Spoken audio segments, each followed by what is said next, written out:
take your seats. Thank you so much. Good evening, everybody. I'm going to invite Deepa down to read our city's land acknowledgement. Deepa.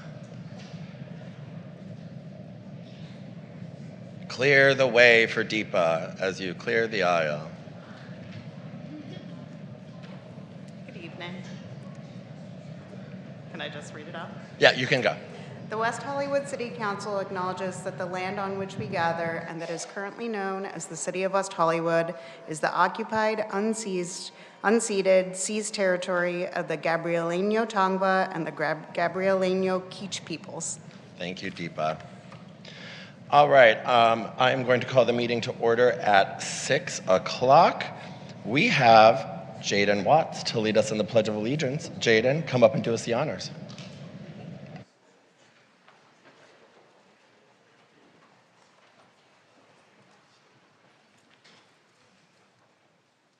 I pledge of allegiance to the flag of the United States of America and to the republic for which it stands, one nation, under God, indivisible, for liberty and justice for all.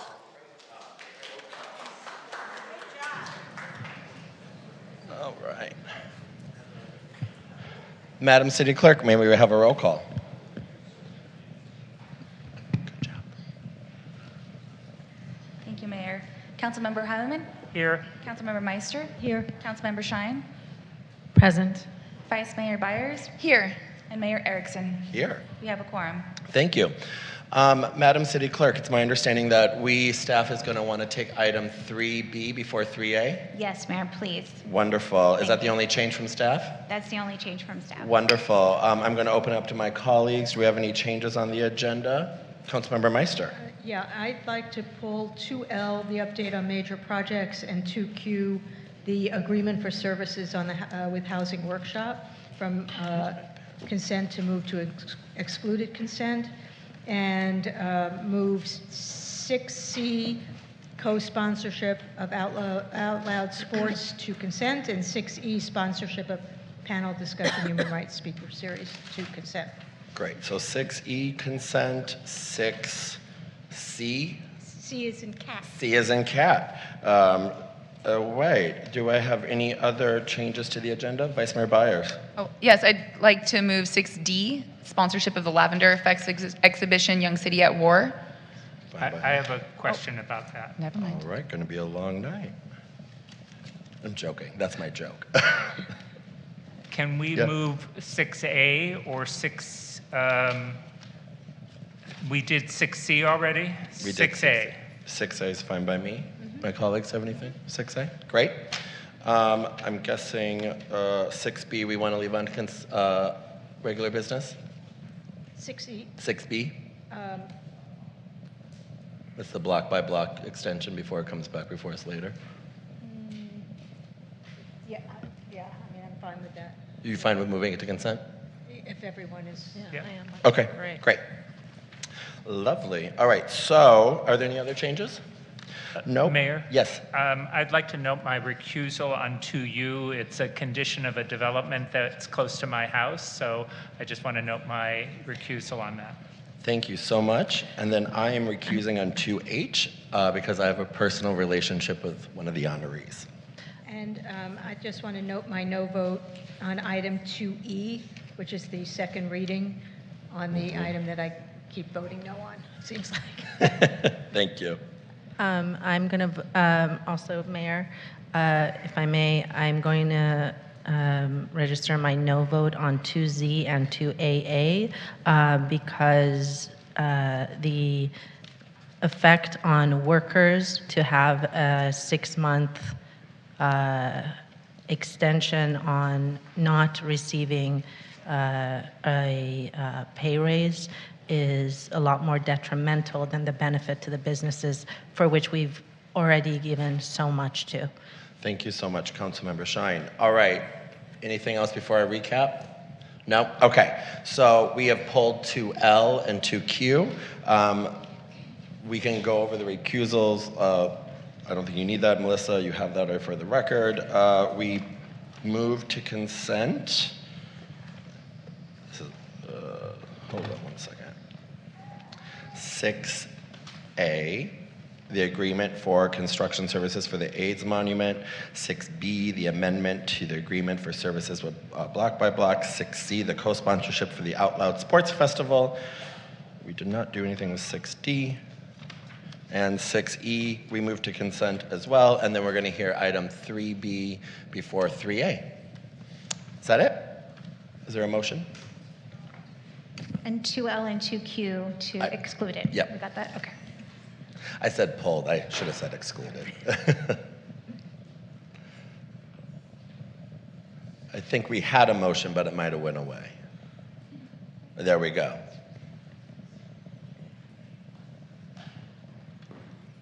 Well, Melissa, let's do a voice vote. Oh, wait, there we go. Thank you. All right, that passes 5-0. Thank you so much, everyone. Do any of my colleagues have any Levine Act disclosures on any items on the agenda? No? No? No? No? Neither do I. Do any of my colleagues have adjournment motions? Yes. Councilmember Meister? None? Councilmember Shine? Yes, Mayor, thank you. Let me just scroll up here. I'd like to adjourn this evening for Margot Harlan Kane, who is a sister to longtime resident Andrew Harlan. Margot passed from cancer on April 17th at 89. She was a teacher in Nashville, Tennessee, and for 38 years, and a retired high school principal at Nashville Whites Creek High School, and was honored as one of the longest teacher members in the state of Tennessee by the National Teachers Association in 2001. Our condolences go out to Andrew and his entire family for their loss. Thank you so much, Councilmember Shine. Councilmember Hyman, do you have any adjournment motions? Vice Mayor Byers. Thank you, Mayor. I ask that we adjourn tonight's meeting in honor of Delane Easton, who passed away on April 23rd. Delane was a trailblazer and pioneer in women's politics here in California and throughout the nation. She was a professor by education and became the first woman elected California State Superintendent of Public Instruction since the office was first held in January of 1851. She served from 1995 to 2003. This made her the 5th woman in California's history to be elected to a statewide constitutional office, and Delane remains the only woman to serve as superintendent of public instruction, empowering 6 million K-12 students in more than 10,000 schools. Her unwavering commitment to the well-being of women and children in California leaves an indelible mark. Delane's legacy as an educator, legislator, and advocate serves as a guiding light for justice. Delane was known for the way she reminded people that our budgets are a statement of our values. Delane will be remembered for her boundless intellect, infinitely compassionate spirit, sharp sense of humor, and courageous leadership in local, state, national, and international realms. Her love of education, children, animals, gardens, and the arts shined through everything she did. Thank you, Mayor. Thank you so much, Vice Mayor Byers. I have one. It is for Morgan Alexander Simon, and I'd like to make a motion to adjourn in honor of one of our unhoused community members, Morgan Alexander Simon, who passed away 2 weeks ago. Mr. Simon was committed to our community, sharing resources and information with community members in need. He spent his time volunteering with the Los Angeles LGBT Center seniors and youth programs, and often connected unhoused community members to Essentia, one of our homeless services partner agencies. Morgan Alexander will be remembered for his caring nature, positive outlook, and commitment to support his fellow community members. The city honors Morgan Alexander Simon's life and deeply appreciates Nancy Arden from Essentia and others who uplifted Morgan Alexander here in West Hollywood. Mr. Simon was beloved and will be very deeply missed. Are there any other ones? Nope, thank you. All right, now I'm gonna welcome up Jaden Watts from the 5th grade at West Hollywood Elementary School. And Jaden, we had a little oopsie poopsie today. So normally you're gonna get a certificate, but Jennifer's gonna get you a really big one. But instead of a certificate tonight, I'm gonna give you my very own drag queen laureate pin that we have here from the city, so you don't go home empty-handed at least, okay? And this will get your parents out of parking tickets, I'm sure.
Thank you so much, Jaden.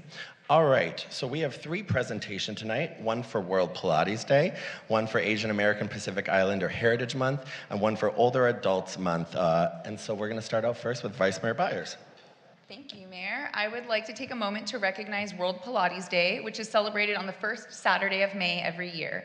This year it landed on May 4th. This day is an international day of celebration of Joseph Pilates' revolutionary fitness method. He and his wife Clara taught and supervised students about this unique method of exercise.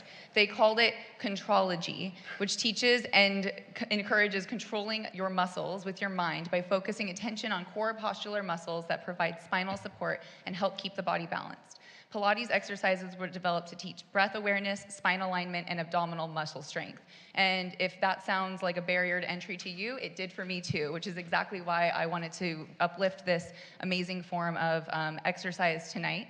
In West Hollywood, we are fortunate to have a few Pilates studios in the community, including Harmony Studios Pilates, who I am excited is here this evening. Harmony Studios is located at 8440 Santa Monica Boulevard, Suite 100. There are many of these small businesses throughout our community, and I believe they are incredible at lowering the barrier to entry for this incredible form of workout, but more importantly, forming inclusive community for us.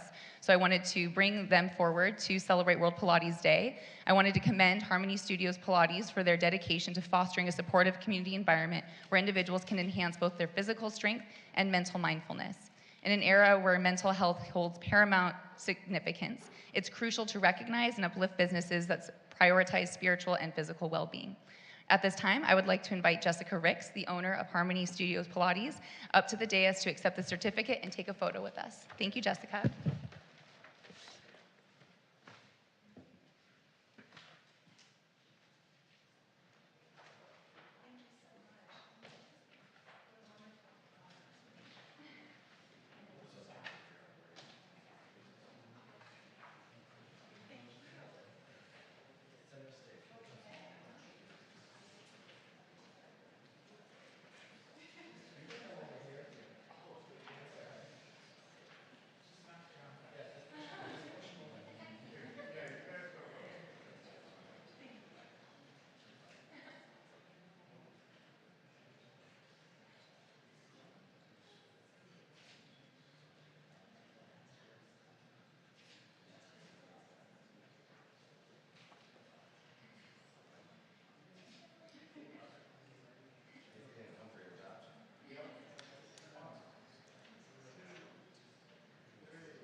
I mean, it doesn't matter.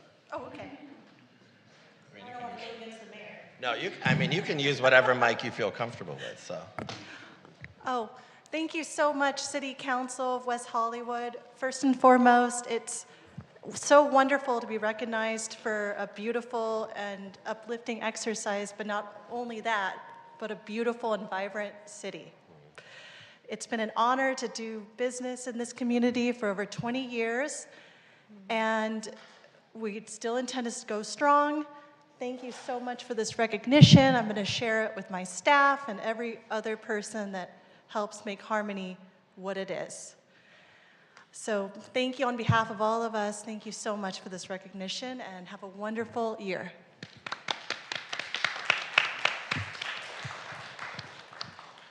All right, thank you so much. And thank you for being one of our amazing businesses in the city. Next up, we are going to do Asian American Pacific Islander Heritage Month, and it will be accepted by the American-born Chinese Foundation. Whereas Asian American and Pacific Islander Heritage Month in the United States was celebrated beginning in 1978 and was made into a month-long event in 1992. And whereas the month of May was chosen to commemorate the first Japanese immigration to the United States in May 1843, and to mark the anniversary of the completion of the Transcontinental Railroad on May 10th, 1869, completed by a majority of Chinese immigrant workers. And whereas during the month of May, the city of West Hollywood joins the nation in celebrating Asian American Pacific Islander Heritage Month and pays tribute to the generations of Asian Americans and Pacific Islanders who have enriched our history and been an integral part of our community. And whereas the American-Born Chinese Foundation is a 501c3 nonprofit dedicated to bringing free educational resources to American-born Chinese children and their families, and whereas the American-Born Chinese Foundation's purpose is to shape a positive identity for children with Chinese heritage in the United States by upholding values of inclusion, diversity, bilingual education, cultural preservation, and creating Asian children's representation in books. And whereas this month, we recognize the Asian American and Pacific Islander community who have enriched West Hollywood history, society, and culture, and honor the American-Born Chinese Foundation's commitment to ensuring opportunities exist for future generations of American-born Chinese children and their families. Now, therefore, let it be resolved that the City Council of the City of West Hollywood hereby proclaims May as Asian American Pacific Islander Heritage Month in West Hollywood and encourages residents and community members to observe this month in honor of the history made by Asian Americans and Pacific Islanders. And first and foremost, I would also like to then thank all of our appointed officials who self-organized to make sure that we are doing this. Many of that will be here tonight as well. And I would love to invite up the American Chinese Born Foundation to accept this proclamation and to also remind everyone that they will be returning for the second year to bring the LA Kids Book Festival to West Hollywood Park this September. So please come on up, Bonnie Yee Hyde, the founder and CEO.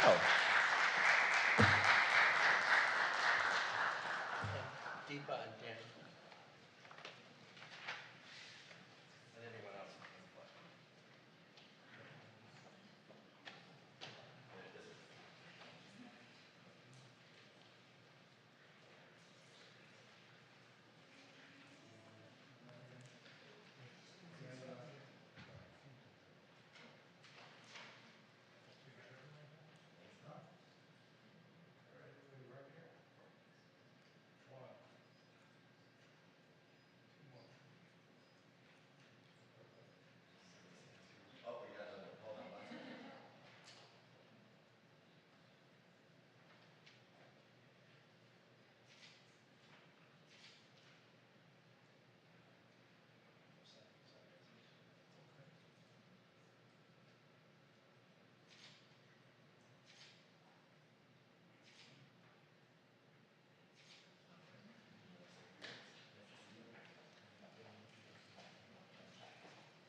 Thank you, esteemed members of the City Council and everyone here tonight. It is a profound honor to accept this recognition during AAPI Heritage Month. Here at the American-Born Chinese Foundation, we're a nonprofit and public charity serving the AAPI future. We're deeply grateful to the City of West Hollywood for your steadfast support and commitment to inclusivity, which have been pivotal to our success. Our initiatives, from providing thousands of free bilingual books to multicultural families across the country, to co-organizing the LA Kids Book Festival, an inclusive book festival dedicated to our children with the support of the City of West Hollywood. Our mission at the nonprofit is to empower Asian American youth to confidently embrace their heritage. The introduction of a bilingual book reading and bookmaking class in West Hollywood is currently in its planning stages, and it is a testament to our shared vision for a community where every child has the tools to thrive in a diverse society. Additionally, our Lunar New Year celebration fundraiser, which brings traditional Asian culture to our community members right here in West Hollywood, and our partnership with Chime TV, the premier AAPI cable network, and streaming platform Golden TV have greatly amplified Asian American voices. Golden TV's support providing free subscriptions to our donors enhances our community's access to authentic representation. Our collaboration with the UCLA Linguistics Research Lab produces a newsletter that delivers crucial insights to parents about dual language development, combining academic research with practical community support. To the City of West Hollywood, your dedication to diversity and inclusion truly sets a standard for cities everywhere. Thank you for empowering us for dreaming bigger and continuing our work. Together, we're not merely changing narratives, we're nurturing a generation of children who will grow up knowing they are valued, understood, and celebrated. Thank you once again for this honor and for your partnership on our journey. We eagerly anticipate continuing our work together, brightening our community with the contribution of each of its members. Thank you. Thank you so much, Bonnie. All right, and last but certainly not least, we have Older Adults Month. So whereas the month of May is National Older Americans Month and serves as a time to honor older adults in communities throughout the country, and whereas West Hollywood proudly supports our older adult community and recognizes Older Adults Month with special programming focused on Older Adults Month, and the city is very fortunate to have a vital and active Older Adults Advisory Board, which will televise its monthly board meeting on Tuesday, May 14th at 2 p.m. and host its 19th annual Older Adults Health Fair event on Tuesday, May 21st at 10 a.m. in Plummer Park. And whereas through the West Hollywood Aging in Place and Aging in Community Initiative, the city is steadfast in its commitment to a month-long communication strategy. This strategy aims to educate and inform the broader community about local services, resources, and programs that make West Hollywood an age-friendly city, ensuring our older adults and their families feel cared for and informed. And whereas the city greatly appreciates the role of our Older Adults Advisory Board community members as community leaders, volunteers, educators, and activists, now therefore let it be resolved that the City Council of the City of West Hollywood hereby proclaims May 2024 as Older Adults Month in West Hollywood and encourages community members to participate in programming in recognition of this month. And now at this time, I'd like to invite members of the city's Older Adults Advisory Board to the dais to accept the proclamation and take a photo with myself and my colleagues.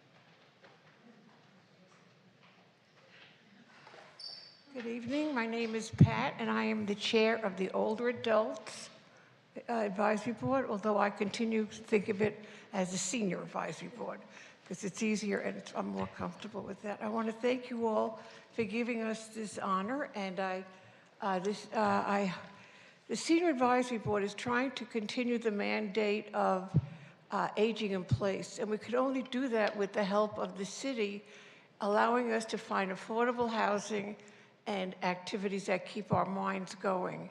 And it's been an honor to be on the board for many, many years, and I see it's changing. And you know, everything. It's wonderful what West Hollywood does. From my heart, I really believe that. But I think we're trying to get more seniors involved in the health fair and the board meetings that we have, and all the programs. I mean, we have some great programs for seniors, and a lot of our seniors older Americans, older adults, don't really know about them. So, yeah, that is what we'll continue to try and do, and I appreciate this very, very much. Thank you. Thank you so much.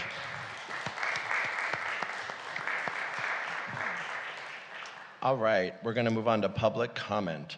The City Council values your comments. However, pursuant to the Brown Act, the Council cannot take action on items not listed on the posted agenda. The public comment period is limited to 20 minutes with 2 minutes allotted for each speaker. This public comment period is to address the City Council on consent calendar items, other agenda items if the member of the public cannot be present at the time the item is considered, or items of general interest within the jurisdiction of the City Council. Another period is also reserved for general comment later on in the meeting and for those that could not have been heard at this time. Public hearing testimony will only be taken at the time of the hearing. If you go over your 2 minutes and do not respond to the City Clerk's notification that your time has expired, your microphone will be muted. If you signed up to speak on both consent calendar items and general public comment, as well as an item that was moved to the consent calendar, you may take this public comment period to speak on the consent calendar items. You may also sign up to speak during the second public comment period for your general public comment.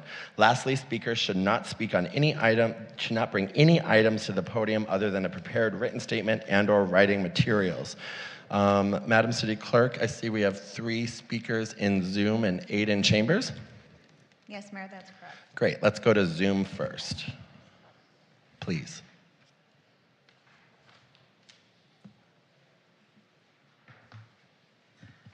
Our first speaker on Zoom this evening is Jamie Francis, to be followed by Yola Dore. Jamie, please press *6 to unmute. You'll have 2 minutes. I just have a point of information. Was 2Q pulled where it's now on the agenda, or is it still in consent? It's been pulled to excluded consent.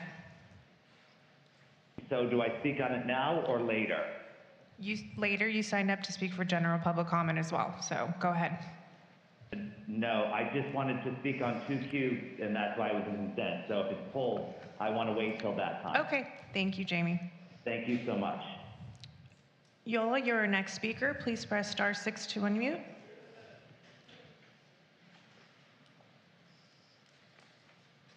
Evening, Mayor, City Council, staff, and honored guests. My name is Yola Dore. I'm a 30-plus year resident of West Hollywood, a member of the Disabilities Advisory Board, but tonight I'm speaking for myself on item 2J. What a wonderful item this is. As we look into the human rights, civil rights, gay rights, and disability rights in our city, how disabled residents of our city many times become an afterthought. But with this item, we would be opening the door of possibilities to accessibility, inclusion, and equality. As you begin meeting together, I would make one important suggestion. Please think about bringing someone or some individuals with disabilities into the discussion sooner than later. Persons with disabilities have a different perspective than others as to walkability, housing, transportation, and access to government. So anything that you can do to open the door of possibilities to our accessibility would certainly be appreciated. Thank you. Thank you so much, Yola. Our next speaker on Zoom is Genevieve Morrill. Genevieve, please press *6 to unmute.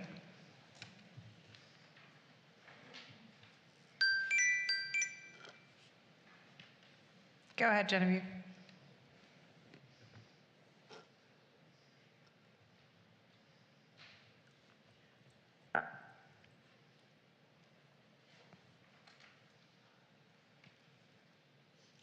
Genevieve, if you can hear us, go ahead. Let's move on to the next one.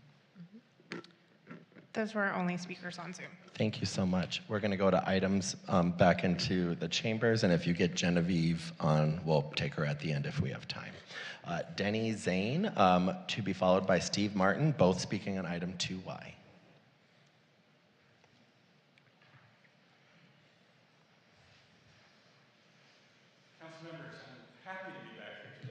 And have this item back on your agenda, and urging you each to vote yes, of course. As you know, some of you know, I've been working on rent control issues for many, many years, 40+ years, like some of you. And I have always had a rankle about the imposition of the Costa-Hawkins Act on our cities and the way it took local authority away from our cities whom I think, and I think history shows, would have done a much better job than the state legislature has done. But it's become much more apparent to me that as this housing crisis worsens, that much of the homelessness problem, for example, might be attributed to vacancy decontrol and the way it denies people who are turning over their units affordable access to affordable units, and potentially creates an incentive for their landlords, earlier landlords, to perhaps evict them or find other ways to move them out in order to increase the rent. So this really is truly one of the ingredients, I think, of the housing and homelessness crisis that we are now experiencing. And you are among those on the really the vanguards in the effort to overturn that legislation. It is, I think that the campaign now is doing well. We got an early start. We're building our endorsement lists. I've been talking to cities all over the state. Believe me, that can get old. But success is apparent. And the other parts of the campaign, I think, are really building up an asset base that none of the prior measures ever had nearly so early as this. So a combination of that effort and, frankly, the unfortunate fact that things have gotten worse makes me optimistic about how this measure might actually pull. Thank you so much, Denny. Right on time. Steve Martin, to be followed by Andy Saker.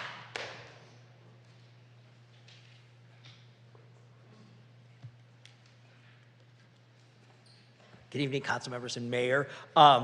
I hope we will also make some recognition or acknowledgement that today is World Holocaust Remembrance Day, particularly given some hopeful events. Maybe we'll see a ceasefire, so tonight might be a good evening to pray for peace in the Middle East. I was delighted also with the award of the Asian Americans. My great-great-grandfather was an illegal immigrant from Guangzhou in China, and was very proud to get his citizenship back in 1892, I think it was, at a time that when Chinese Americans were not getting citizenship and were lucky not to be lynched. Lastly, I just want to say it's a real honor to speak after former Santa Monica Mayor Denny Zane, a man who has really dedicated his life toward affordable housing and protecting people who need protection. It was, 25 years ago that this city was one of the cities in the forefront fighting Costa-Hawkins. Obviously, that wasn't successful, but it is time for us to get back in the fight. This is something that's really needed and something that, well, I don't need to repeat what Denny said, but we need to get back on board and start adding some fuel to the fire. So thank you very much. Thank you, Steve, and thanks for sharing that story. Andy Saker, to be followed by Mikey Friedman. Did we get Jen back? Okay, it's fine. I let her know at the end. Yeah. Hello, Council. Andy Saker, founder and director of the Lavender Effect.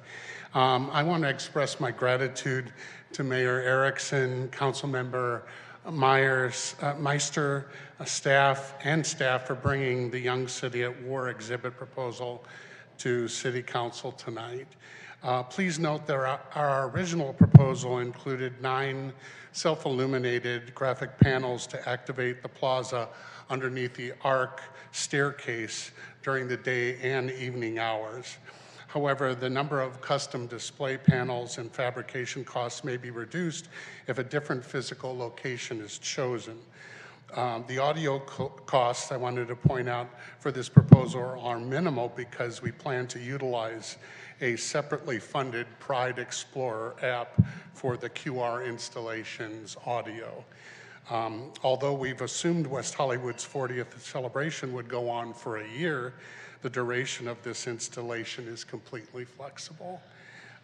Please also keep in mind this was originally pitched in late March with an accelerated development and fabrication timeline for a late November installation.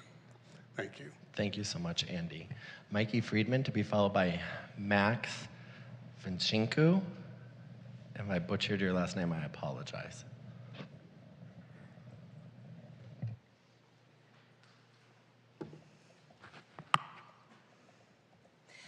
Mikey Friedman, West Hollywood.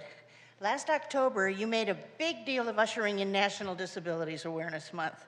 You brought the DAB up and took a picture with them and told them how important they were. Then you did a 180 and continued the scooter contract with Lyman Bird, thus endangering them. Well, now it's May, Older Adults Awareness Month, and now you've gone and done the same thing.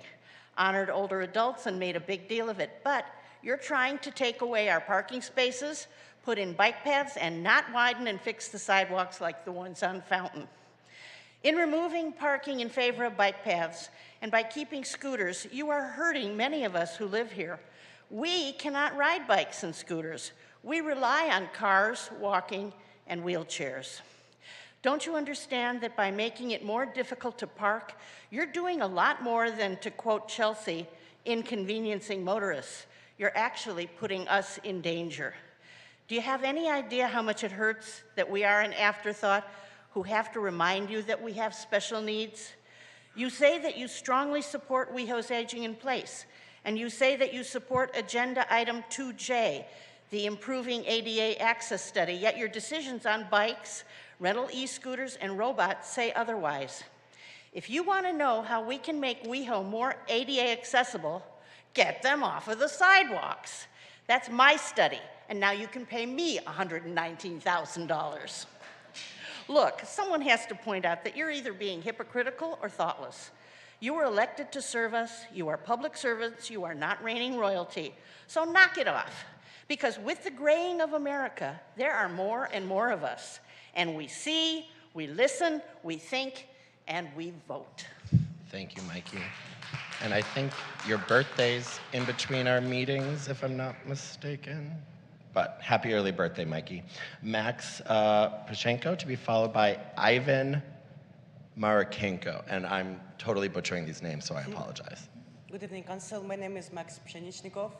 I'm a West Hollywood resident, and I'm with the Coalition for Economic Survival. I'm here to urge full support of the Justice for Renters ballot measure to be voted on in November 2024. The Justice for Renters Act is intended to repeal the Costa-Hawkins Act of 1995, which banned local governments from enacting rent stabilization ordinances like the one in West Hollywood, adopted in early 1985. If passed, the act will allow local communities to regulate rents on vacant units. One reason rents are so high is because landlords can raise rents with no limits on vacant units. I urge all voters to vote in support of this measure in November. Thank you very much. Thank you so much, Max. Ivan, to be followed by Michael Nuttall.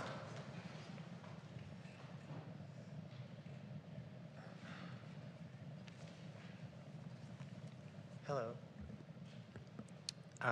My name is Ivan. I live in West Hollywood, and I'm with the Coalition for Economic Survival. I urge full support of the Justice of Renters ballot measure to be voted on in November 2024.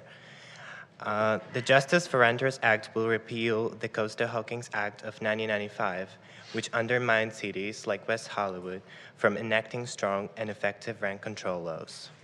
The measure will allow West Hollywood to regulate rents on vacant units like it did prior to 1995. Vacancy control provides a huge incentive for landlords to target low-rent, long-term tenants, like seniors and the disabled, for eviction so they can jack up rents. I urge voters to vote in support of this measure in November. Thank you. Thank you so much, Ivan. Michael Nuttall, to be followed by Sarah Adolphson.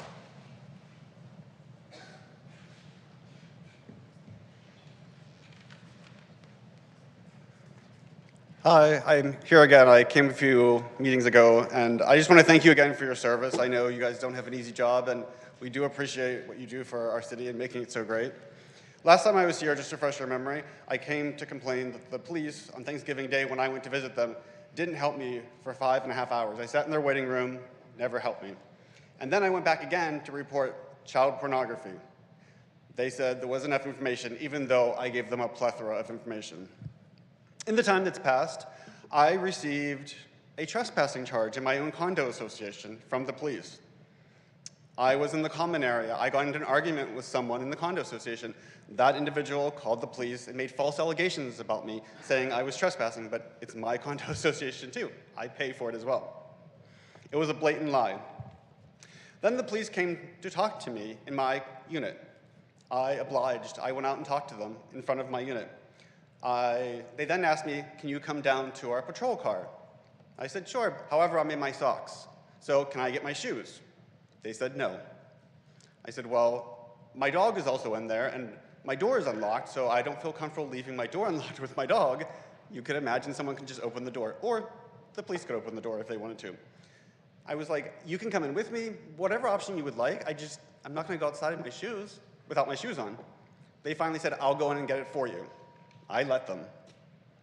We then walked to their vehicle. They give me a trespassing charge, which I was shocked about because I said, I still don't know why they did it. I was upset. I then, on the trespassing charge, said you can go to the court on or before a day. I went before. They said you've come back on the exact day because the police should have told you that. Okay, I came back on the exact day that I was supposed to be there. The police did not show up.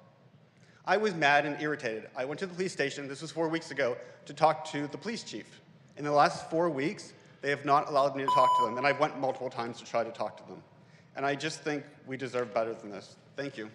Thank you, Michael. And Michael, Fanny's in the back. She's our community liaison. I think the last time we asked you to speak to Fanny, or I don't know if she was here or not, but perhaps you and Fanny and Danny can go outside and talk. And then if you need to, please call me and I'll connect you with Sheriff Luna myself. Okay? All right. Next up, Sarah Adolphson, to be followed by William West Sigmiller. Awesome. Good evening. My name is Sarah Adolphson, and I'm here on behalf of the Human Services Commission. As you know, a Human Services Commissioner attends City Council meetings to share information with the community about vital social services provided by the city's nonprofit partners. As we celebrated tonight, May is Older Americans Month, and I'm excited to share and reiterate that the City of West Hollywood and its Older Adult Advisory Board are hosting a health fair, a training focused on combating ageism, and other very valuable activities. Research shows that older adults who engage in enjoyable activities are associated with better physical and mental health. That's why the City of West Hollywood's Aging in Place, Aging in Community initiative promotes this well-being through evidence-based Be Well, WeHo classes, the provision of free and low-cost transportation programs, and partnerships with nonprofit agencies that offer services and resources to our community. Some of these specific partnerships to highlight include the JFS West Hollywood Comprehensive Services Center in Plummer Park, which provides a lot, counseling, case management, in-home health care support, a volunteer connection program, telephone reassurance, health and wellness classes, and many educational and cultural activities. The Los Angeles LGBT Center's senior program provides case management, housing, health and wellness activities, enrichment classes, intergenerational programming, support groups, and special events. APLA's HIV Elders offers social support, connection, and empowerment to adults 50 years and older who are living with HIV.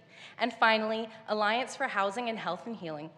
Alliance for Housing and Healing, powered by APLA Health and Wellness, offers supplemental rental assistance for older adults in West Hollywood.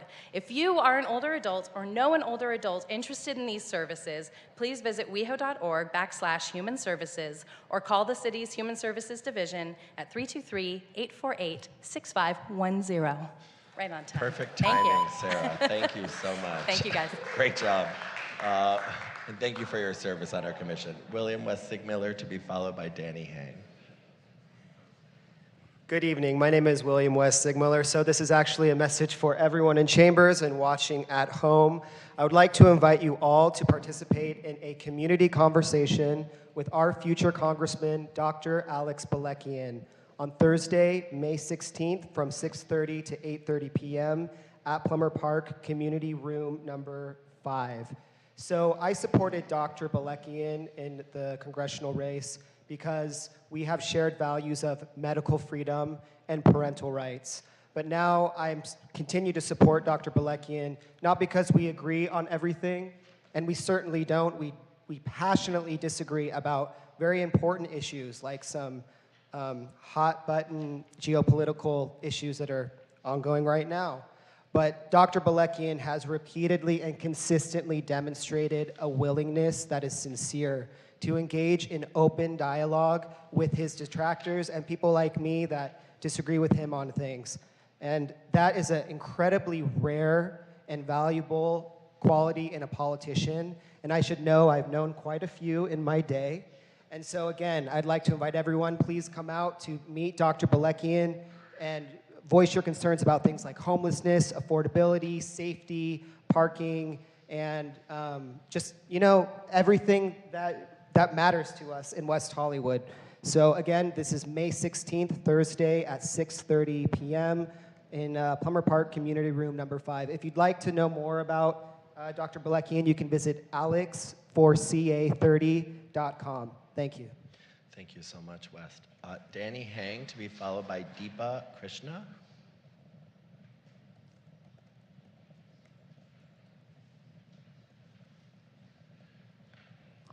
Good morning.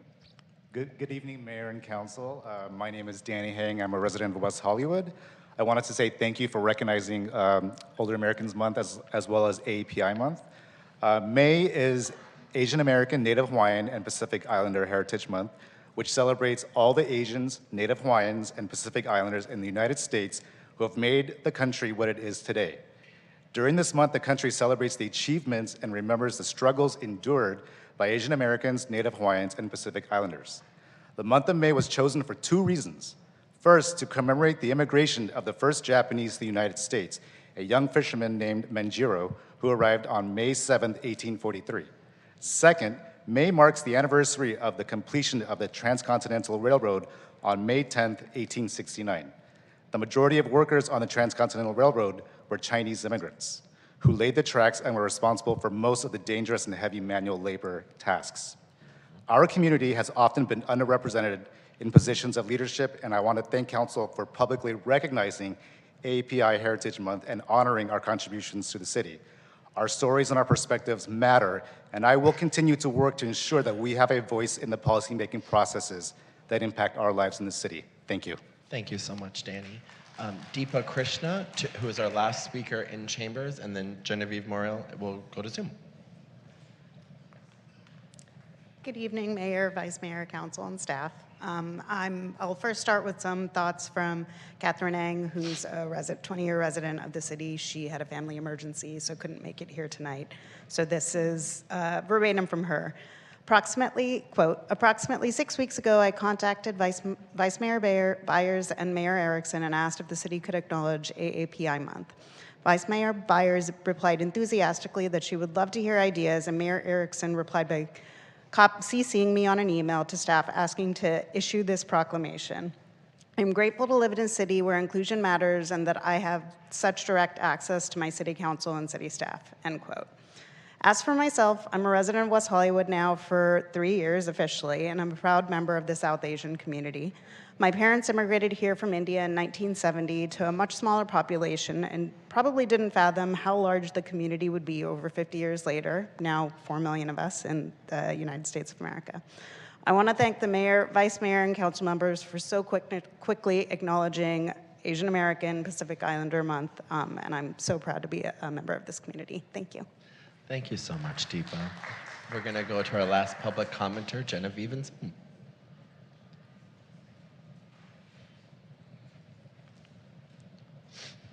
Can you hear me? We can hear you, Jen. We can hear you, Jen. Oh my God, okay, I think I double muted myself last time, I'm so sorry. Good evening, Mayor, City Council members, Genevieve Morel, President and CEO for the West Hollywood Chamber of Commerce. I want to just take a moment to thank the City Council for ratifying tonight the 6-month delay on any increase on minimum wage. We really appreciate it. It's pushing it to January 2025. While it's not the annual delay we requested, we're very grateful for the 6-month reprieve to help us catch up. We also want to thank you for your support previously with this, besides the 6-month pause, for the waivers you previously approved for business tax waivers and parking credits and patio fees that really help some of these businesses that are a little strapped this year to try to get by and recover.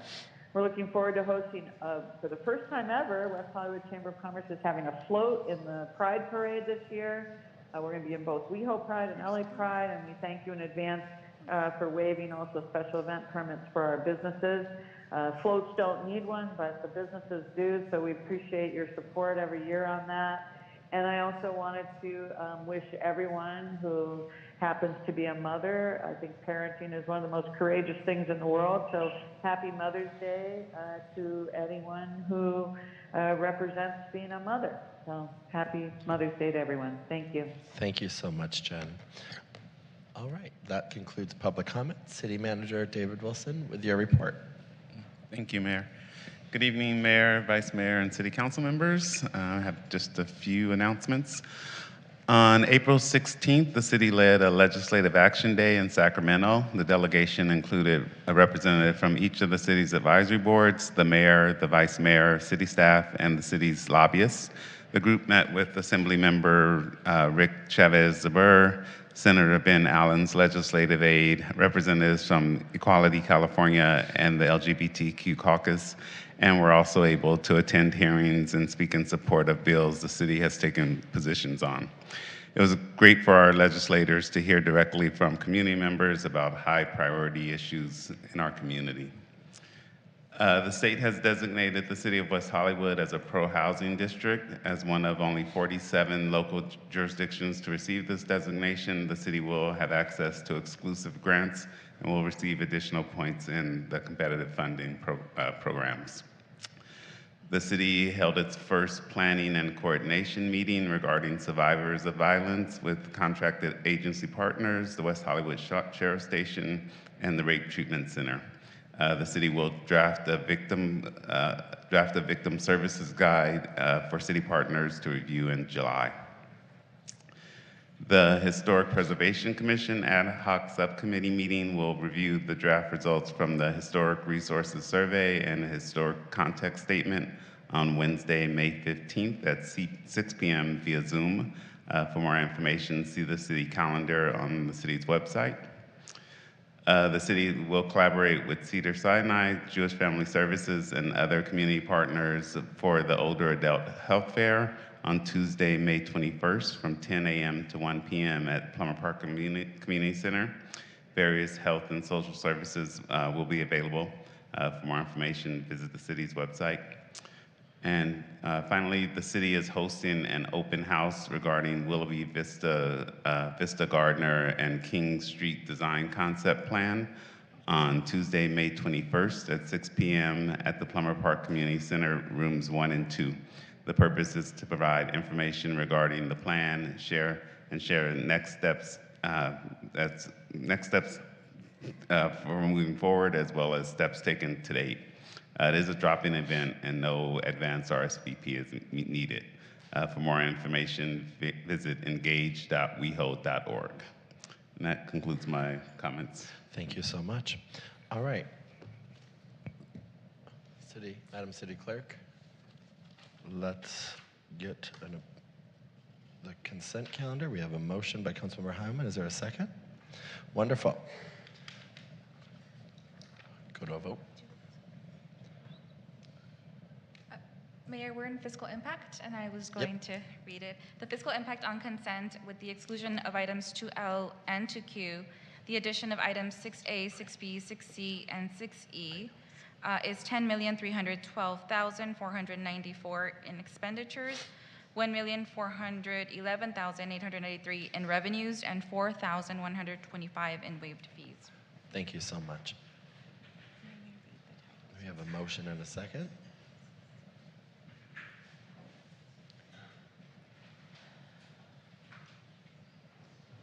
And that passes 5-0. And then, Madam City Clerk, do you want to read the recusals into the record? Yes, Mayor, thank you. And the no votes. For the record, we are noting Councilmember Meister's no vote on item 2E, Mayor Erickson's recusal of item 2H, Councilmember Hellman's recusal of item 2U, Councilmember Shine's no vote of items 2Z and 2AA. And I will have to read the ordinance titles of 2Z and 2AA for the record. Okay, so 2Z. This is an ordinance of the City Council of the City of West Hollywood, California, amending chapters 5.130, section 5.130.020 of the West Hollywood Municipal Code regarding minimum wage requirements. The ordinance title, item 2AA, is an ordinance of the City Council of the City of West Hollywood, California, amending section 3.20.040 of the West Hollywood Municipal Code regarding annual CPI increases to the living wage ordinance. Thank you so much, and that passes unanimously. All right, we are now going to recess and reconvene as the Public Financing Authority. No, I think we first do the council portion. No. Yeah, we'll do public financing first, and because it's just approving the resolution, then we'll move to the public hearing. So that's why we switched 3A and 3B. That's okay. It's mark the record books down. I mean, John, you've done. We only do it once every. When you said we were 4 doing it wrong, years. I believed you. So there we go. All right. So we're going to we're going 3B and then we're going to go to 3A. The City Council will now recess and reconvene as the Public Financing Authority. We are now reconvened. Calling this meeting to order for the Public Financing Authority of the City of West Hollywood at 6:56. Madam City Clerk, may I have a roll call? Board Member Heilman. Here. Board Member Meister. Here. Board Member Shine. Present. Vice Chair Byers. Present. And Chair Erickson. Here. Thank you. May I get a motion to approve the agenda? So moved. We're going to do a voice vote for public financing. Sounds Thank you. good. Was it second? Yes, it was a second by Councilmember Meister, and the mover was Vice Mayor Byers. Board Member Heilman. Aye. Board Member Meister. Aye. Board Member Shine. Aye. Vice Chair Byers. Yes. And Chair Erickson. Yes. Thank you. We're going to move on to public comment. This time is set aside for members of the public to address the Public Financing Authority on items of general interest within the subject matter jurisdiction of the authority. Although the authority values your comments pursuant to the Brown Act, it generally cannot take any action on items not listed on the posted agenda. 2 minutes are assigned to each speaker. Madam City Clerk, do we have any speakers? None listed. Thank you. Can I get a motion to approve the consent calendar from my colleagues? So moved. Motion by Councilmember Shine. Is there a second? Second by Vice Mayor Byers. We're going to do a voice vote again. Board Member Heilman. Aye. Board Member Meister. Aye. Board Member Shine. Aye. Vice Chair Byers. Yes. Chair Erickson. Yes. Thank you. We have no public hearing. We have no unfinished business. We're going to move right on to new business. A resolution of the West Hollywood Public Financing Authority authorizing the issuance and sale of one or more series of lease revenue bonds to finance capital improvement projects for the City of West Hollywood and refinance the outstanding West Hollywood Public Financing Authority 2013 lease bonds, revenue bonds, and approving related documents and official actions. Do we need a staff report, or my colleagues have questions for staff? No. Seeing none? Okay. Are there any comments, or are we ready to make a motion? I actually do have questions. This all relates to what we're going to be talking about next, right? Yeah. So I'm not sure which. Yeah, is so better we're doing this, and then we're gonna go back in, and then we're gonna hold a public hearing on 3B again. So we're gonna reconvene as a council, and you could take your questions then, or you could do it now. Madam City Clerk, what would you recommend? It should be done during the public hearing portion of this. This is just the Public Financing Authority has to do the resolution first, and then the council makes the formal adoption of the resolution to authorize the issuance of the bonds. All right. So, no comments, no comments? Great. All right. So then we need a motion. All right. To approve item. We got it? Okay. Is the machines not working? No, this is because we're at the public financing. It's Oh, all voice. sorry. Okay. I'll make the motion. They're just all frozen. I'll second on my it. end. Thank you. Got voice vote time. Board Member Heilman. Aye. Board Member Meister. Yes. Board Member Shine. Yes. Vice Chair. Yes. Byers and Chair Erickson. Yes. Makes sense. We haven't done that since 2013. Right? Are there any Public Financing Authority comments from my colleagues? No, seeing none. All right, we will now adjourn the meeting of the Public Financing Authority at 7 p.m., and then we will now reconvene as the city council. All right, so we are going to go. The public hearing is now open. Are there any disclosures from my colleagues? No? No? Great. Madam City Clerk, how is this item noticed? As required by law. Wonderful. Will staff please provide a brief overview?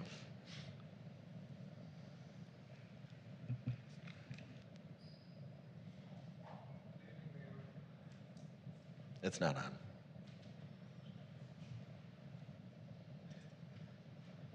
Good evening, Mayor, Vice Mayor, Council members, and the public. My name is Carlos Corrales. I'm the accounting manager for the city. And with me here is Lorena Quijano, the Director of Finance and Technology Services. And also with me, via Zoom, are Jose Vera of Raymond James Financials, the bond underwriter for this deal, as well as Chris Lins from Jones Hall, the bond counsel for this deal.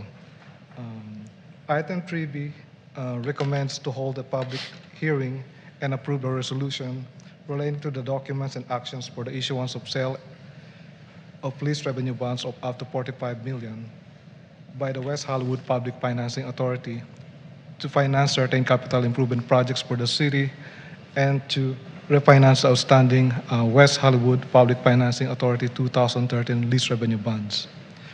As part of the bond issuance, we recently completed the credit agency rating process last week and secured the top credit ratings for S&P and Fitch, AA plus for the 2024 lease revenue bonds and AAA issuer credit rating. This is great news because this credit rating will help the city get the best possible interest rate for this deal, which means lowest cost for the city. That concludes my abbreviated report, and we'll be happy to answer any questions you may have. Sounds good. Thank you. Councilmember Meister, do my colleagues have any questions? I'll start with Councilmember Meister. Thank you, Mayor. So I guess I want to understand why we're refinancing the 2013 bonds. What is the date that's actually due? Well, Jose, do you want to answer that? Or, from what I understand, it's due September 2024, but Jose?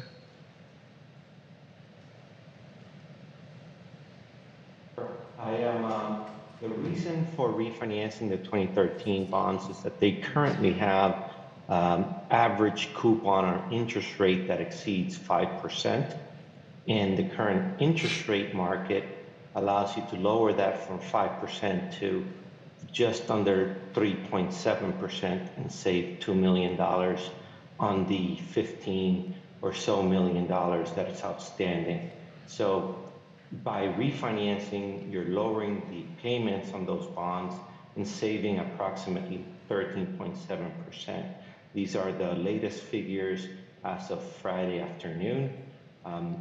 The numbers have gone up and down over the past couple of months since we began the transaction, but we would be looking to save somewhere in the neighborhood of $1.8 to $2 million by refinancing these bonds.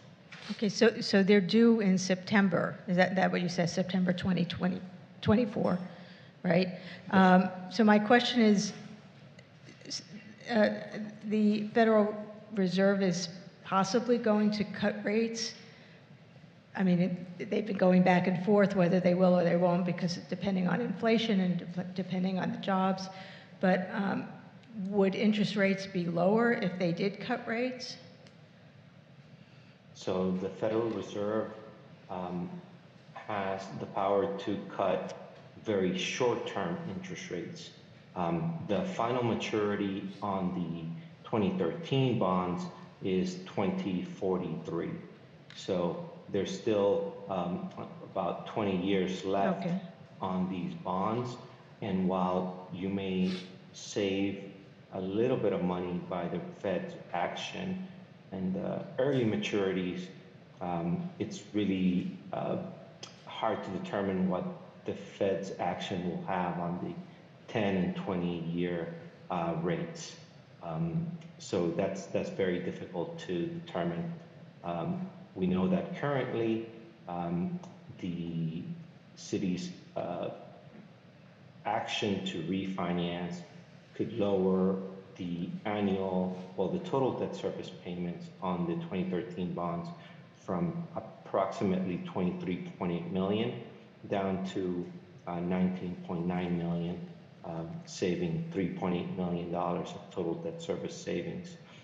The net present value, which I've already mentioned, of $2 million, that's the value of that $3.8 million of savings if calculated in today's dollars. Okay, and can you just explain briefly what true interest cost means? So, because the way I read it, the total payment amount on the 2024 bonds is actually over 22 million, which is about 50% of the amount being borrowed. I'm not into high financing, that's why I'm asking. That's fine. The reason why the numbers may be a little bit different is because I am quoting numbers that are very, very fresh as of Friday afternoon versus the numbers that were added to the staff report, which is dated a couple of weeks back.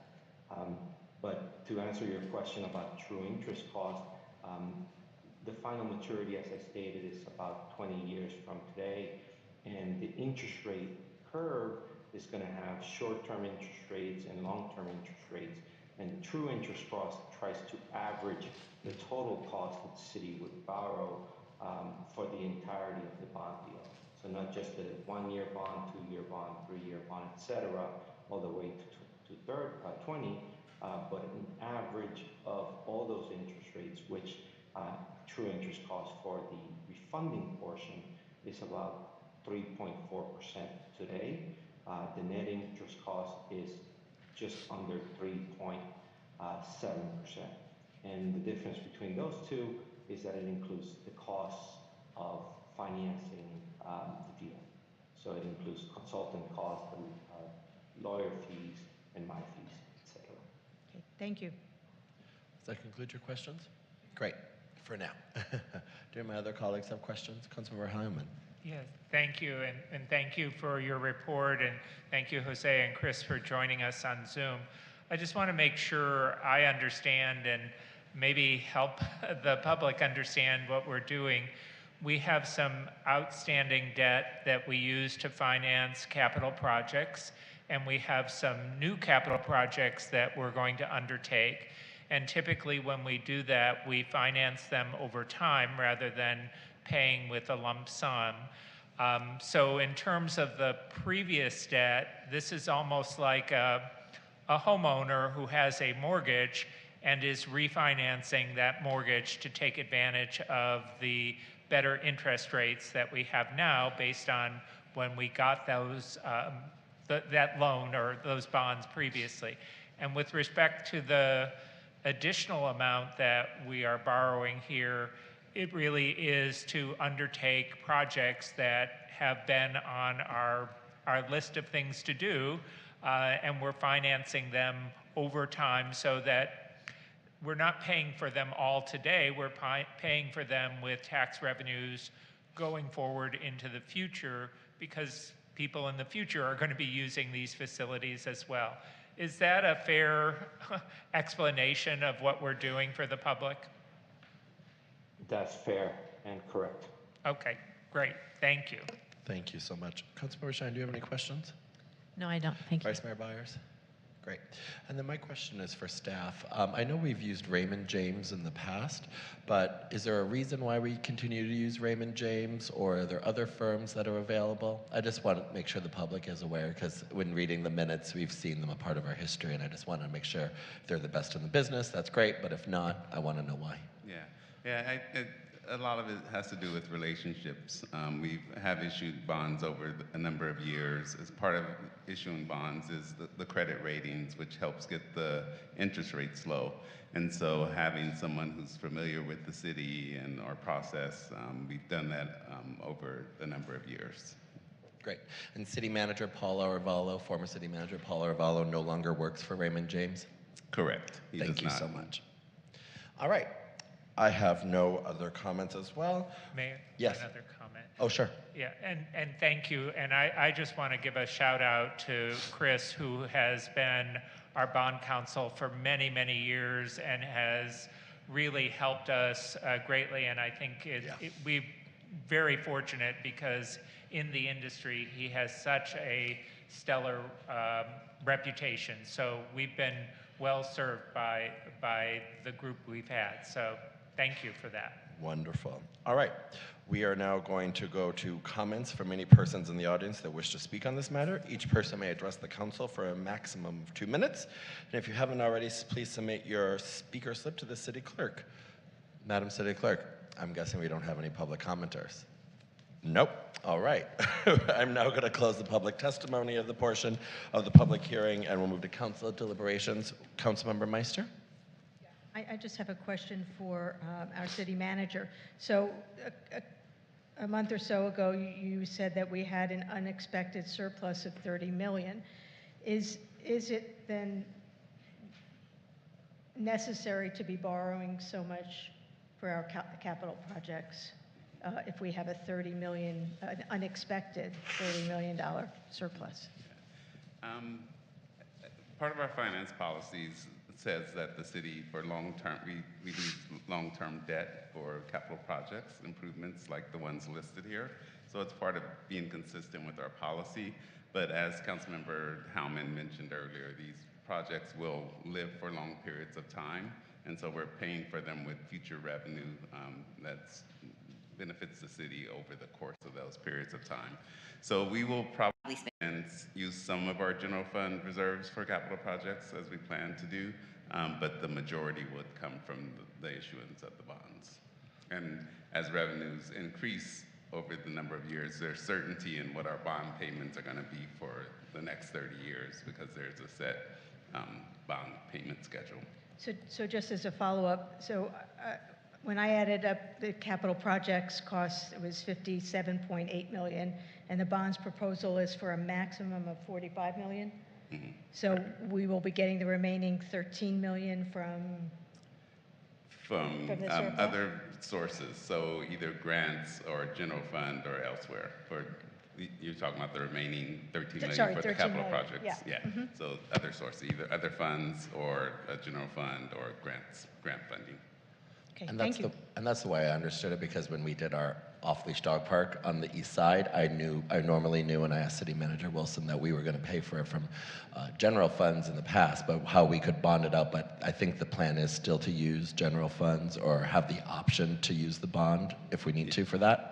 Yeah, it gives us the flexibility. Okay. So we don't have to use bonds on all the projects listed here or any of the projects listed here. It gives us the flexibility to do that. Okay. Thank you so much. No worries. All right, we have a motion by Councilmember Heilman and a second by Vice Mayor Byers. We're going to go to a vote. All right, that item passes 5-0. Thank you so much. Thank you. All right, we are now going to move back to 3A. The public, so request to permit a new two-sided internally lit full motion digital billboard at 8501 Sunset Boulevard in conjunction with the new interior and exterior building and site improvements. The public hearing is now open. I'm going to go to disclosures. I'll start to my right. Councilmember Meister, do you have any disclosures? Disclosures. Oh, disclosures, no. Councilmember Shine? No. Councilmember Heilman? I received a call from a representative of the applicant. Thank you. Vice Mayor Byers? I received a text. I received a call and spoke to a representative of the applicant myself. Madam City Clerk, how was this item noticed? It was noticed as required by law. Your favorite words. All right, will staff please introduce themselves and provide a brief overview?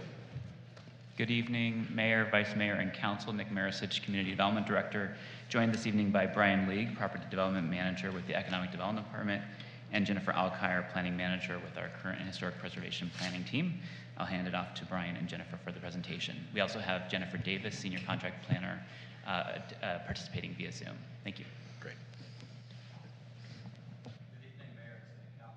We have a presentation. Turn on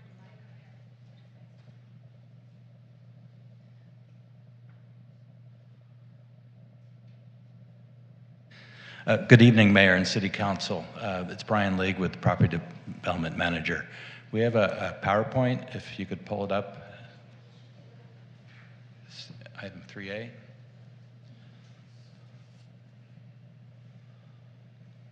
While we're waiting for it, please listen and watch these great PSAs.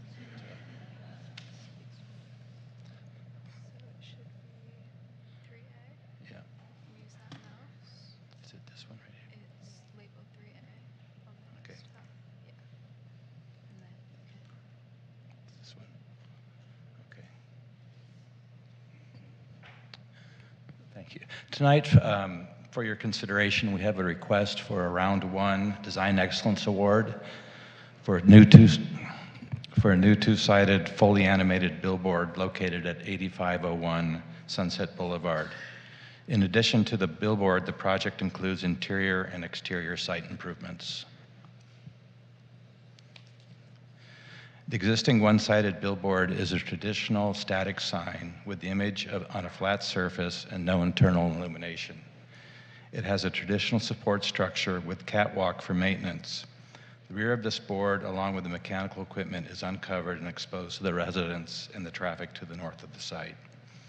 In addition to the existing building and retail storefronts have been vacant for more than 30 years. The proposed project offers the city an opportunity not only to renovate a long vacant retail storefront along Sunset Boulevard, but to provide the storefront space for city public use. As a project benefit, the development agreement grants the city at no cost a lease option to occupy the building for a 30-year term of the agreement, with an option after the first 10-year period to return the building to the media company, who would then be responsible for finding a tenant.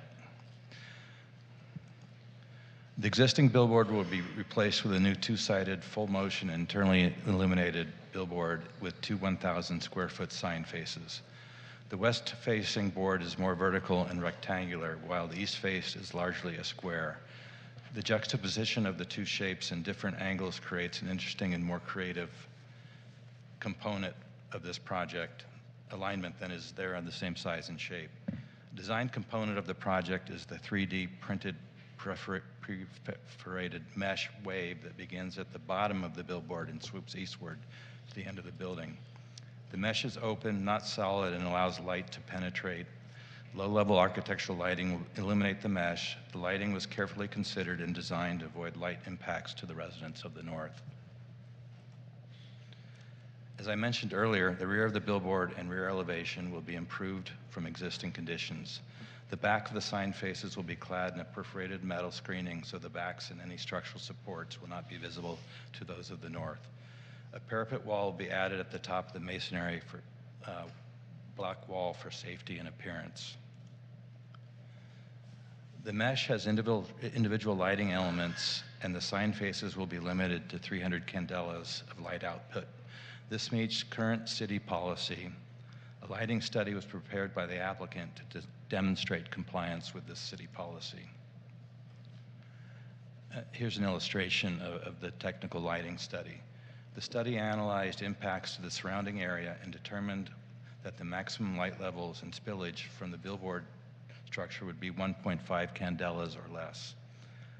This measurement assures a purely dark environment, assuming no street lights or other lights from buildings. That's the analysis.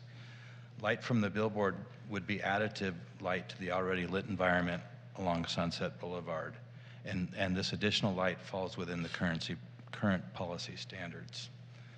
The applicant has their lighting consultant who's available to answer questions on the lighting study and is available by Zoom. The interior lease space of the building will be reconfigured as a two-tiered open space with a lower and upper gallery totaling 2,655 square feet. The main space can be accessed through two large overhead doors along Sunset to provide an open air connection between the interior and exterior spaces. And here's an illustration of that floor plan. The second level of the building contains private spaces to be used for city programming or support for the space below. The eastern portion of the building on this level is open to the main gallery space, which allows for a small overlook from this level. And in accordance with the city's sustainability and climate goals, the new design replaces the current inoperable windows with operable windows to provide natural ventilation and daylighting. A negative declaration was prepared for the Sunset Boulevard offsite signage policy for new billboards along Sunset Boulevard. A review of the policy under the California Environmental Quality Act found no significant environmental impacts through a negative declaration analysis. In January 2024, the city prepared a project-specific addendum to the negative declaration, addressing the entire proposal, and found no new environmental impacts would occur and that no new mitigation measures were required. And the environmental consultants are here tonight too if you have any additional questions. And staff's recommendation is to adopt the ordinance approving the sign permit, administrative permit, zoning map amendment, development agreement for this project. Okay, that's it. No, are you done? I'm done. Okay, Yes. so if you're done, then okay, that's great. You gave me that look like you had a little bit more. I'm done. All right, we're going to go move to questions. I already know I'm going to go left to right this time. All right, Councilmember Heilman, do you have any questions? Yes, thank you, Mayor. I have a number of questions. So my understanding is that the EIR was based on, or the environmental review was based on the master EIR we did for signage, correct? It was based on the I don't know if it was a negative declaration or an EIR, but it was based on the prior environmental work. My understanding is that the prior environmental work was based on our previous policy, which contemplated signs that were not movable signs, that changed copy, but changed copy at a certain set rate. What seems to be proposed here is that this would be full motion signage, presumably with videos running. That seems to be a change in the policy that the city has previously had. Can somebody address that?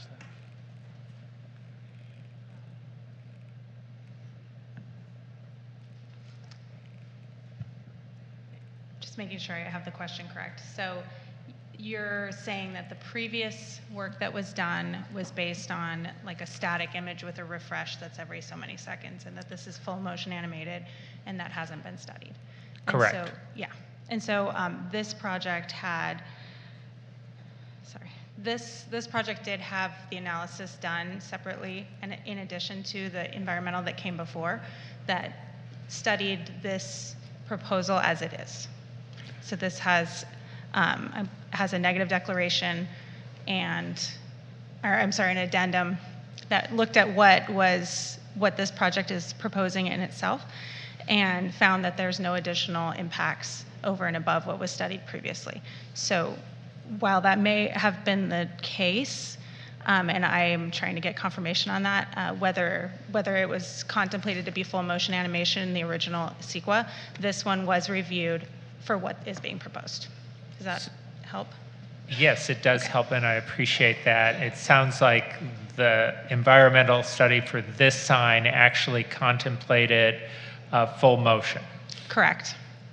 Well, that leads me to my next question, which was when we initially adopted the sunset signage policy, we spent a lot of time talking about how much and the amount of time between changing images. And now it appears that when I go on Sunset, there are a number of signs with videos on them, which was not the contemplation when we adopted the sunset signage policy initially. Has that changed? Has there been a change in policy at the City Council that has been reviewed, or is this something that is just happening on a sign-by-sign basis? I know during the Design Excellence Award process, there were proposals for both static and full motion video, and those were reviewed by that Design Excellence process. Were they brought to council? I don't know if we have.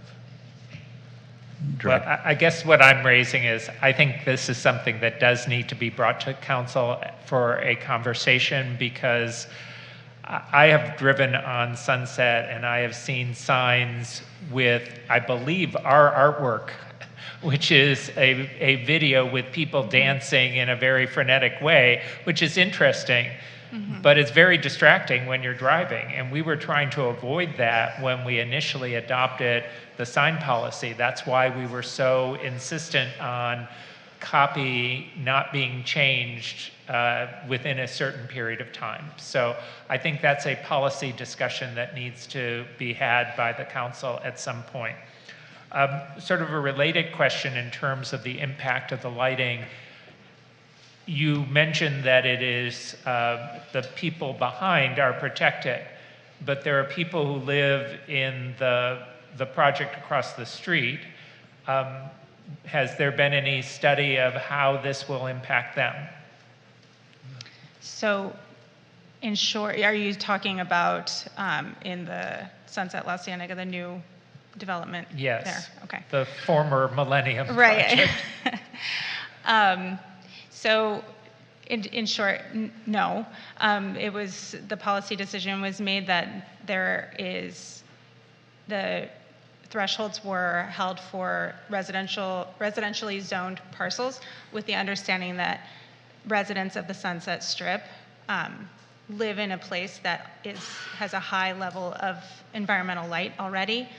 I mean, this is a policy decision again, but by whom? that was, no, I'm saying this is a decision that the council can make, but that was the threshold that has been used consistently with the billboards that have been brought forward.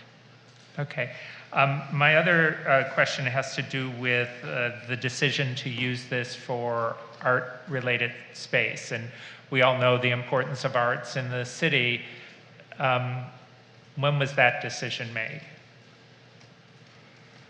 That decision was made at the beginning of the negotiation of the process. There wasn't a decision to bring that to council at the time. It was identified as a possible public use. It doesn't have to be art. It's just, it's a public space for public use. It seems to have been designed and programmed for art-related space. Were other possible public uses considered? A visitor center, a public safety facility? We're still considering it for some sort of, it could be a visitor center. It's not programmed for art. It's designed for large gallery spaces with open storefront windows. It could be pop-up gallery or pop-up retail. I don't think that's a foregone conclusion. It's going to be art space at this point. Well, if it's pop-up retail, that wouldn't be a public use, would it? Just for on a cyclical basis to bring some different people into the city as part of a public space. Okay. If this is used for art space, which is what is presented to us, how will that be staffed? How is this gallery going to be operated? You know, we've considered if it would be a sublease to a gallery or if it would be the city operating it. I think those decisions still need to be made. And if this is used as gallery, where will people park to go to this gallery? There doesn't seem to be any parking in this project itself. That's correct. There is no parking available for this project. It would be just parking in the area. But there's a city parking lot right across from La Cienega, right? Yes. Okay. There's a public lot just At down the Queens. street. Yeah. Yeah. All right. Thank you. Those are my questions. Thank you. Vice Mayor Byers? You're going left to right. I'm going left to right. You said this building was vacant for 30 years? Correct. Okay. And what I'm trying to understand, thank you, Councilmember Hellman, for your questions. My questions mostly pertain to what it meant for the city to take occupancy as part of the arrangement. So the city would be able to acquire a 30-year lease as part of this. And it sounds like the art gallery is what is currently being planned, but we haven't truly gone so far down to look at what ownership or occupancy of that building would look like. Correct. We have an option, a 10-year lease with two 10-year options, and the lease term is $1 a year. And does deciding on the permitting of this billboard tonight include deciding on the use of that space? No, it just would be public space. Okay. And how would that determination come about? How would we decide how that space would be used? I know we're working on an overall plan for public space, city facilities, and that's something that we'd plan to bring forward soon. Okay. I think that's all I had. Thank you. Thank you. Councilmember Shine? Councilmember Meister? Thank you, Mayor. I'm going to sort of piggyback on what Councilmember Heilman brought up. The Sunset Specific Plan Billboard policy that we passed, I don't know, it was about 5 years ago or whatever it was. Faces were supposed to be, if there were 2 faces, they were supposed to be 1,000 square foot and then one 500 square feet. This one is, both are 1,000 square feet. So why was that approved? I mean, why was that even? The specific plan in the policy document provided some flexibility for what's termed an alternative project. If it had creativity, it could exceed those existing standards, and in turn, there's additional public benefits and extraordinary public benefits granted to the city. And yes, the sign faces are 2,000 square foot of total sign face, which elevates it to that alternative project category. And that part of that design process went through the Planning Commission SASE subcommittee, who gave direction and supported that movement to that larger project, and then the Planning Commission made a recommendation on that. Okay, and then also part of this specific plan billboard policy, what council approved was 18 to 20 faces total. And now I'm reading 26 new billboard faces, and actually in your email, something about 34 billboard projects. And many of these were, when you envisioned the Sunset Specific Plan billboard policy, that there would not be so many alternative projects. So how did that happen? I mean, without coming back to council at some point to do an update, or at least to say, hey, we got all these applications, but none of them they're not falling into what we envisioned with the policy. We have round 1, and then we have the round 1.5 and the round 2 projects, and we will be taking the policy document back to this body before we bring 1.5 and round 2 projects. So are the 26 new billboard faces still part of the 1.0, which council approved 18 to 20 versus 26? No, the round 1.0, I don't know the exact number. I can find out. It's much less than, I think it might be 16 or 18 total. This is the 9th project that we've brought forward of that group. But with whatever else is coming forward from that group, what is the total number of faces that we will be looking at from 1.0? Because I got the 26 from somewhere, I don't know. That was part of the 34 that in the round 1.0, 1.5, and 2. Let me find the number of round 1 billboards, and we can get back to you. Okay, and while you're looking for that, I guess another question is, if the environmental impact report that was done for this program was based on not full video, whatever they call it, and instead just very quick images, what would the cumulative impact of lighting be on if the 3 billboards that are being considered in that area, which are more than 3 faces, who's studying the cumulative impact of that lighting? So I can answer the question about the animated content. It is discussed in the current policies for the Sunset Arts and Advertising Program. There are standards for animated content, so it was something that was contemplated in the original policy. And the next question, there are 17 round 1 projects on our list. And 13 of those are the full motion of the 17. Okay, and so 13 of the 17 are full motion animated. The cumulative impact of the boards at this intersection, because there are quite a few, we understand coming forward. So we've looked at it a couple of different ways, and there's the thresholds that are set forth in the policy. There's the CEQA thresholds that we've shown for lighting. And then there's sort of the understanding that more light makes things brighter in general, just in environmental, on your walking down the street, it's lighter.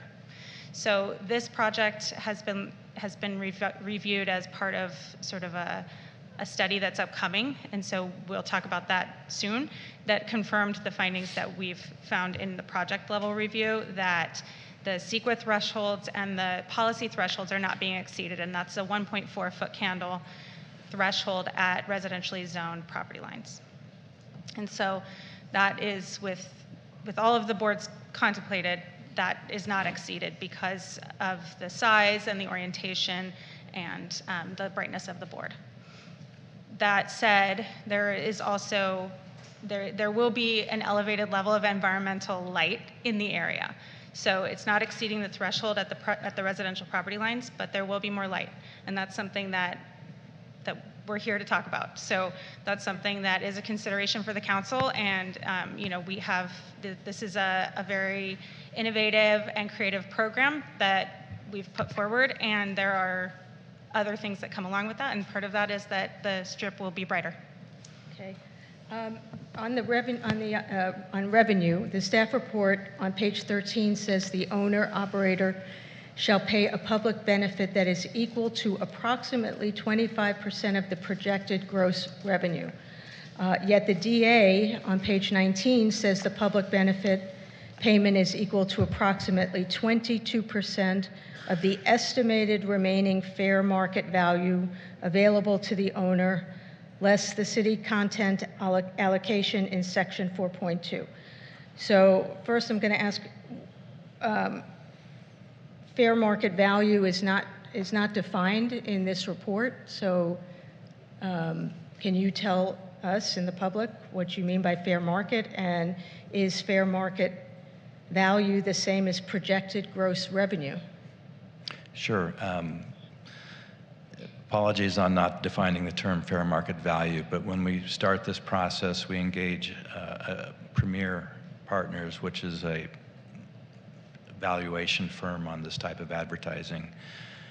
They estimate fair market value, which is the same as projected gross revenue. That's the same term, and we can define that going forward.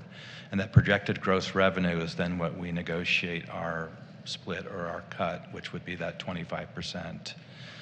And that's what that references, is that's the approximate. Why are we doing fixed rather than actual revenue?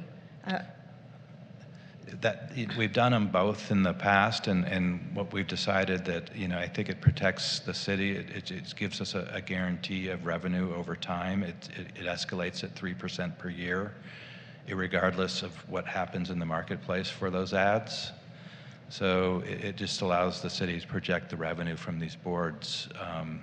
If there's a concern, if the strip is saturated with advertisements and there's less value on the individual boards, we're protected.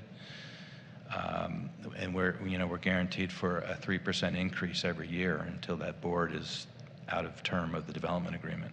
Do we ever ask for the numbers, the real numbers, so that we know if this is actually a good way to go or not? We have the ability to audit and ask for those numbers. It's my understanding that there's so many, there's the billboard operator, there's the property owner, and how they split that revenue. We have some ability to do that, but is it the gross revenue? We can audit. Yes, we can audit that revenue. We can't audit.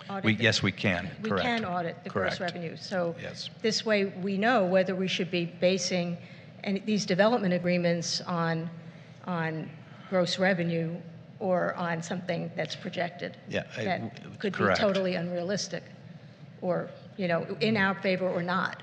This is a more conservative approach, and we can look at it either way, but we have some certainty in our revenue in the future, no matter what happens in that ad market. Yeah.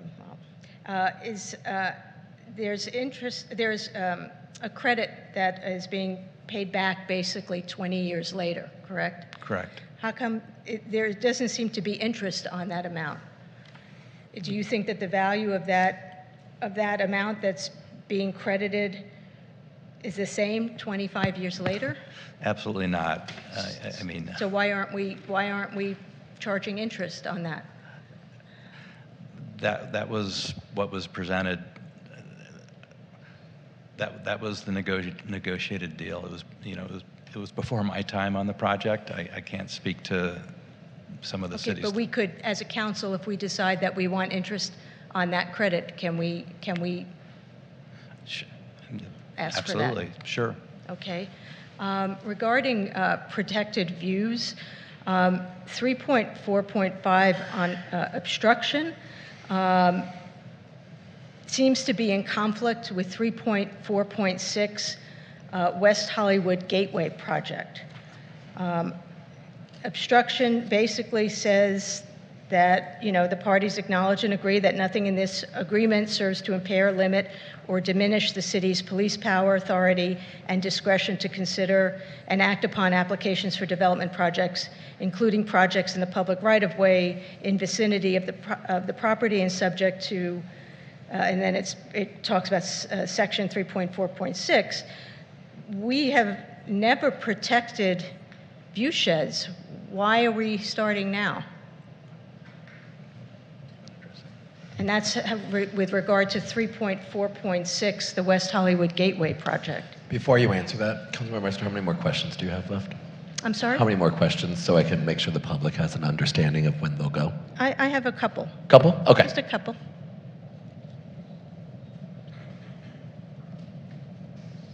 That's my fan. So this is a little bit different than the view protections that we talk about a lot when somebody is building a brand new building and someone else lives up the hill and they're saying this is going to block my view. It's going to block my view of all sorts of other things. This is more about it's going to block views of something else that we want to protect the view of the Gateway project. And don't you think that this is opening up a door for private citizens to be saying you're blocking our view? I mean, you can say that the project has a value, right? And maybe the gateway, if it goes up and it blocks something, it's taking away from the value. But so can a homeowner can say that it's blocking. So I'm just putting it out there. This that, you know, is this a precedent we want to be setting with this language in the DA? Last, the space, the city as a tenant. What do we know what it will cost the city to curate and operate that space? It's not in the staff report, and I don't know if it is something that's been discussed in the city's budget discussions, which, you know, aren't until later. We have an estimate. It would be approximately $200,000 a year to fully maintain that space. And why do we think this is an extraordinary benefit? Because that's how it's described in the staff report. The building's been vacant for 30 years, so it adds street life to the boulevard, and then the city gets the use of this building. That's the extraordinary benefit. Do we have a requirement, though, in our DAs typically that in our billboard policy that at least 50% of a building must be occupied in order to maintain the billboard?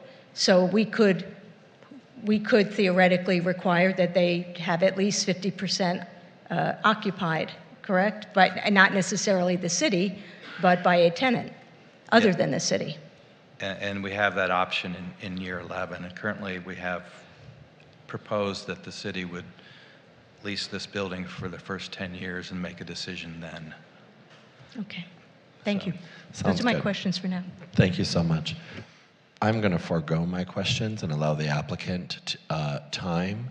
I think because of the number of questions, I'm going to grant 10 minutes for this. And so please introduce yourself and go ahead. Thank you, Mayor, members of the council. My name is Jeff Seymour. I reside in Westlake Village, Seymour Consulting Group. And I appreciate the time, Mayor. There is a lot of questions. We've kind of jiggered our program a bit. First and foremost, I do want to commend staff. This has really been a partnership between us and the city. What we're going to do tonight is we're going to have Ben Anderson give you a short presentation. And then what we're going to do is we're going to then have Spencer Calick, our counsel, speak to a number of the questions that you have already provided to us. And then if we have some time, we'll have Brad Berkeley, who is the CEO and president of Big Outdoor Speak. You should be also aware that we have Dawn Hollingsworth on virtual from Dark Horse Lightworks, who will be here to answer any questions you may have in relation to the lighting issues that we have. So, Ben, it's all yours.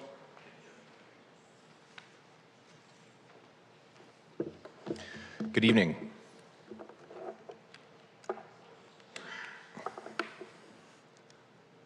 We had a little bit technical difficulty earlier, so this is what we've resorted to share. You're up and running. Oh, there we go. Great. Quickest tech fix of the night. Where'd it go?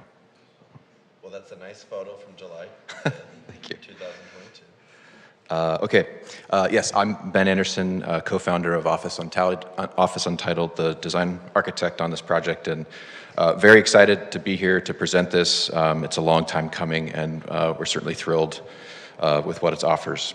I will try not to restate what was provided in the staff report. I think it was very thorough, but just starting off to acknowledge that, as one of the major gateways to the city, people coming up La Cienega, this building has long been a kind of an unfortunate missing tooth in our smile, and we really sought to remedy that with a kind of a complete remodel of the building.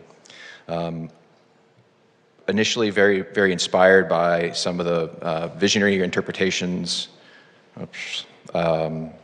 of artists such as Ed Ruscha with his Every Building on the Sunset Strip, which sort of rethought the spatial experience of the Strip in a very linear narrative way.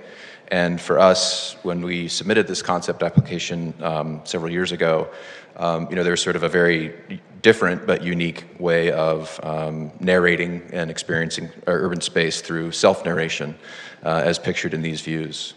The original concept award sought to express that through architecture, and we had proposed a quote-unquote curtain of light that was made up of low-res LEDs that could respond to some of the potential arts programming inside the space or activity along the Strip as a way of telling these stories, and the facade was sort of composed of these slices of sunset, if you will.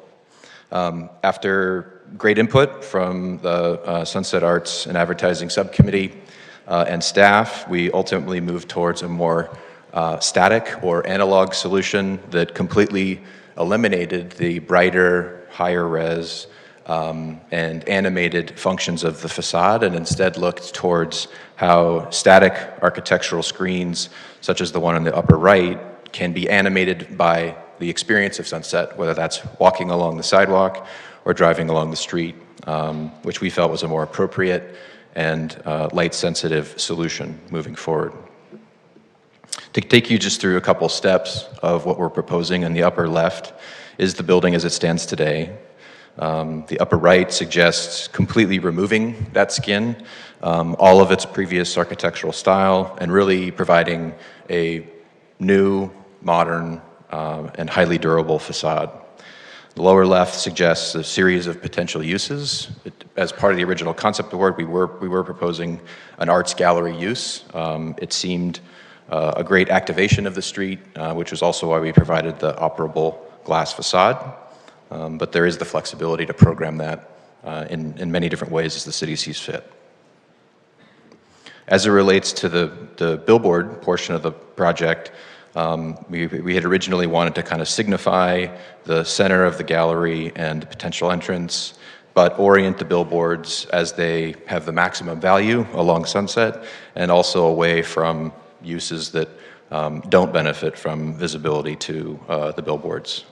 Then extending that in the lower left towards the corner, which we recognize has existing awarded projects under construction, future awarded projects that will come before you at a future date, as well as a planned city improvement of the entire La Cienega intersection, which it aims to improve pedestrian safety, which we really wanted to acknowledge through architecture by bringing that screen all the way to the corner.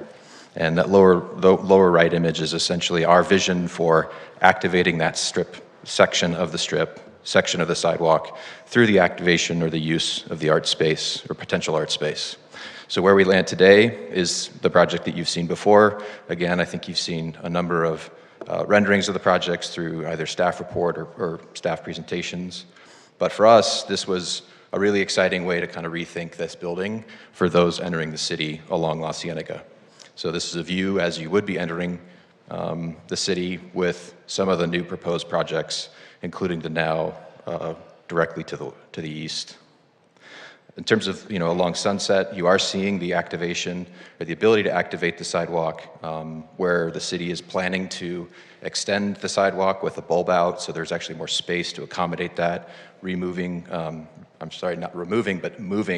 the bus stop to allow larger groups to gather here, and an idea or a vision for a simple but durable facade that is flexible for a number of uses. On the rear, the existing building is full of clutter. There's been vagrancy issues and a lot of graffiti issues or detriment to the property. So part of this proposal is to bring into new repair, provide better security, and ultimately screen the portions of the billboard to the neighbors up the hill. Ultimately, we're very excited about something that brings revenue to the city. It's a dynamic billboard with full motion animation and a kind of a revised idea of what a curtain of light could look like that is glowing softly through architectural lighting. It's not as loud as initially proposed, and something we're very excited about. So with this, I'll turn it over to Brad, and happy to answer any questions. Thank you. Brad or Spencer? Good evening, council members. Spencer Kallick with Alan Mackins on behalf of the applicant. I wanted to just touch on a couple quick things that Councilmember Heilman and Meister raised in particular. You're right, Councilmember Heilman, your Sunset specific plan, or rather Sunset Boulevard offsite signage policy, was adopted after a lot of back and forth, a lot of hard work. And I would also note that the policy that was adopted on March 18th of 2019 and then amended October 7th of 2019 specifically allows the kind of digital full motion signage that is being proposed on the signage today, and that's in section 5D. It also does specifically allow the type of alternative project that's being proposed this evening, and that's in section 3B. This project in particular and the policy in general has gone through, by my count, 3 separate CEQA or related CEQA analyses. There was a memo done in 2019, which is attachment J to your staff report, an addendum in 2021, which was attachment K to your addendum or to your staff report, and then a project-specific CEQA document, addendum from January of 2024, which was attachment L. All of those studied not just alternative projects like this one today, full motion digital, like is being proposed this evening, and then the specific project, both the specific project itself, but also the cumulative impact of projects across the strip.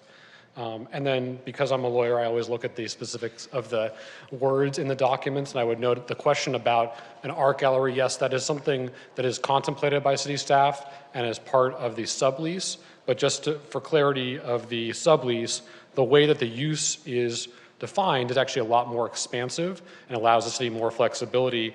And it says primarily general office and meeting uses and related uses, civic space, art gallery, and or welcome center. So there's a lot of different opportunities that the space can be used for, and the city has built in a lot of flexibility in the sublease that's before you this evening, and I will allow Brad to finish.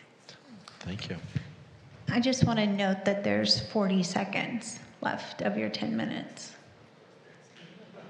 You'll go very fast. Just like Planning Commission.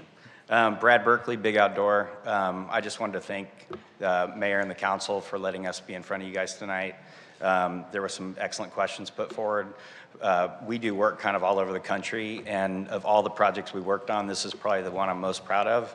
This takes a building that has had no use for actually over 30 years, and I think we've made it into something that's going to be really cool. It's going to make great money for the city, activate the street, and I think we're happy to, answer any of the questions you have.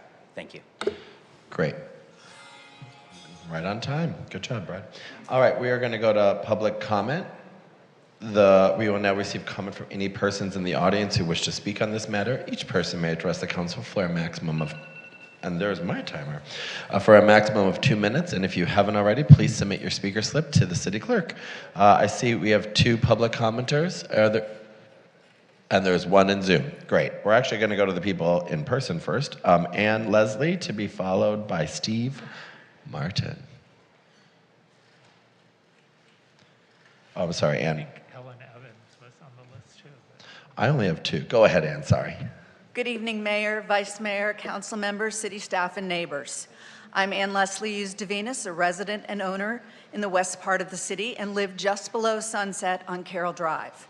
I support the efforts to expand space for arts in our city and activating the use of a long empty space. I understand the income from the proposed billboards would fund the transformation of the space and also provide income for the city. However, taking a single billboard and replacing it with 2 billboards that are over twice the size of the current signage with an overall greater visual and light impact is simply too large, too bright, and has too much negative impact. The design also doesn't show the effects of reflected light on nearby buildings, on our neighbors to the north, and other surrounding neighbors. This is an intersection that already has too much light impact on our city, our neighboring communities, and the intersection is already dangerous with numerous distractions that are present now and the additional distraction of the large 3D billboard of the now. All these distractions endanger drivers and pedestrians. The project does impact neighbors to the north, it impacts other neighbors, and if you need to see what this is like, I welcome you to visit our community at Carrollwood, where we have members of our community who cannot open their blinds. They've had to install draperies to prevent the inflow of light 24 hours a day that has impacted their life and health. As the city's currently soliciting comments from the community in the proposed changes to the Sunset Arts and Advertising Program, I request that the council table this item until after those comments have been submitted and evaluated. A holistic review of the Sunset Arts and Advertising Program, the environmental and health impacts of this project and the entire program needs to be completed, and the citizens of the city need to speak out on the plans for our city. Thank you very much. And Leslie, you're in Los Angeles, right? I'm in West Hollywood. You're in West Hollywood. Yes. Okay. I thought you said 1033 Carroll Drive. Great. There you go. I thought you said Carrollwood, and then I was like, No, Carrollwood Okay. is our community where yes, we live thank on you. Carroll You Drive. clarified it. I just wanted to triple check. Okay. Thank you. Thank you. Steve Martin, to be followed by Ellen Evans. Steve Martin, West Hollywood. It's an incredibly impressive design. I just don't know how it actually fits. And what I'm really concerned is whether we're just getting ourselves into a pig in a poke. It's nice and shiny, and it dangles a few beads and blankets in our direction, but this really represents exactly what we've been fighting for years. We do not want viable commercial space to simply become space for billboards. And this space could be viable. The landlord, property owner decided not to make it viable by whether charging rent, high rents, or whatever. But if we don't give them this project, maybe the property gets sold to somebody who would develop it in a way that would have viable parking, viable retail, maybe some housing. But we're just sort of precluding that because we're giving this really incredibly generous subsidy to a property owner and not getting necessarily what's the best use of that land. I mean, we're talking about the Sunset Strip here. We're not talking about well, I don't want to say anything about the east side, but we're not talking about a space that is blighted. It's only blighted because of a lack of imagination on the part of the property owner.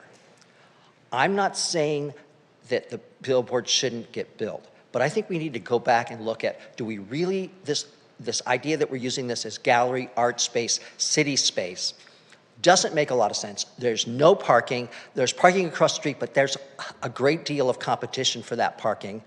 It's not going to create any new street orientation at the end of the day because there's no real way to do it unless there's some change in the property and unless there's some change in how they do it. They can afford to do it. They're going to be making a lot of money off this billboard. So maybe you should put this over and put more thought into it. Thanks, Steve. Thank you. Ellen Evans, our last speaker in chambers. Good evening, Mayor, Vice Mayor, Council members. My name is Ellen Evans, and I'm speaking on behalf of the Doheny Sunset Plaza Neighborhood Association, which advocates for the interests of the 2,000 residents of Los Angeles and the hills above Sunset Strip. We're your neighbors and patrons of your businesses, and we depend on you to provide safe roads because most of us can't even leave our houses without going to or through West Hollywood. We're grateful that this location will be cleaned up and made more aesthetically pleasing for those living uphill, but I'm here to talk about driver distraction. The intersection is a challenging one, and therefore one where distraction may cause an outsized hazard. What makes the intersection challenging? Drivers on northbound La Cienega, because of the steep slope, have limited visibility. The intersection is also quite wide, with the stop line on the east side of the intersection set far back, so that the left turn from eastbound Sunset to Miller, where our residents live, is very confusing, and left turns end up being made after the light has already turned red. Traffic is often backed up, so drivers are apt to be impatient and reckless. We fear that the east-facing portion of the billboard may distract drivers and cause them to fail to see cars turning left on to Miller, resulting in potential collisions. In the staff report on this project, it's noted that the intersection will be re-engineered, and I think that was supposed to be presented here. I would like to request that these plans be made available prior to the approval of any billboard at this intersection. An analysis must also be made of the driver distraction that will be created by all the billboards at the intersection. There will be this, the 3D billboard at the now, and a large proposed digital billboard associated with the development at the Pink Dot location. The driver distraction impacts of all billboards at the intersection should be evaluated before this project is approved. This, I believe, is required by CEQA, and council members, you should want it as well. The CEQA analysis for this billboard should not be accepted. We believe further analysis is necessary. Thank you very much. Thank you, Ellen. We're going to go to our one speaker in Zoom.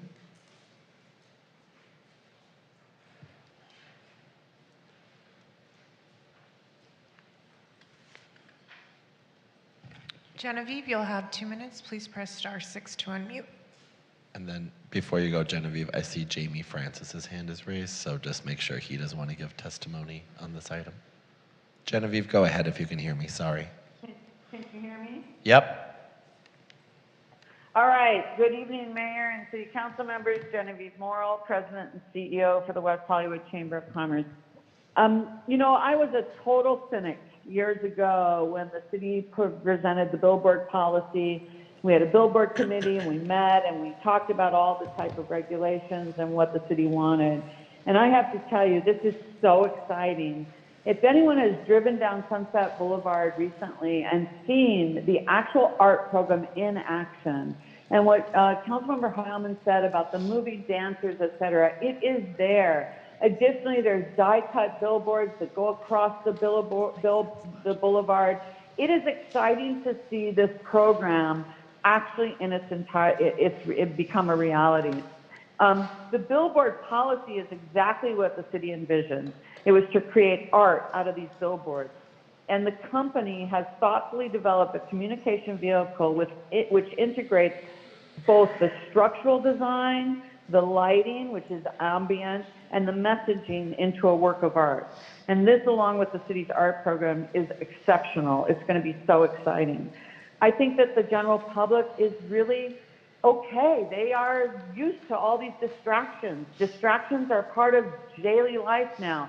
I don't believe anyone's stopping or crashing on Sunset because of these. And as Steve Martin said, we're talking about the Sunset Strip here. Yes, exactly, the Sunset Strip. This is a commercial district, enlivened, full of life, and we need to make it that. And this billboard policy was brilliant that the city put out, and the art program is being realized finally. And video is necessary, moving pictures. You can't just have 8-second stills going forward. That becomes more advertising. This is actually creating art, which is what you envision. If you want just 6-second rotation, 8-second rotations of digital, that's just going to become advertising. But utilize the digital for what it's worth and what you envisioned, and this is it. So very exciting. I hope to actually have art exhibits. Thank you, Genevieve. Thank you, Genevieve. Thank you. Did Jamie Francis? Jamie, did you want to speak on this item? Yes, I did. Thank you so much. I just wanted to mention, as a city resident who lives south of Sunset Boulevard, I do walk that area quite a bit.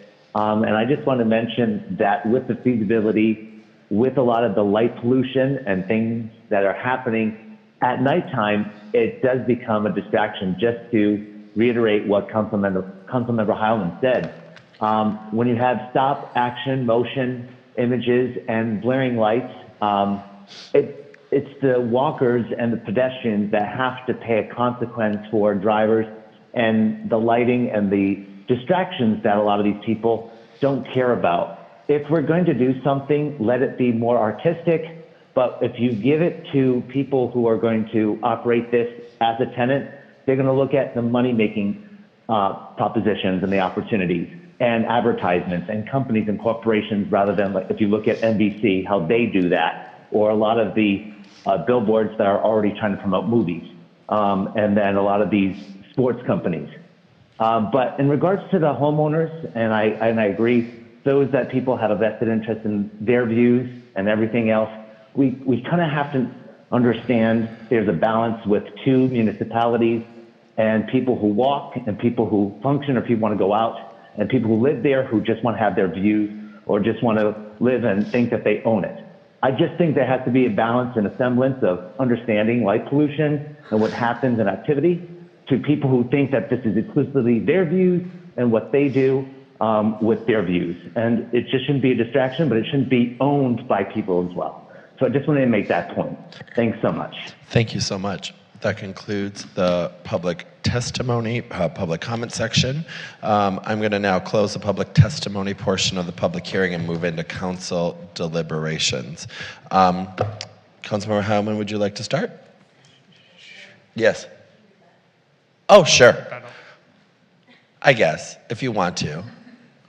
I keep thinking it's an appeal, but it's not. And so, here we are. Here we are. Thank you so much. You'll have 5 minutes. Thank you very much. First of all, I want to say thank you to the speaker who just spoke, because I think it's helpful to have this dialogue, and we really do appreciate it. A couple things that were raised. One was about the redevelopment options. You know, there's a lot of reasons and a lot of history, frankly, why all this building has been vacant for 30 plus years. A lot of it has to do with, candidly, ownership, the Sterling family who's owned it. But a part of it has to do with if they could go and rent it to a restaurant or a retail store, it would have been done, right? It's not something that, people don't usually just like leave a property sitting on the Sunset Strip vacant for fun. It's because it's not viable in its current use. And so one of the things we were really excited about as part of this project, as Brad mentioned, was to be able to revitalize a property that's sat vacant, that's been boarded up. I think, frankly, when you walk in the in the building right now, there's dirt on the floors. Not because it's like concrete and dirt, but like actually dirt. There's no concrete. So one of the things that is going to be done, that the Big Outdoor is going to do as part of this project, is spend many millions of dollars basically completely overhauling the entire building so that it is viable, that the city is left with really a beautifully essentially a new building. New HVAC, new windows, new operable doors, so that really is a place that is inviting and that folks will want to be. Unfortunately, as much as we all share the goals of trying to create more housing in the city, this is not a viable site for housing or for other uses. It's just too narrow, too small, too much of a pizza slice on the strip.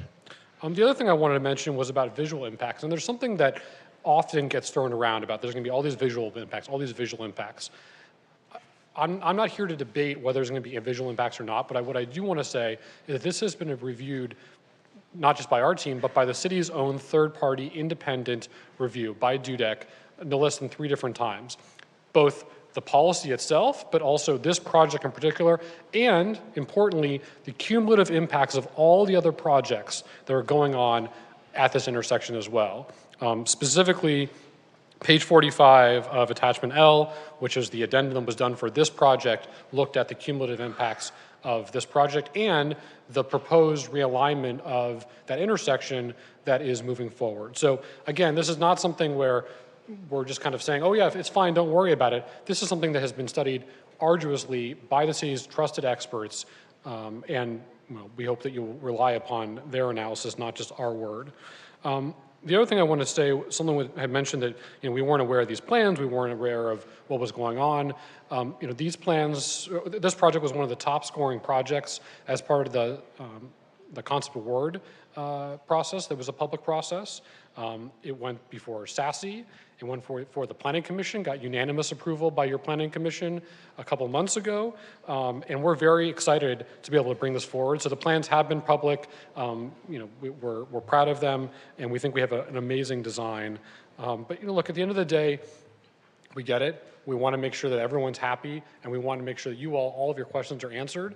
We feel as though we're ready to. Hopefully we've answered a lot of the things that came up in some of the initial questions, but also happy to answer any additional questions that you may have. Thank you very much. Thank you so much, Spencer. I'm going to leave the public testimony portion just open for now in case there are questions, but we'll go to councilmember deliberations. Is that okay by my colleagues? All right, now, Councilmember Heilman. Thank you, Mayor. Thank you, staff, and thank you everyone who spoke tonight. I agree with Spencer that this site is not a viable site for development.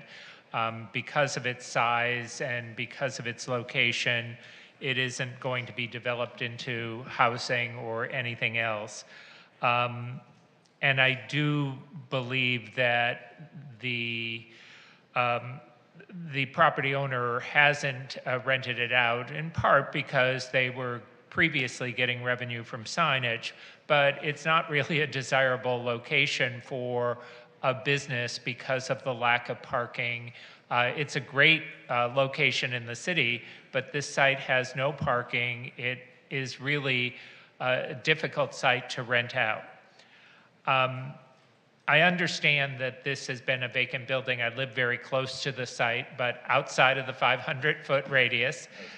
And I see it frequently, and it is terrible that it is vacant. It is frequently frequented by homeless individuals in the doorway. It does get a fair amount of graffiti, and activating this building in some way would be really wonderful for the city. So I support that fully. A lot of the concerns I have about this, I think, are really because of policy decisions that I think are being made by staff and not by the council. The decision not to consider the impact of signage on those who live on the Sunset Strip, that to me is an incorrect decision, and it's disrespectful to our residents to say, well, they've chosen to live on Sunset Strip, so we don't need to worry about how these signs impact them. So I'm troubled by that. I'm also troubled by the decision to sort of allow full motion. The default is there shouldn't be full motion. The default policy that we established was that signs should only change after a certain number of seconds, and that was done after careful consideration for policy reasons, for safety, for vehicular safety, but also because of the distracting nature of fully motion signage.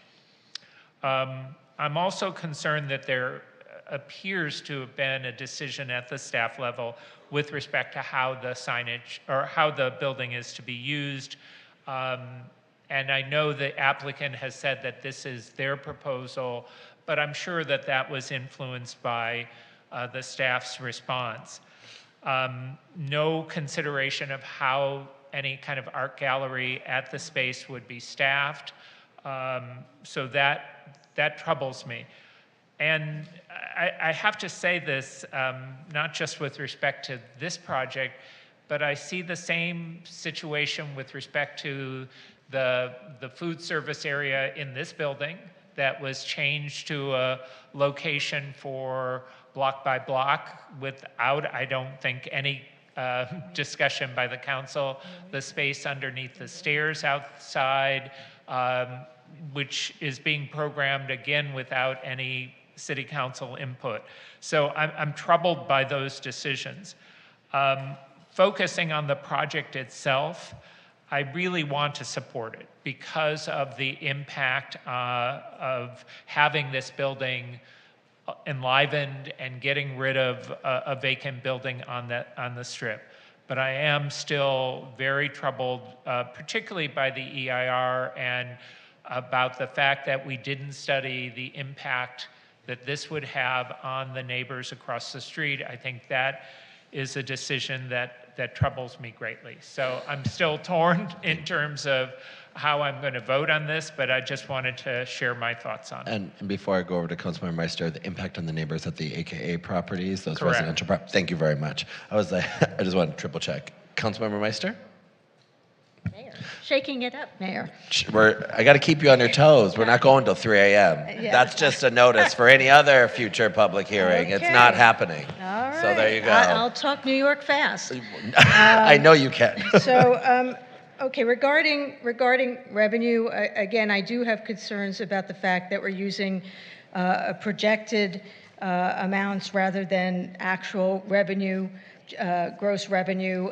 We're supposed to be partners. In fact, I think Jeff said we're partners in this. Partners share in both the ups and the downs. And so it concerns me that we don't audit gross revenue, and I think that has to be done in the future.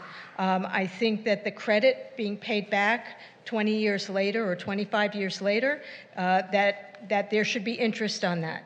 There is lesser value of that amount of money in 25 years. I know because, I look at my IRA. I know there's a difference. You have to consider that the value of that, whatever it is, $500,000 or whatever it is worth a lot more 25 years later. Regarding the whole contradictory obstruction issue, the 3.4.5 and 3.4.6, I think what we should do is in 3.4.5, there is a sentence that says the parties further acknowledge and agree that nothing in this agreement, including this subsection, shall serve to impair, limit, or diminish owners' right to comment upon, object to, or legally challenge a development project in the vicinity of the property. I think we should add the word private, because I don't think that they should be able to legally challenge the city. So I would say shall serve to impair, limit, or diminish owner's right to comment upon, object to, or legally challenge a private development project in the vicinity of the property.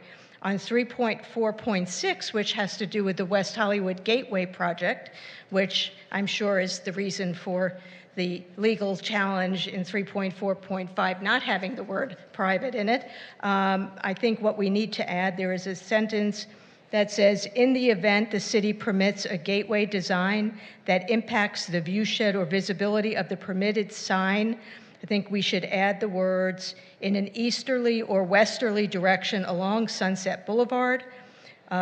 That owner may be entitled to request relocation of the permitted sign, because valuations should not be based on views from the south looking to the north, looking north to Sunset, because that will be very, very dangerous if we don't include something like that when we look at other development projects that are happening, especially on the westerly side of the city. But I also, again, I go back to, I have a lot of concerns about trying to protect view sheds, because we have residents who have come out for many, many years when we've put up either a new project, a big building, or a billboard that have said, you are now ruining my view. If we allow this project protection on viewshed, then we need to allow it protection for all people, all residents, all entities. Otherwise, we're actually discriminating. And I think that's a very dangerous place for us to be.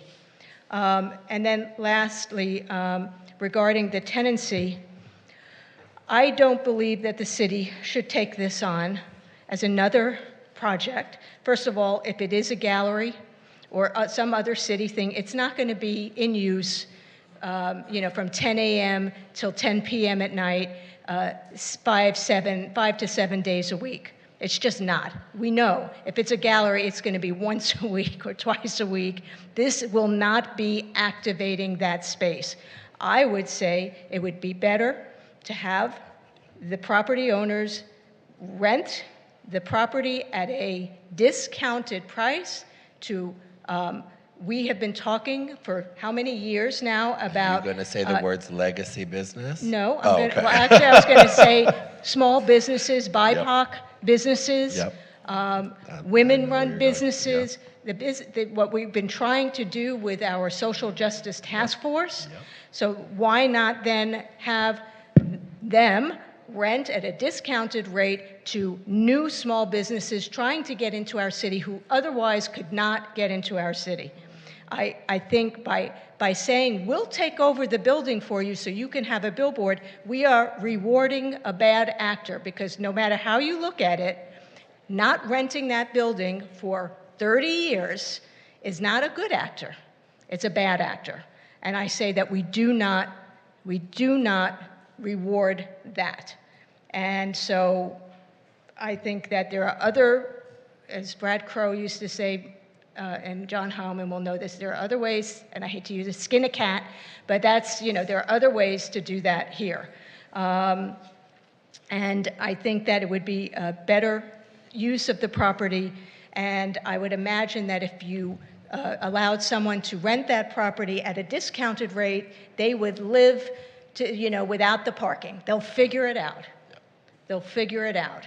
So that's where I'm leaning. I will say I like the design of the billboard, but I have similar concerns about the cumulative impacts, especially on the residents to the south, especially with that intersection being a dangerous intersection. But I would hope, regardless of how I vote, that my colleagues will consider these recommendations that I've made. Thank you. Thank you. I was hoping you'd say legacy business, but I think we can get there in a different way. Councilmember Shine. Thank you. So regarding the architecture and the design of this billboard, it's no doubt beautiful. I have similar concerns with that Councilmember Heilman and Councilmember Meister have. And those are, I do, regarding the decision being made by staff, I don't agree with the decision that this be taken over either, for many of the reasons that Councilmember Meister said. As far as staff making the decision, it's here now, and so we are voting on it, but I can understand Councilmember Heilman feeling perhaps in some way we could have had some input, but this is the process and it's here now. And also the block by block taking over the what used to be the little coffee shop that was empty, Councilmember Heilman, that actually came to us at council that we voted before you were on that as a report back in an item. Staffing this space, and Councilmember Meister is correct, then it's not going to really be fully functional and vibrant. I love the idea of renting it back and working with the property owner to complete some of the vision and priorities that we have for some of our businesses that wouldn't necessarily be able to afford the higher rents, such as BIPOC-owned businesses, women-owned businesses, et cetera. I also agree with the interest on the credit for 25 years. Absolutely. Councilmember Meister is correct. In all these instances, it is really important that we have stronger negotiation during these agreements. And so those are my thoughts right now. Thank you, Councilmember Shine. Vice Mayor Byers. Thank you. I was curious, I know that there's an open process right now for the public to be giving comments and feedback on the Sunset Arts Advertising Program. Those comments close May 19th. What's the next step for that process? So the next step for that process is that it will go to the Long Range Subcommittee of the Planning Commission, I believe on May 16th. Okay. And then after that, we will respond to comments and take it to Planning Commission, then it will come back to this body. So some of these bigger concerns around lighting, around neighborhood impact, especially as we're sort of looking at more the Billboard projects coming online, can be taken up in that realm. So, okay, that's helpful for me to know. Okay, then I have a little bit more thinking around the suggestion and offering from Councilmember Meister about the operation of the lease. I think it's a great idea. I guess my concern or a question would be back to the timeline. What timeline are we looking at for operating this building? How much time before that dust on the ground is turned into concrete and it's fully operational? I would estimate 18 to 24 months. Okay. So there's some time. And again, if we're making a decision tonight, we're making a decision about the agreement that would, at this point, be about the city engaging in a leasing agreement for that 10 plus years. Okay. So we're looking at a 2-year away timeline for anything starting, the city taking a lease up around 10 years. Okay.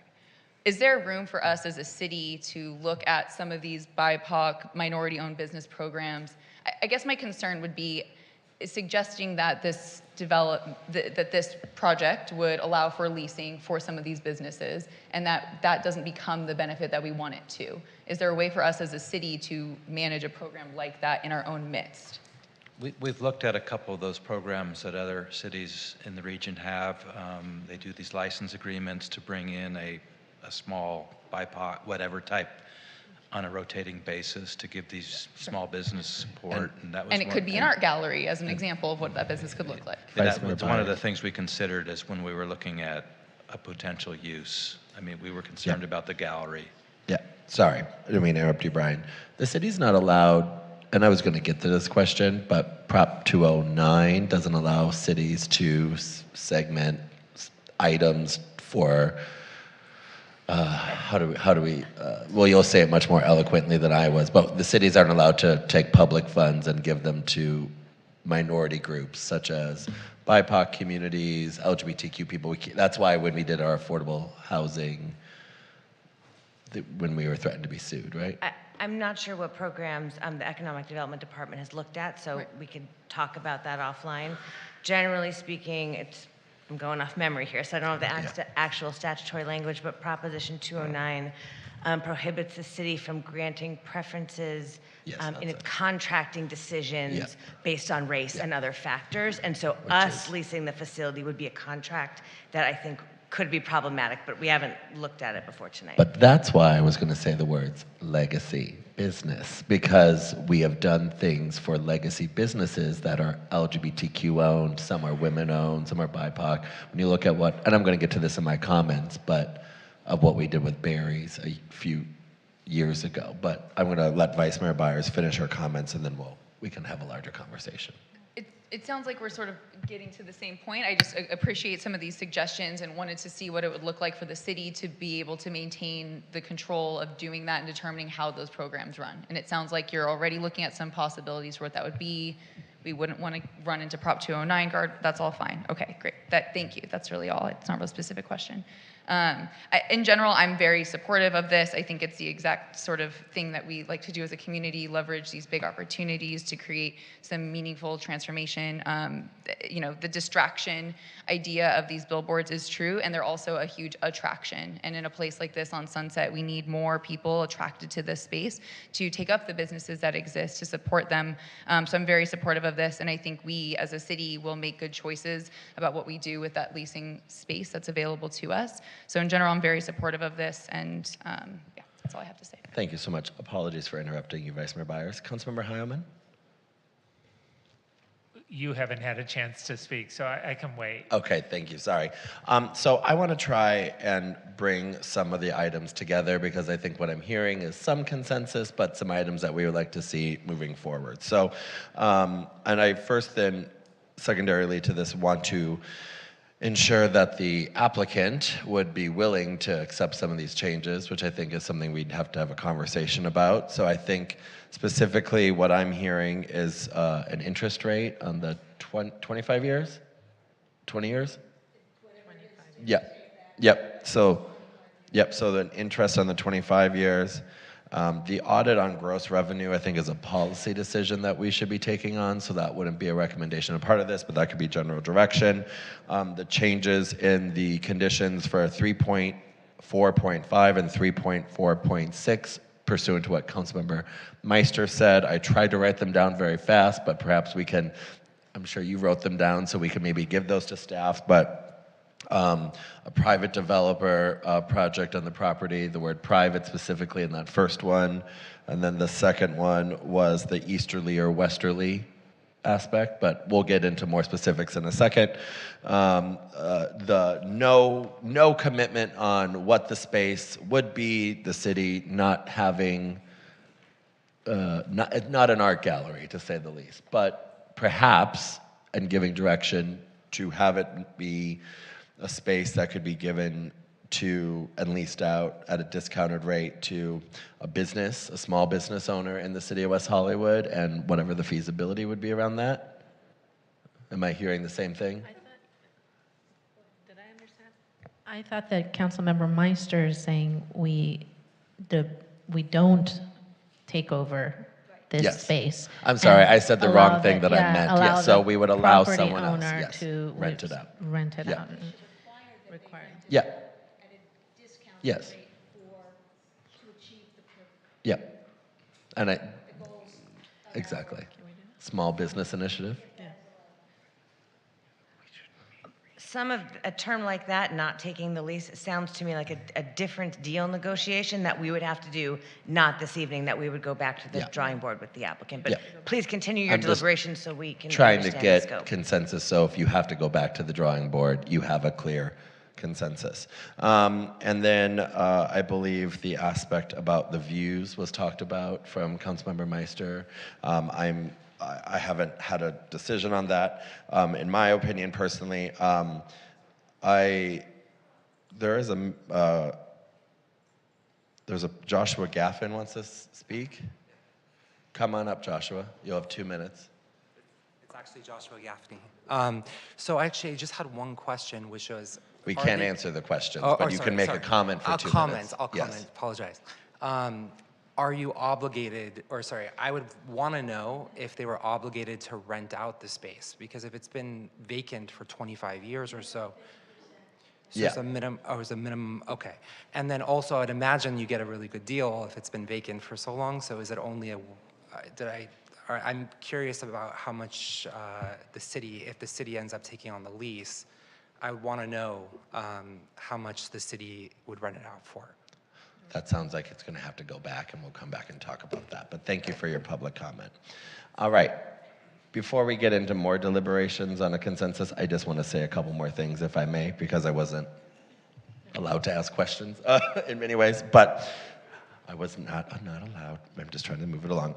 So I don't like how we're cherry picking certain billboards in different ways. I mean, I understand that when I'm driving up and I'm looking at this billboard and I'm trying to look at it and see it moving, it's no different to me than when I'm going east and then I see the full motion at the Pendry with what's going on there. Now, I understand the Pendry had different agreements when that was finalized. I wasn't on the council, and I think it was the House of Blues project.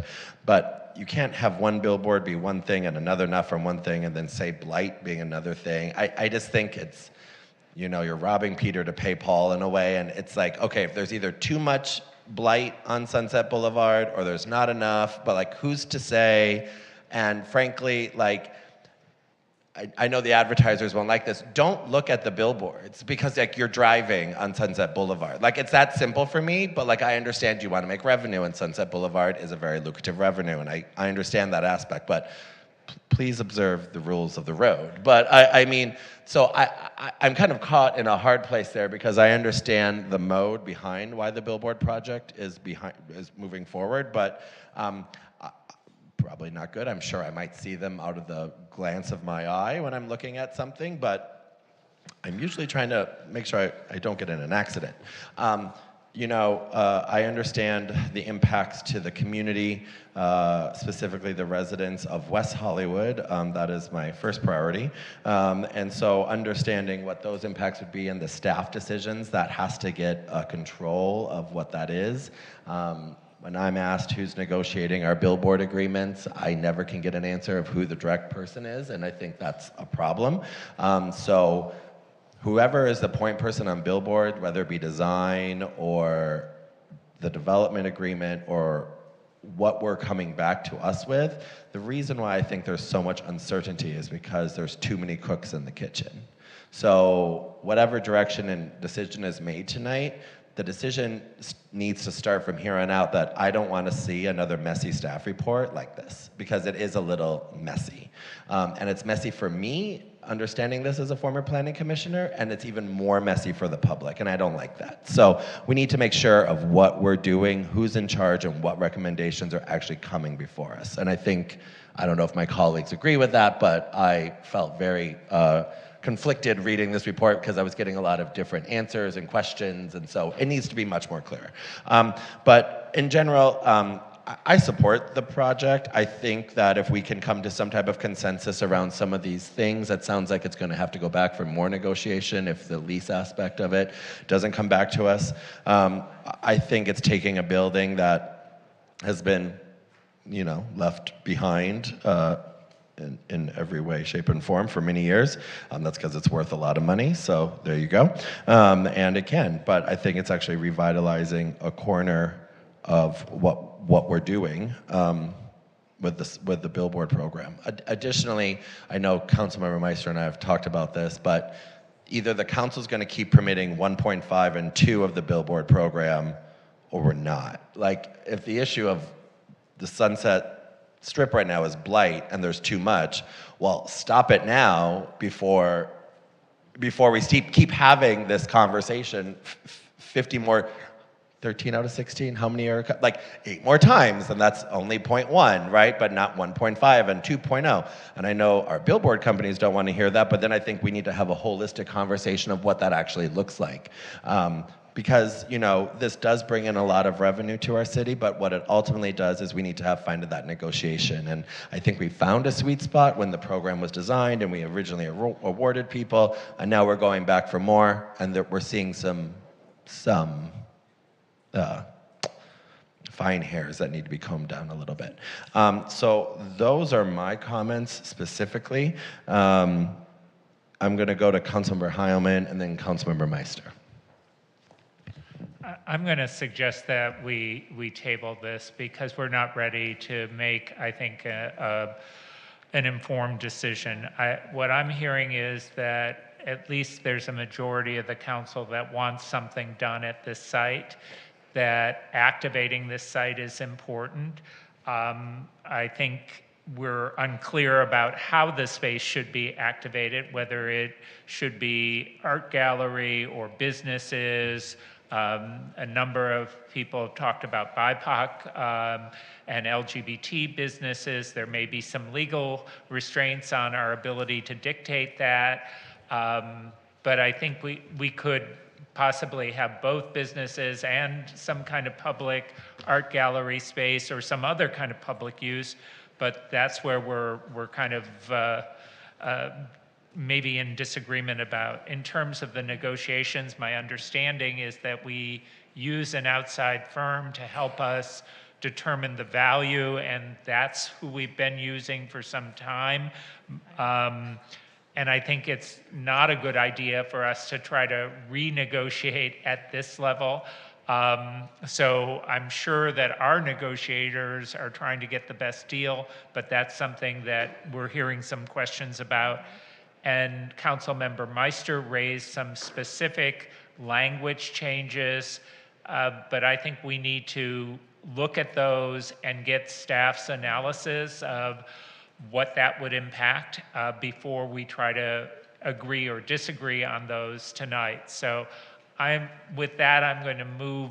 I see Councilmember Meister has her hand up, so I'll wait until your comments, and then I'm going to move that we table this with direction to our staff. Yeah, I thank you, Councilmember Heilman. I was going to say that I also felt that this wasn't quite fully baked, and maybe taking a breath and looking at some of these issues would be useful for everybody. I just do want to say that, you know, I understand the mayor's concerns about the different,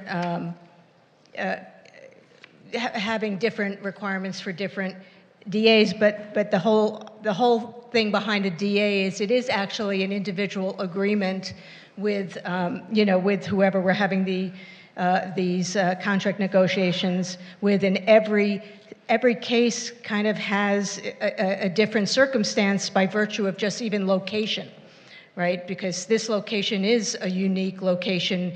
We have, you know, 3 potential billboards at that site. We have not studied the light impacts on the residences in the commercial zone, and I think that we should. I think that we should take the time to at least look at that and see if there is some kind of mitigation for that. I also think that we might want to consider that the west-facing, is it west? Yes, west-facing billboard possibly be static, or just not full motion video, because there are going to be, if there are going to be more billboards on that site, it could just be like overload, like, you know, too much. I mean, head exploding. Even when you say don't look at it, you know, when you say don't look at it, you end up looking at it, right? I mean, that's what you end up doing. I say don't look at a lot of stuff. Yeah.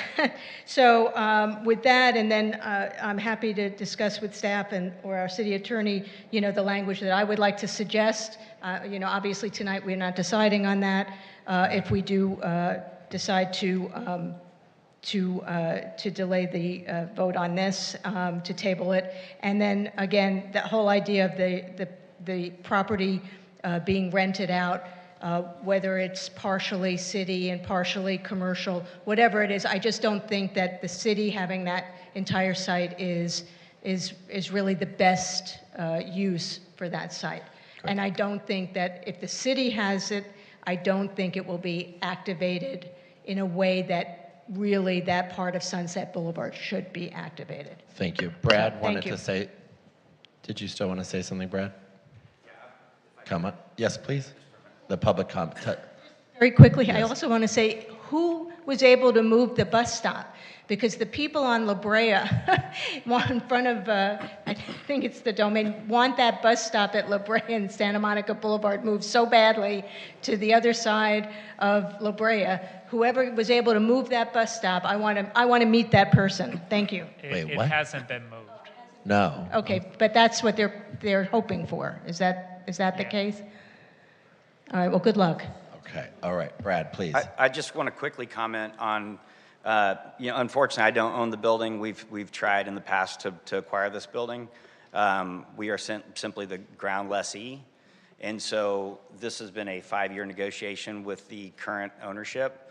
And we were finally able to obtain a signature on this DA. That's why I would implore everyone, whatever I can do this evening to help with this process or talk about the leasing aspects, the ability for us to go back and amend this DA agreement with this landlord is just very difficult, just to be perfectly honest. And we have worked very hard. We've increased things that are happening right this moment, starting yesterday, to try to get to this point. That's not your problem, that's obviously mine, but we would love to be able to develop this corner. We are spending over $12 million to do this, and we are giving the space to you guys for $1 per year, and I'm happy to personally and our company to help with that process if we need to be the buffer between you and the tenant. We've been taking kind of direction and working together with staff on who to put in there, but we are making it simply a white space for office, so we can make it really whatever everybody wants, and we can help with that process too. So I'm gonna, thank you very much, Brad. Okay, thank you. So I'm gonna defer to our city attorney on this one. So what we're hearing, and I believe the reason why this item is on our agenda tonight, because the DA couldn't be signed at a previous meeting because the individual is in their 90s or higher. That's okay, that's their business. It's okay, Spencer, thank you. But I understand that difficulty. Now, are we able to, I'll ask my colleagues. I'm happy to have a conversation about approving the project, but I understand there was a motion potentially to table it. Now, if we negotiate on the spot tonight and take a break and have staff go meet with them and do it, or what would you suggest, city attorney? It depends on the scope. If it's minor language changes, we do that frequently and make sure that the other side is on board with the changes. But this sounds like a more comprehensive change, and more information is needed on what the space can be used. Will it be used by the city? Would you rather it be used by the applicant and then they lease it out to a program that the council is directing would be beneficial to the city? So I think this direction, where the five of you land, will help determine whether it can be done tonight or not. Hold on, John. I don't think it can be done tonight. I'm going to move to table with the direction that's been given. Understand. Is there a second? All right, there's a motion and a second. Does anyone have any further comments on this before we go? We're good. A motion table takes precedence, so we're going to go ahead. I'm sorry, are we continuing the public hearing rather than tabling this? I don't know how long it will take staff to work on this. I think there is support for the project, but I don't think we want to put a time limit on. Yeah. We could do it to a date uncertain. It would be to a date uncertain, because we don't know the full scope of what the language changes will be. Continue it to a date uncertain. Yes. Okay, so that's my motion.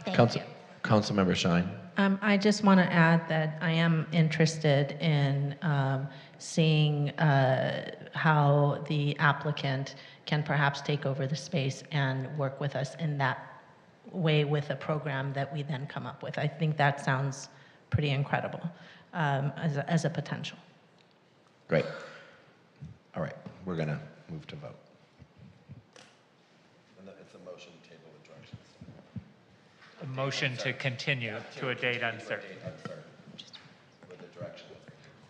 So we have a motion, there we go, perfect. A motion from Councilmember Heilman and a second from Councilmember Meister. And we can now start voting.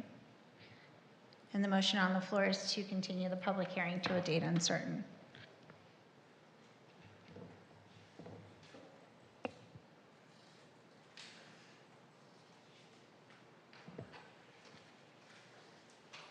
That passes 5-0.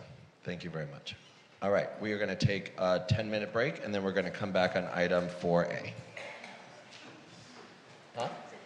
Ooh, yes.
Welcome back.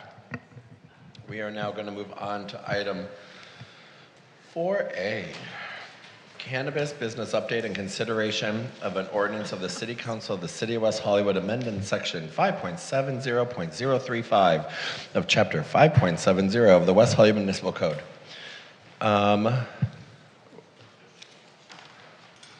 Will staff representatives please introduce themselves and give us an abbreviated-ish staff report?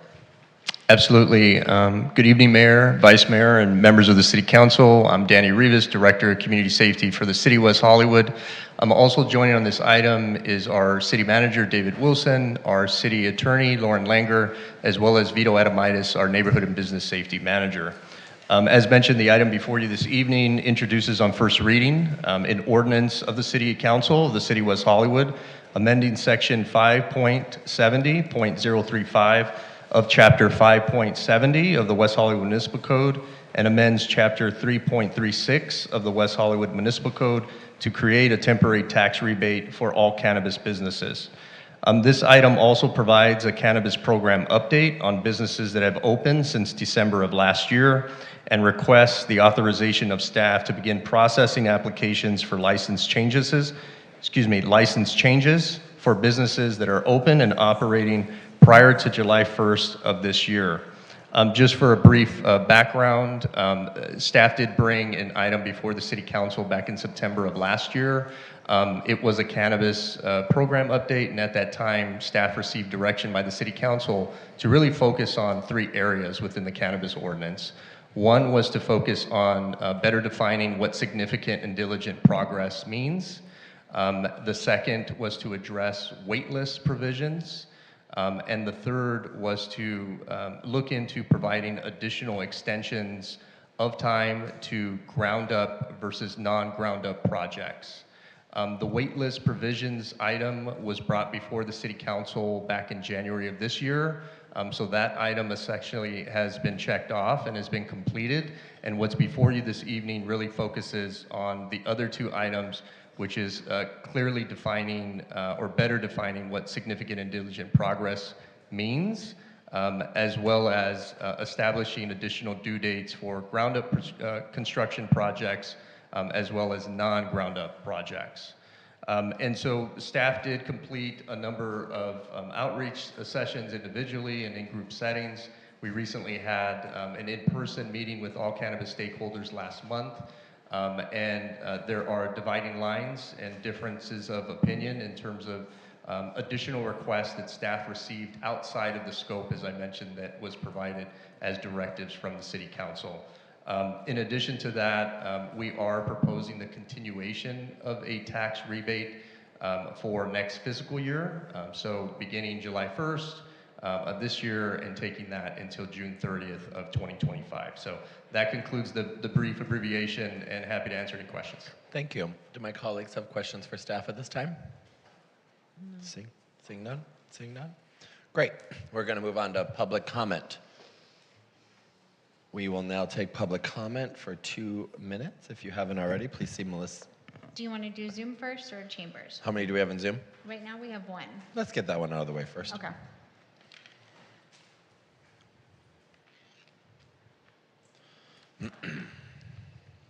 Our speaker for this item in Zoom is Genevieve Morrill. Jen, go ahead. Thank you, Madam Clerk. Good evening, Mayor and City Council members. Genevieve Morrill, President and CEO for the West Hollywood Chamber of Commerce. Cannabis. I know we're sick of hearing about it, but until we find a legal pathway viable that'll help support these businesses who were invited to open a business here, then we'll continue to discuss it. There are lots of items that the cannabis license holders could agree upon, and I'm disappointed that staff could not put all that controversial clutter aside and focus on what was agreed upon, such as tax reductions, additional time for the build, reduction of security, and other tweaks that could help reduce costs. Emerald Village has been a very good advocate and has outlined a lot of these steps that we support. So we hope you will look to the future of West Hollywood as a destination for cannabis and as I said in my letter, and support moving forward with additional amendments. Thank you. Thank you so much, Genevieve. We're going to go back here to Chambers, and we have Scott Schmidt to be followed by Alex Cardos.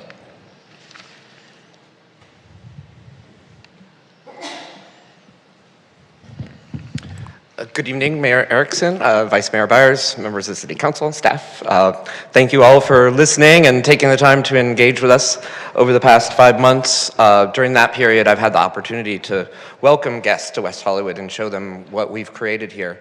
Guests from Germany, the Netherlands, Billings, Montana, Santa Rosa, Palm Springs, and other places have all come to these new venues that we've created, like the Artistry in the Woods, and Pleasure Med and OG Cafe, and it's blown their minds. We are creating something amazing, and we're really raising the bar for what's possible and letting people around the world see what cannabis can be. And that's really a credit to those of you who were on the council when you adopted this. You got it right the first time, using the merit-based process and bringing these new businesses in. There obviously are many controversial issues. What's not controversial is that this industry is struggling nationally, statewide, and we're even seeing impacts here in West Hollywood, and your help is needed.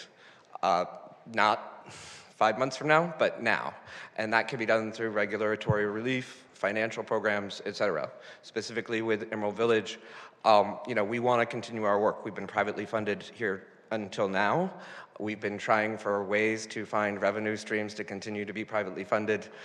Those still need more time to work on, and so that's why we're asking for an expansion in the scope of the contracts that you previously approved, and I hope that you will ask staff to bring that forthwith, 30 days if possible. So thank you, and I'll leave it to the others to talk about the other stuff. Thank you so much, Scott. Alex Cardos to be followed by Aaron Green.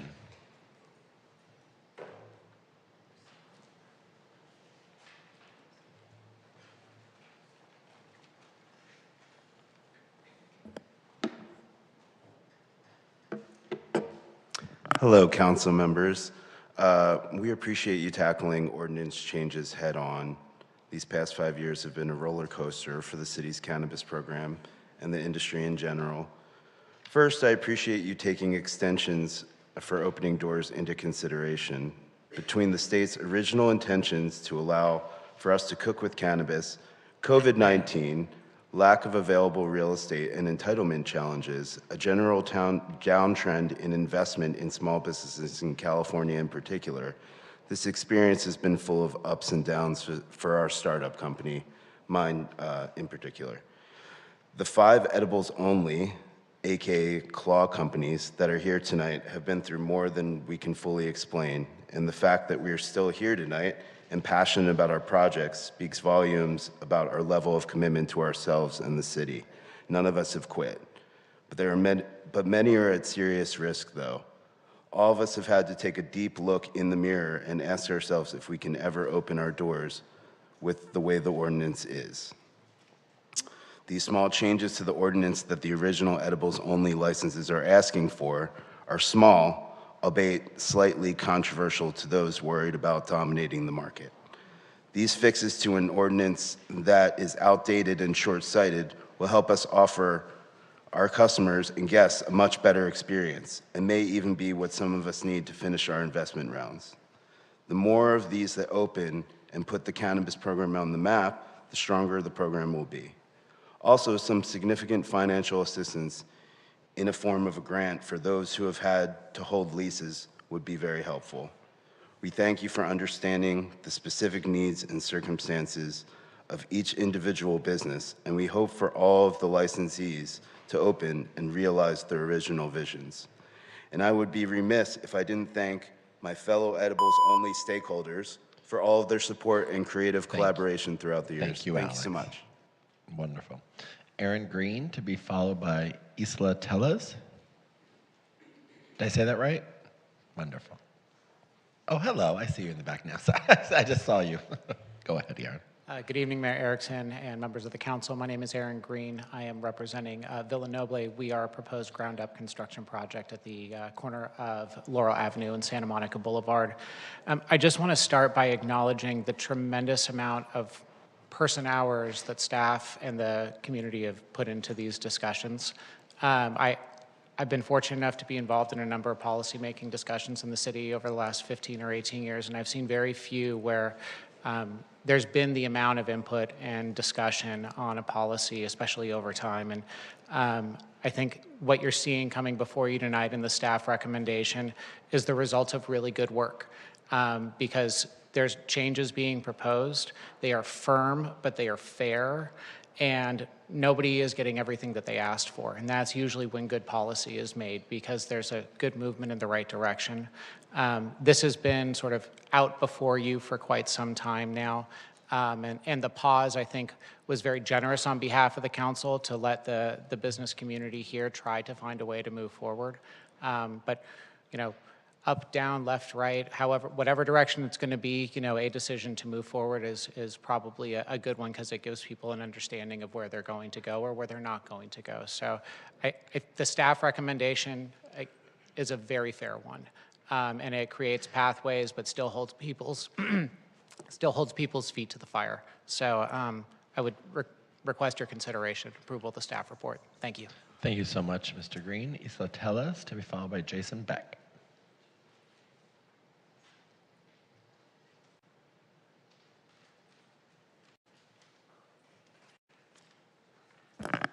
Good evening. My name is Ilsa Tellez with Ash Society, one of the Edibles Lounge license winners from 2018. The landscape of the cannabis industry has changed drastically since this license was granted 6 years ago, and we're still here fighting for an opportunity to participate with a feasible business plan. We're here again asking for some flexibility in the WeHo cannabis regulations to allow more time for us to find investors who believe in the vision for cannabis consumption lounges. We are also requesting to modify the language in the regulations to remove the specifics on partially consumed packages. Lastly, please allow us to set our own premise diagram layouts to remove the edible lounge square footage requirements. We're not here to compete with existing storefront retailers, and we're not a threat to existing WeHo cannabis businesses. Thank you. Thank you so much. Jason Beck, to be followed by Jay Handick.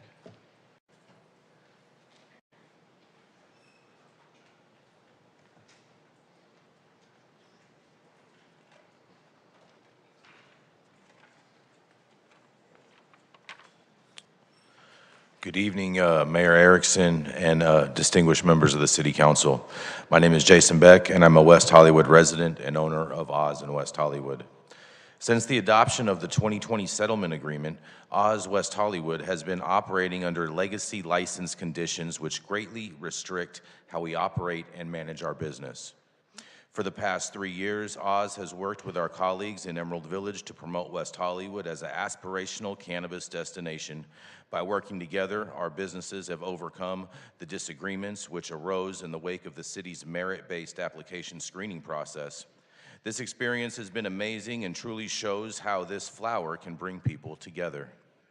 When the city began consideration of changes to the cannabis ordinance to allow more time for unopened licensees, the former Originals and Aura businesses did something amazing. We worked together. We worked together to develop a plan for deadline extensions, which we believed to be fair and equitable to all cannabis businesses in the city. I ask you this evening to focus on the areas where the cannabis licenses have agreement. Our industry is among the most regulated and heavily taxed, and we need your help tonight. Please ask staff to bring back a package of regulatory and financial relief for the cannabis industry, which includes an item to allow cannabis businesses, regardless of license type, to move more than 600 feet away if they are currently closer to a school or other sensitive use. A review of the necessity and efficiency of security mandates, and an expanded scope of work for the contract with Emerald Village. And I thank you all so much for your support and working with us. Thank you so much, Jason. Jay Handick, to be followed by Sarah Uphoff.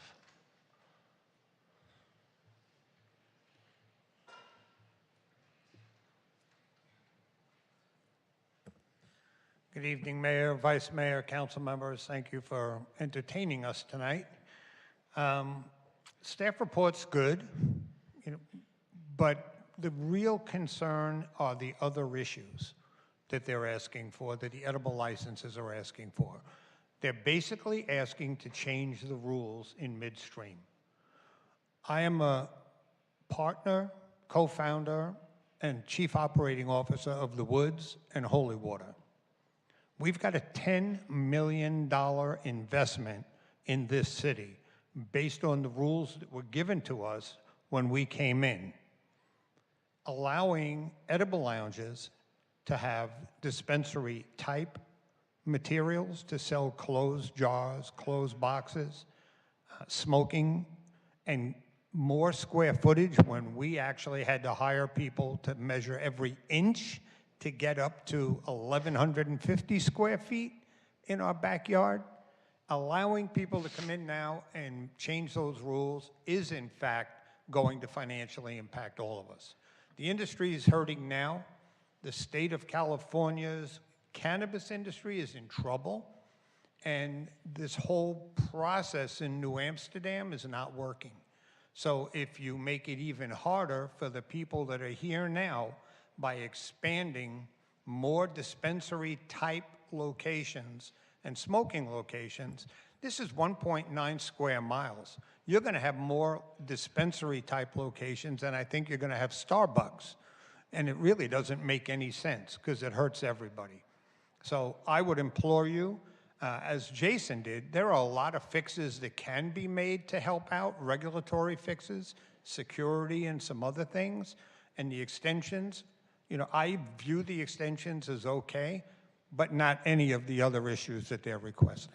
Thank you. Thank you so much, Jay. Sarah Uphoff to be followed by Kirk Kotosian. Hello. This is my first time in my first meeting, so hi. We did have a brief meeting with some of you. I am new. I'm with door number 6, partnered up. We have been trying to get open. I know that the main thing that you guys are addressing is the diligent progress. A lot of our holdup has just been the city. 2 weeks ago, I went in and said, we've been waiting on comments. They said they're due tomorrow, you'll have them by Friday. When we didn't have them on Friday, and I went in on Monday and said, where are the comments? They said, oh yeah, they were due Thursday, but they don't always get them in on deadline. And I don't know any other job where you can constantly not meet your deadlines and keep your job. It's really, really frustrating. We are trying. And then the 50-50, I know that there are some other people, the dispensaries, but I've never known that a grocery store affects, or a bar is going to affect the liquor store, or the restaurant is going to affect the business of a grocery store. So I don't really understand. I'm new to all of this back and forth, but I don't understand why a cannabis consumption lounge would affect a dispensary. I don't think that I think there's enough love for the plant for all of us. So on the extensions, we are going to need extensions. Nothing's happening quickly enough to get it. We're trying. But also I would like the city to readdress some of the 50-50 and the open packages. These are things that they don't make it feasible for us to have a profitable business. Not enough people go out and want to do edibles in a social setting. They want to smoke. So we need more room for smoking. Thank you. Thank you so much, Sarah. Nice to see you again. Kirk Kotosian to be followed by Jackie Subek.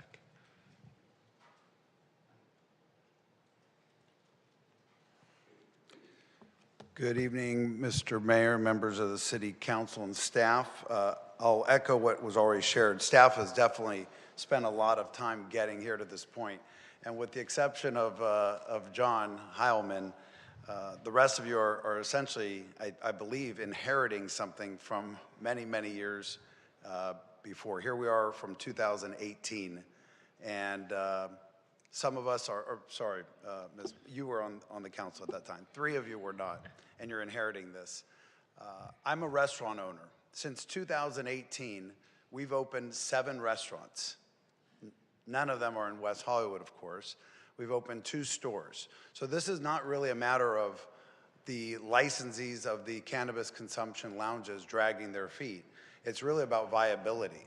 And it's really unfortunate that, and I'll just say it, I believe that it's the greed of a few with hired guns who are afraid that their some competition is going to be a negative for them, which is just not true. Good restaurants like to be around other good restaurants. The other thing I'll share is that no one from the consumption lounges are asking for a dispensary at all. No storefront. This is about selling product on site, removed from the storefront without visibility to the street. So this is about capturing the purchasing power of the customers that are already coming into those lounges, not marketing to them through glass windows to passersby. So with that, we are representing ourselves. I believe you've heard from a lot of some representatives of the licensees who are resistant to our requests, but some hired guns as well. And I ask that you think about the viability of those who want to move forward. We may or may not. Thank you. Thank you, Kirk. Jackie Subek, to be followed by Brian Robinson.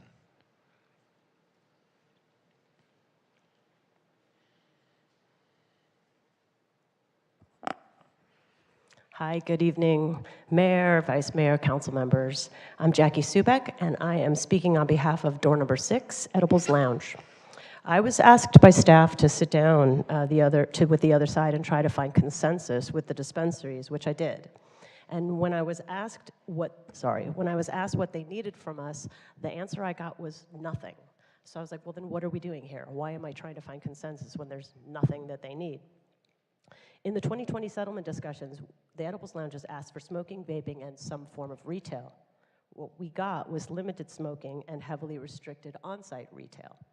If we had gotten the retail back in 2020, I actually believe that there's a good chance that several of us might have been open and creating jobs, opportunities, experiences, tax revenue. It just didn't happen. So, and I want to refer really quickly to Jay and the handle about not changing the rules. I wish I didn't have to say this, but Jay and his partners would not have had the opportunity to have access to that lounge had we not changed the rules. They wouldn't have had smoking because they're an edibles lounge. This is our 6th year asking for this help, and we do need your help. I agree with everybody on that. You guys have the tools to help us. At the present, the 5 unopened edibles lounges have spent a combined total of $10.4 million and are still heavily restricted. What's going to happen with that money? And you're not hearing the stories behind the scenes. These are small businesses. People's lives are actually being ruined by this. We believe that the requests we made are reasonable and practical, and I encourage you to vote and direct staff to make recommendations and present them back to us as fast as you possibly can. We're barely holding on. Thank you. Thank you so much, Jackie. Brian Robinson, to be followed by Amy Pagel.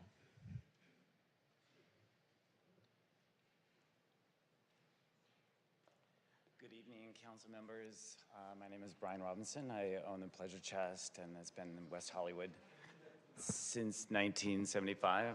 I've had the Pleasure Chest. Well, not since 1975, but it's existed in West Hollywood since then. I had Pleasure Med, and then there's a lounge component to it as well. First of all, I want to congratulate the council members for starting this process and creating what I say is the best of the best between artistry and urban leaf and the woods and Calma, some of the best dispensaries that exist, and they're all in this one tiny little city. And it's taken a big effort. We built ground up and it's taken us almost 5 years. Got several demand letters from the city saying that if we don't open by a certain date that we would lose and forfeit our licenses. And yet we were constantly pushing through the pressures to open at a great expense, overtime and weekend development. And so here we are, we have opened. The concerns that I have and some of the other people that have spent millions of dollars on these projects is that the rules that when they started, it was going to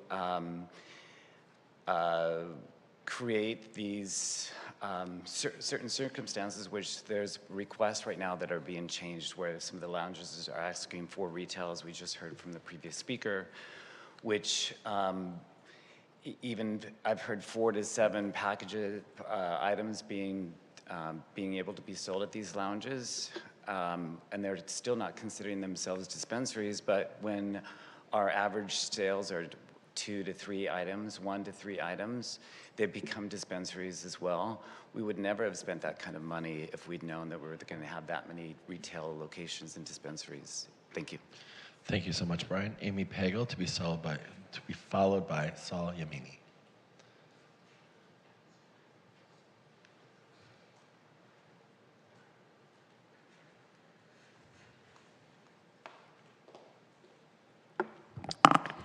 Good evening, staff and council. Thank you, everybody, for your time this evening, and thank you for your attention to improving the cannabis ordinance. My name is Amy Pagel. I'm a resident of the city of Los Angeles. I'm here tonight to speak on behalf of Zen Cannabis. Zen has served the city of West Hollywood for over 20 years as a medicinal retailer first, then a legacy retailer, and now an adult use retailer. As we look at the ordinance tonight, we ask that you reconsider the provision to reduce the security requirement. It's very costly, and the operators have great track records of keeping security incidents down, and it's a very expensive requirement to have those 2 guards. The extensions that we're talking about tonight, I just want to point out a discrepancy between the extensions that are being offered to future operators and to current licensees. Zen currently sits on the waiting list for an on-site consumption license, and if we are offered that license, we will move quickly through the licensing process, but we would ask for a level playing field on the extensions that are being offered. So again, thank you to staff and council for considering these matters, and we ask that you do give another look to the security issue, although it was removed from tonight's staff report. Thank you very much. Thank you so much, Amy. Saul Yamini to be followed by Grace Lalau.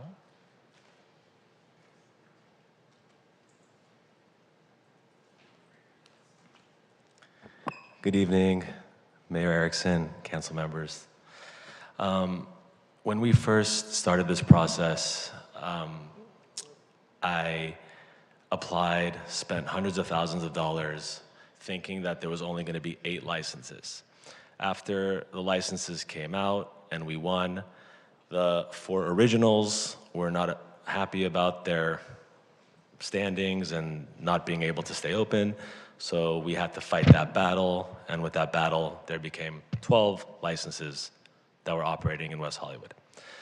And through the whole process, rules kept changing, the municipal codes kept changing, and things just kept changing along the way. I played by the rules. I've spent millions of dollars getting my spot open, a lot of rent, and I never asked for anything to be changed. The city was always on top of me, making sure that I would open on time, hit my timelines, and get open in a timely manner, which I did. This is not about us against them, it's about rules. There was rules that were made, and we followed the rules, like Brian said. Everyone had to follow the rules. I didn't apply for a edibles only because I knew it wasn't a viable business. I got 4 other licenses, which I thought were viable. There's only 20 applications that were applied for the edible lounges, and 8 people won. Now they keep wanting to change the rules, and we did. They got smoking, and now they're saying smoking is not enough. We need to be a dispensary, we need to be retail, whatever they're asking for. I just don't think it's fair. It's hard enough to make money as it is. We're competing with 7 other licenses in the city, actually 9 other licenses in the city. If you added another 6 licenses, I would probably close down my business because I'm not making money as it is. So I think everyone should just play by the rules that we all signed up for. Thank you so much, Saul. Grace Lalau to be followed by Steve Martin.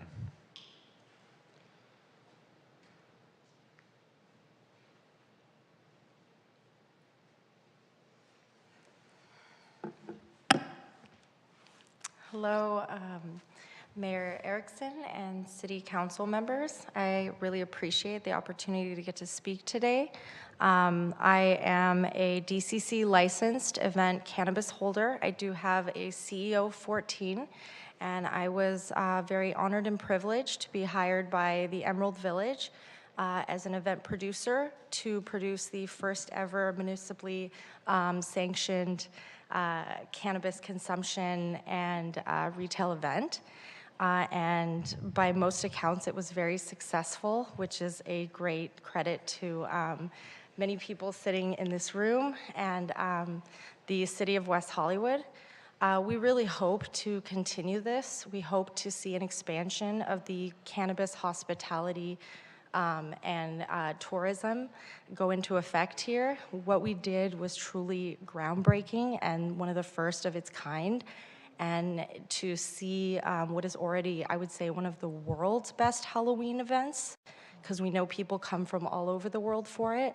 I truly believe that with the expansion and your financial help with the Emerald Village, we could continue to do such cannabis events and continue to help all of the licenses within the city of West Hollywood.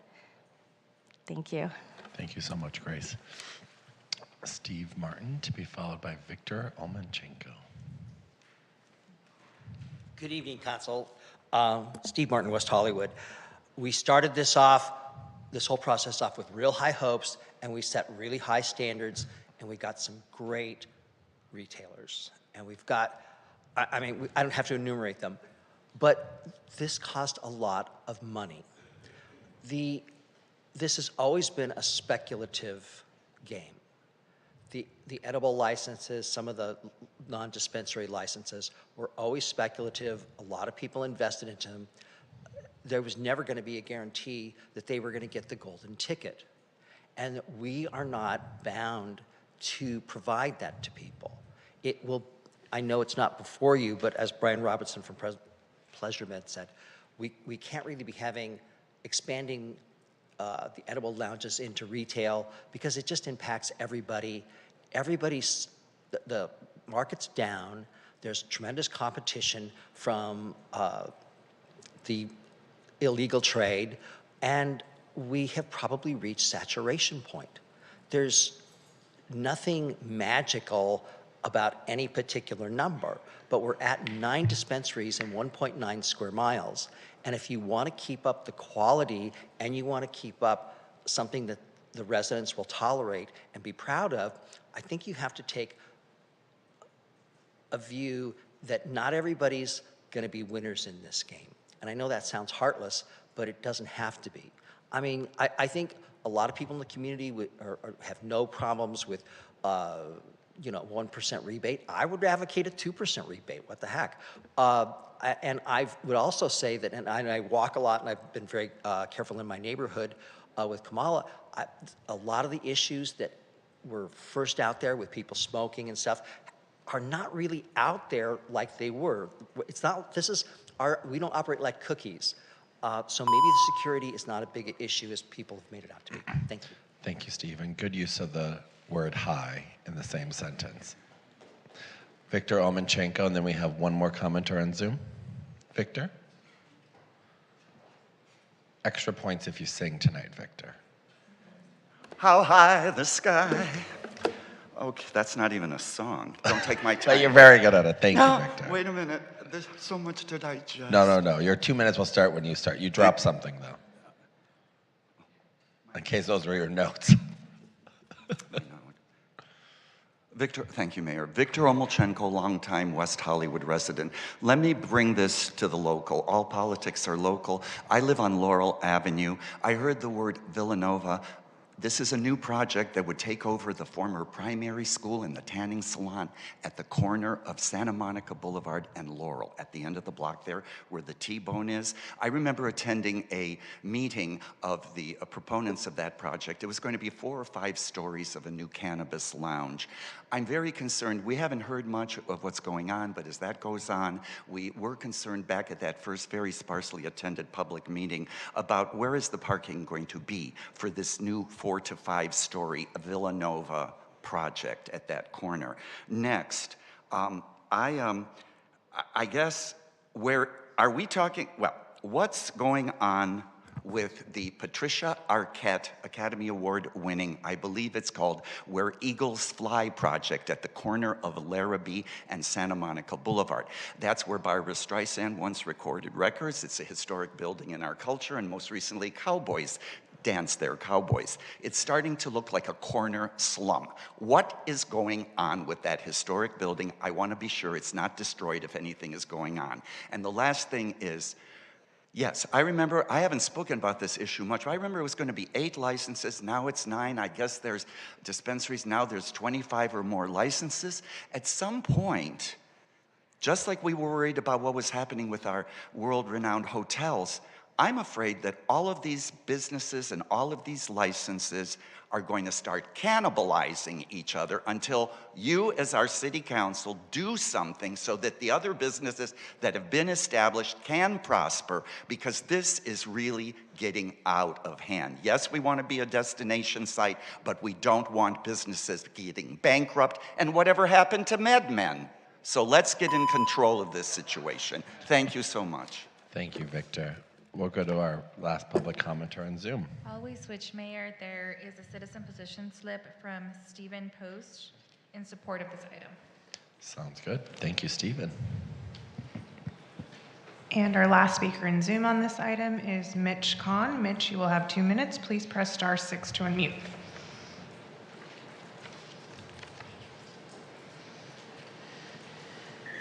Good evening, Mayor Erickson and council members. I'm Mitch Cahan, one of the owners of the Artistry.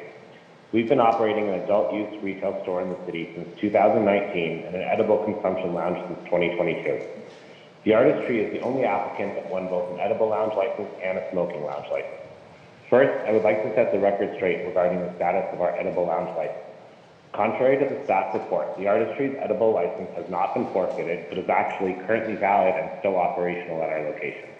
We do not intend to forfeit the license and are exploring options to allow us to relocate it, since as an already operational business, it is not subject to the time limitations set forth in the ordinance. Second, the Artistry opposes the staff recommendation and urges City Council to take no action tonight for the various reasons cited by the other operational businesses in the Emerald Village. Third, the Artistry strongly opposes any changes to the edible lounge license type. Although some of the edible lounges are asking for more time under the guise of needing special concessions because of changes in state law, California state law has never allowed cannabis businesses to sell food that is infused on site, which is why so few companies applied for the edible lounge license in the first place. Although the state law did change to prohibit cannabis businesses from selling non-cannabis goods, the state has always had a prohibition against infusing food with cannabis on site. Thank you. Thank you so much, Mitch. That concludes public comment. We're good? All right. We're going to move on to councilmember comments and deliberation, and we're going to start the discussion. And I'm going to look to my right and ask if Councilmember Meister would go first. Thank you, Mayor. Happy to start the discussion.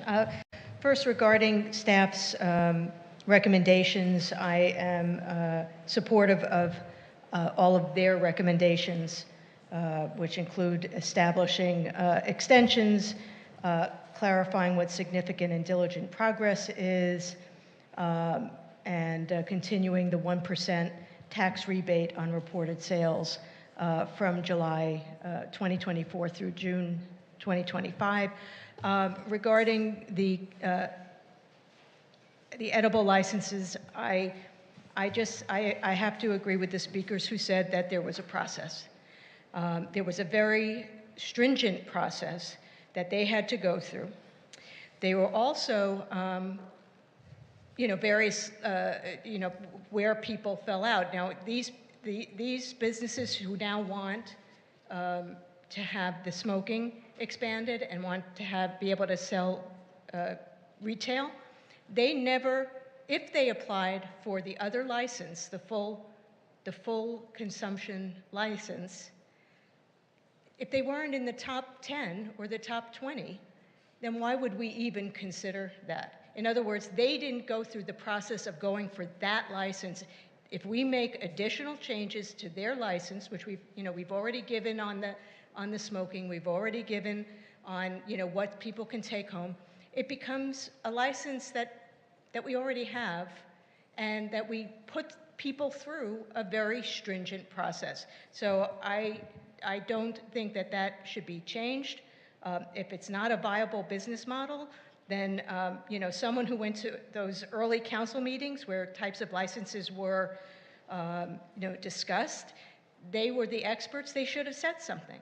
And if I know that we discussed this whole business of the state law. We even had our staff member go and lobby the state about the edible consumption lounges. And so it wasn't like we were, ignoring it. We tried, but it's not, quite frankly, it isn't fair to the other businesses to change their licenses, change their, what they're allowed to do and what they're not allowed to do at this point.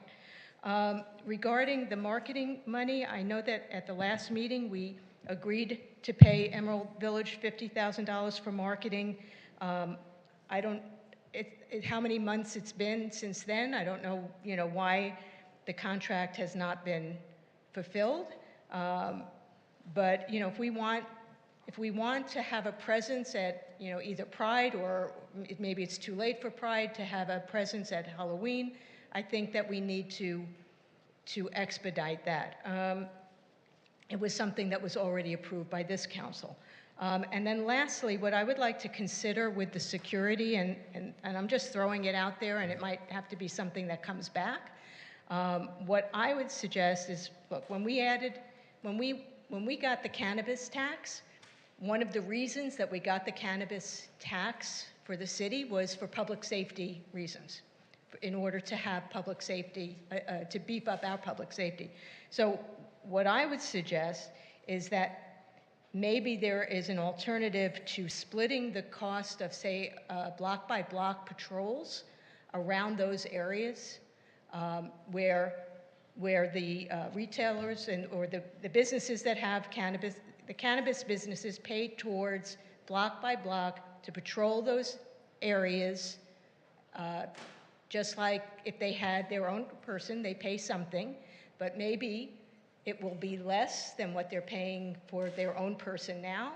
And the truth of the matter is, when we increase block by block by 30 people, we said that they would be in the residential areas.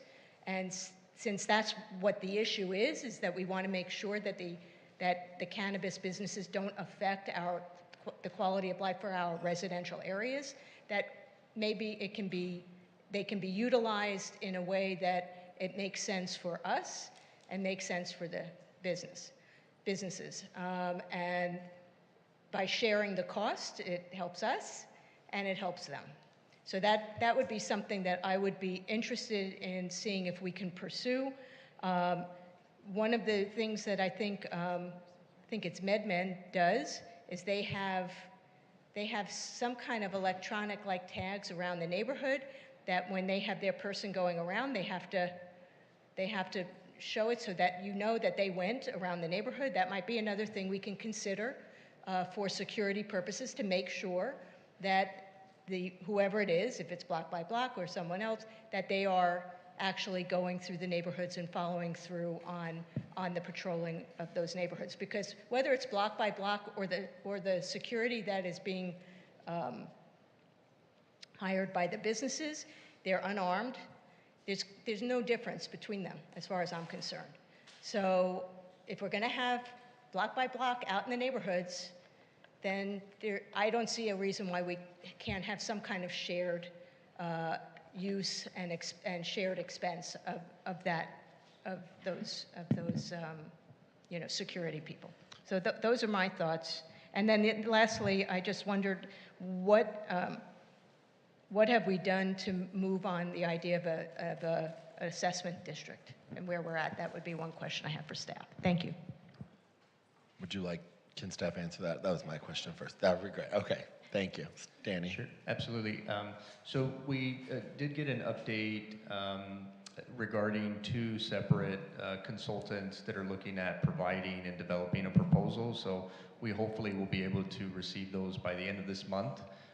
So that's where we're at right now. It is challenging given that there is not a cannabis bid district or assessment that's been created here in the state yet. And so we'll be continuing to kind of look at that and getting those proposals and reviewing those.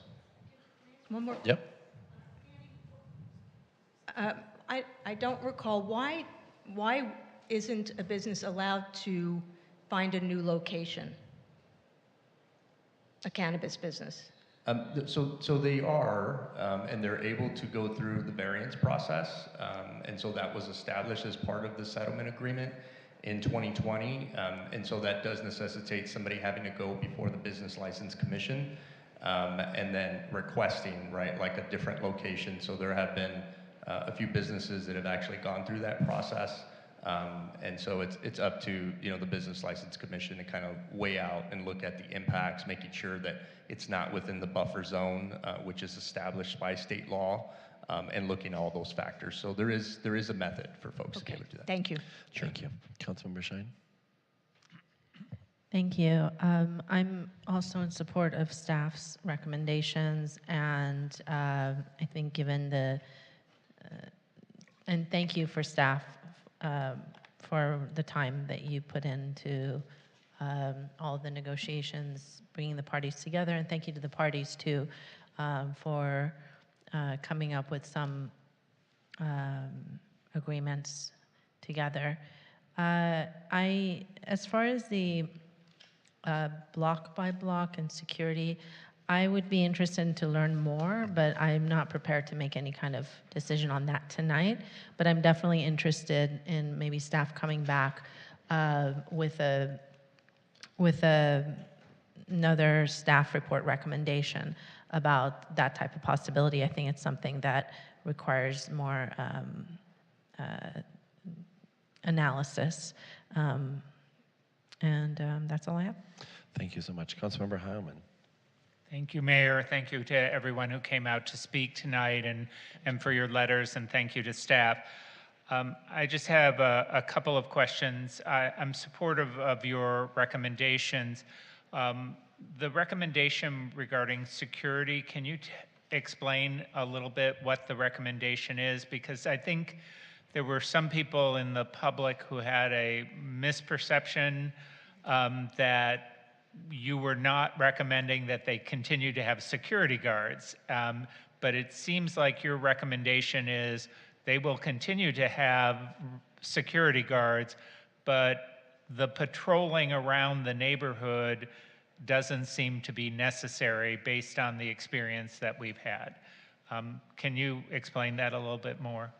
Absolutely, Councilmember Hammond. So we're actually not recommending any changes at all to the security requirement, and that does include the neighborhood patrol of folks having to perform within a 2-block radius of the business itself. And so there was a misconception or misinterpretation from community members, so staff is not recommending any changes. What we did include in the staff report, if it is the will of the council, is for us to return maybe before the Business License Commission. There is input that obviously came not only from the Business License Commission, but from community members when we had these hearings with each of the businesses. And so the businesses themselves, most of which proposed security requirements fulfilling that neighborhood patrol. And those are obviously tied as conditions of approval to the resolutions that were adopted. And so we would have to kind of look at that process with the city attorney's office and potentially bring it back for any sort of vetting or review at that time. But we are not making any changes as proposed this evening. Okay. Well, obviously, we want to keep our community safe, but the experience we've had with the facilities that have been open has been largely a good experience, and there haven't been associated impacts in and around the neighborhood. So if you look at that and come back and say, you know, maybe there's a better way to do it, as Councilmember Meister was suggesting, or maybe, you know, we want to concentrate the security at the businesses and not have them going around the neighborhood. So I'm open to that. There were a lot of speakers tonight kind of on either side of the issue of edibles and whether edible lounges should be allowed to have takeout or some retail component. The existing retailers are saying no. Those who have consumption licenses are saying we aren't viable without that. But that is not before us tonight, correct? You haven't made any recommendations to expand what the edibles can do. That is correct. Okay. I mean, that is something, Councilmember Meister said she's opposed to that. I am agnostic on it right now. I'm open to listening to, and I've heard the concerns of the existing retail businesses. I've heard the concerns of those who have consumption-only licenses. I'm willing to listen always, but that's not before us tonight, correct? That is correct. And just to add to that, staff's position is also looking at the other requests that were asked of staff to consider, right, on the other side that are non-edibles related. And so we are also not including any of those other additional requests as well. But you are correct, Councilor Helmer, and we are not having that on the agenda this evening. So as much as I don't want to have another discussion of cannabis, you still have the option of bringing forth some additional changes. If you meet with the businesses and come up with some other changes that a majority of the businesses seem to be in agreement on, you would feel comfortable bringing that back to us? Absolutely, if it's the will of the council, but that has been kind of the focus of our discussions the last couple of months, is to really try to gain some sort of a consensus or agreement on requests on both sides, and we haven't been able to do that, and that's the reason why we didn't put forward anything this evening. But if it is the will of the council for us to continue to look into certain aspects, that would be greatly appreciated for us to hear that from the city council this evening.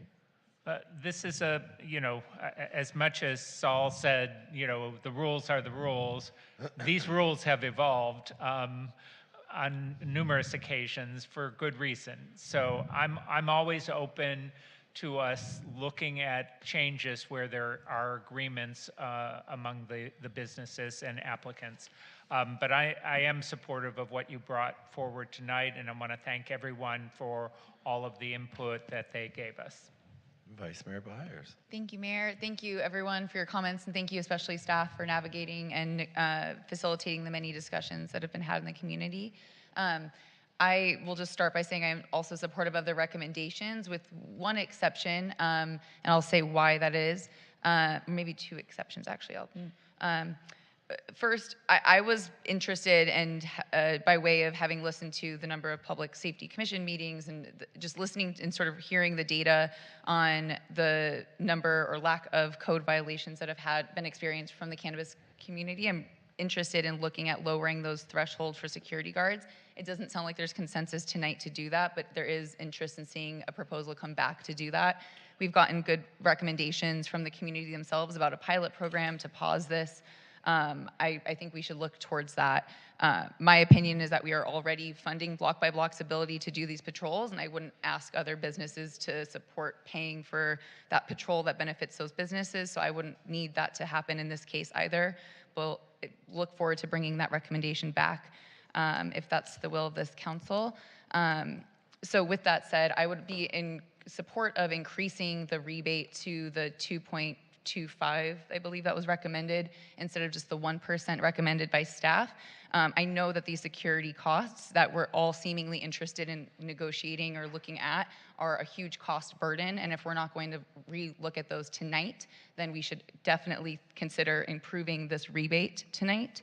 So I would be in favor of that. The other piece of the recommendations brought forward that I'd like to sort of shift as I wrap up my comments, I heard that there is sort of an uneven playing field around the extensions. The current, if you're on the wait list, that extension wouldn't apply to you in the same way, and I think that should. It would just make it make sense for everybody. Hopefully nobody's using the entirety of that timeline and we're getting open as quick as possible, but I think to even the playing field, that makes sense to me.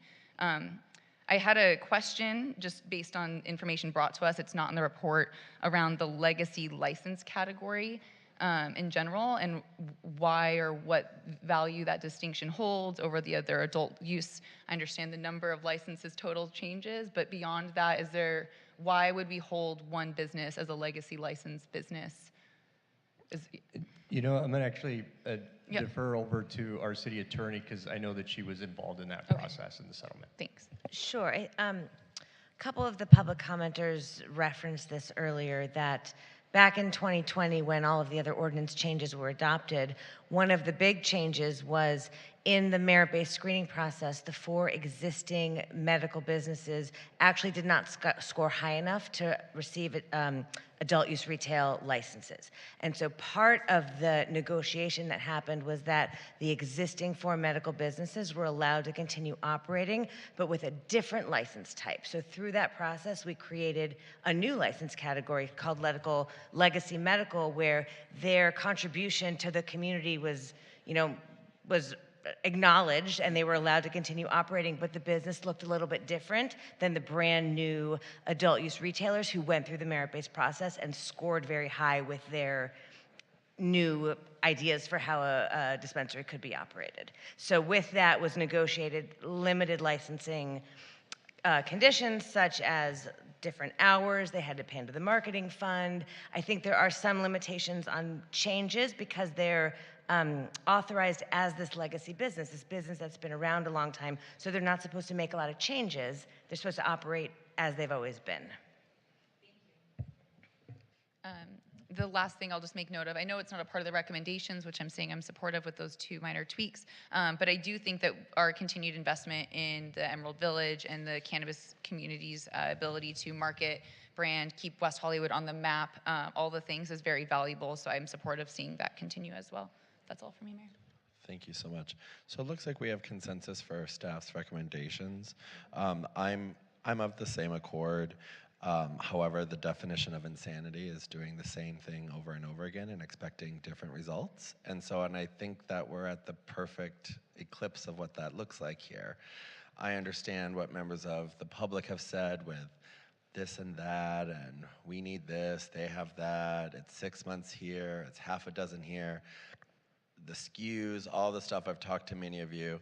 And for the love of God, Sarah in the back, when we met in January, you were still waiting on comments.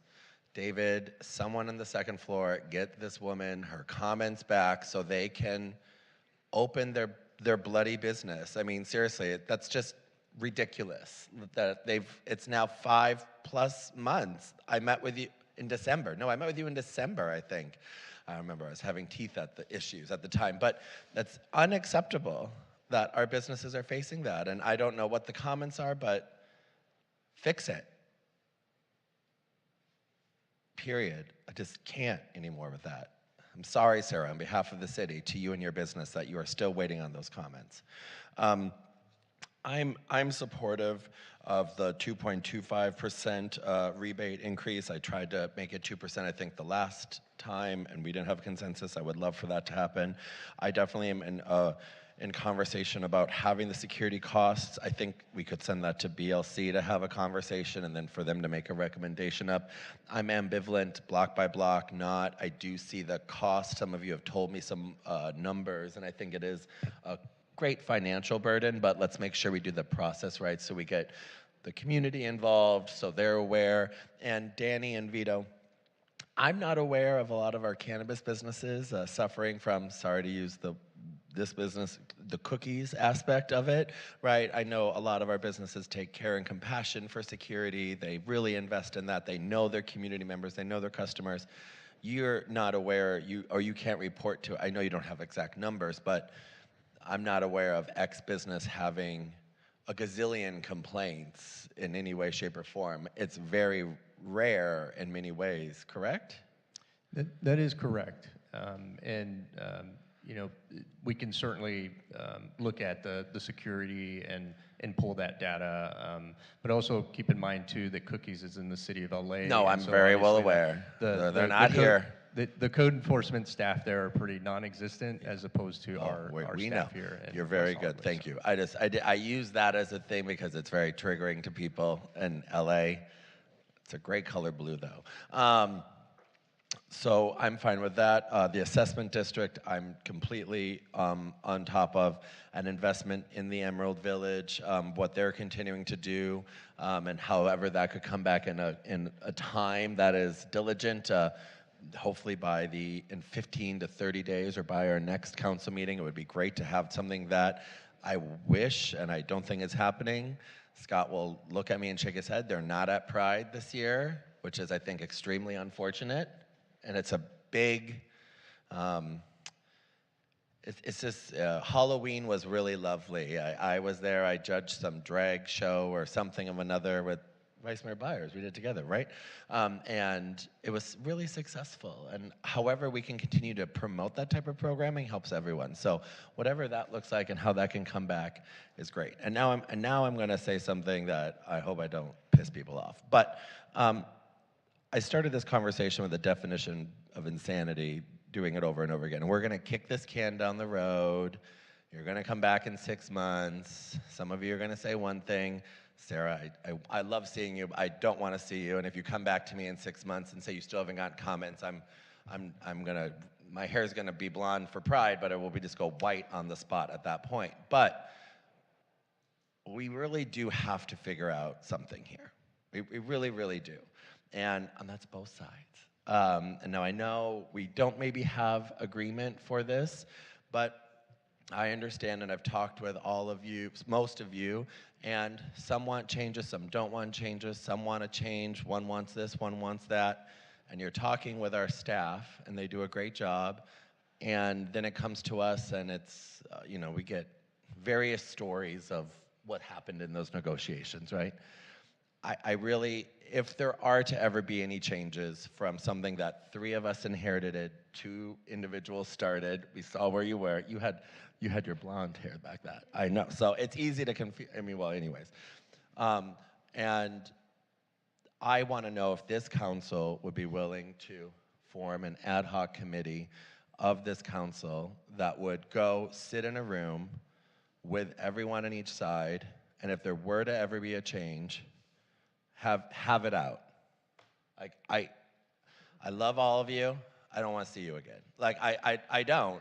But, like, I also want you to be successful. And I know some of you don't want changes, which is fine, and some of you want a little change, but I don't know what that looks like, personally. And I personally think that if we are to have that conversation, 2 of us need to be in the room to invest in that, and then it's no different than what happens in Pride. It's no different than what happens in the budget when people come back to us and make recommendations. So if you want to have actual skin in the game, that's the city. We don't have to do extensions. We have a carrot and a stick approach here. Like, I know you all want it. We're going to give it to you tonight. You have 5 votes, but I don't want to have this conversation again. I don't think Councilmember Heilman wants to have this conversation. I don't think any of us do, because we just want you to go out there and do your business. I don't know if that's how my colleagues feel about that. You don't want it, but fine. I mean, do 3 of us want it? Because, okay, well then we will see you all again in 6 months, and we will be dealing with the same thing, because no one can agree. And I'm saying it here, like, we're gonna have this fight for as long as it has to go. And I just want to be on record. I don't want that. And I don't disagree with you when you said people awarded and scored and all the things. You served on the Business License Commission. You know exactly. Heilman, you made sure we didn't have to go to court and have 18 different ballot propositions. I mean, all of the things, right? But we're going to keep fighting about this for months and months and months and months and years. You're going to get another extension, so that's it. And that's my rant. Is there a motion on the floor to approve staff's recommendation? Well, my motion might be to cut your caffeine off. I don't have any caffeine at the moment. I took the cough syrup medication, so maybe that's kicking in, but I mean, Lord have mercy. I think there was agreement on staff's recommendation, and there was some discussion about increasing the amount of the rebate. Can staff tell us the fiscal impact of that? How much are we talking about? So we estimated the 1% to be about roughly 300,000. So if we're looking at, I believe I heard 2.25. So we'd be looking at a little over 600,000. I don't know if there's agreement on that. What do we cut it down the middle? 2%? 2? I'm fine with 2%. 2%. I hear agreement on 2%. So I'm going to make the motion that we approve staff's recommendation with the direction to increase the rebate to 2%. The one other thing that had been mentioned was the extension applying for businesses on the wait list as well. Staff, any input on that? So the original thought was that businesses that are on the wait list, and given the intention of the ordinance and what we've heard from City Council, is to continue motivating folks, right, to getting open. And so we felt that folks on the wait list know what they're getting themselves into because they've been notified and they're aware of that process. And so maintaining just the current, not what we're proposing this evening, provides them with enough time to get open. That was our stance as part of our recommendation. So I'm not going to include that in my motion, but if you wanted to try that as an amendment or an additional motion, yeah. So just to be clear in the motion before we go to there, it's approving staff's recommendations, the rebate of 2%, and then the general direction of the security guards going back to Business License Commission, and then the Emerald Village. I was just going to say something about the security guard. Yes, please. So I think to at least have staff look at a possibility of utilizing block by block in that capacity, not the security at the store that they have to have at the door, but in terms of the patrolling. And I will say, even though we say that there have been no problems, it could be because we have people patrolling. Yeah, no, absolutely. So, you know. Yeah. And I think that if we were to do this and there was an incident, then it goes back to what it would be, right? But, you know, it's... And so just to at least look at that option. And we definitely need to work with the city attorney's office in terms of that, because if they're coming across an issue that's now associated with the business, the accountability as it relates to that, and so we'll just need to look at that and figure that out. But yeah, we'll definitely look into utilizing potentially block by block services for that. Great. And then the assessment district, and then the Emerald Village. So the Emerald Those are all Village. just directions. Yes, those are all just directions. Sorry. So it sounded like we had consensus on those directions, but I'm happy to take them one by one. So the last item that came before you all in January already provided that authorization up to $50,000 for us to negotiate with Emerald Village. And so we should be finalizing that contract this month. The assessment district obviously is a part of the direction that we received in the past as well to continue to explore that and look into that. So wonderful. Yeah. Is everyone clear? Yeah. Great. City Clerk, are you clear? And I'm sorry, and just one more is the third recommendation is just for the City Council to authorize staff to continue to start looking at processing license hearings for businesses that are requesting those. We've gotten a couple of folks, and so I just want to make sure that's part of that, that motion as well. Yeah, if they're ready to go, take them, right?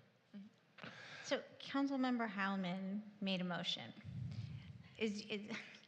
So the motion that Councilmember Howman made, has that remained, and now are we going to? We're going to get a second on it. Okay. And then it includes all the additional direction that was given as well. All of the additional direction except the additional direction by council member, or Mayor Pro Tem Vice Mayor Byers. Okay, perfect. Then yes, we understand the motion on the floor. Understood. Thank you. There is a motion and a second. Wonderful. We'll take a vote.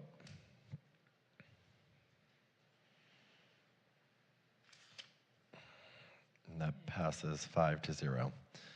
We'll see you all in the future. Thank you very much. Go for it, Sarah. Nice seeing you. Sorry to call you out. All right, we're going to move on to item 5A. Feasibility study for the replacement and above lower income protected units. Do my colleagues, do we need a staff report on this? No. I don't. No. Nope. Great. No staff report. You can sit on down. We're thankful for you to be here. Do we have any questions for staff on this? Yep. Go ahead, Councilmember Meister. Thank you, Mayor. In the staff report, you explained that if in the units that you say are rent stabilized, and I'm talking about the replacement of above lower income protected units, that they will start at market rate, and then they will be rent stabilized. But if somebody moves out, will they again go to market rate? They can go to market rate. Is that right? That's correct. So it's not like they can be rent controlled in a sense, that we could say, no, you can only raise it another 2% when somebody leaves. They can raise it to whatever they want. That's accurate. When it's vacated, it could be placed back at market Just like rate. any other rent stabilized unit that's not under rent control. Correct. Okay, thank you. Thank you. Any more questions for staff? Councilor Question. Hyman. So my question is that I appreciate the work that's been done by our consultant, and I read over it. Have we shared this with some people in the housing development community and gotten reactions from them? Because I think they're the ones who are going to be making these decisions whether or not to build housing in West Hollywood. And I really would like to hear their input as to whether they believe that with a policy, projects would actually be feasible. And you're actually, the report actually says that certain projects wouldn't be feasible with a particular policy, correct? Correct. At the current 35% policy, it would not be feasible, all the projects. So regarding the question about the developer input, there was developer input during the study process, but there hasn't been feedback post the results of the study. The study was completed and then we immediately presented it here. But at the will of the council, we can definitely incorporate that step prior to the zone text amendment when we do plan to do an engagement outreach step in between going to planning commission. Okay, thank you for that. Thank you. Any of my other colleagues have questions? Nope. We have one public commenter in chambers and in Zoom, right? Just in Zoom. I have Victor on this. Victor Omenchenko, please come on up. You have 2 minutes.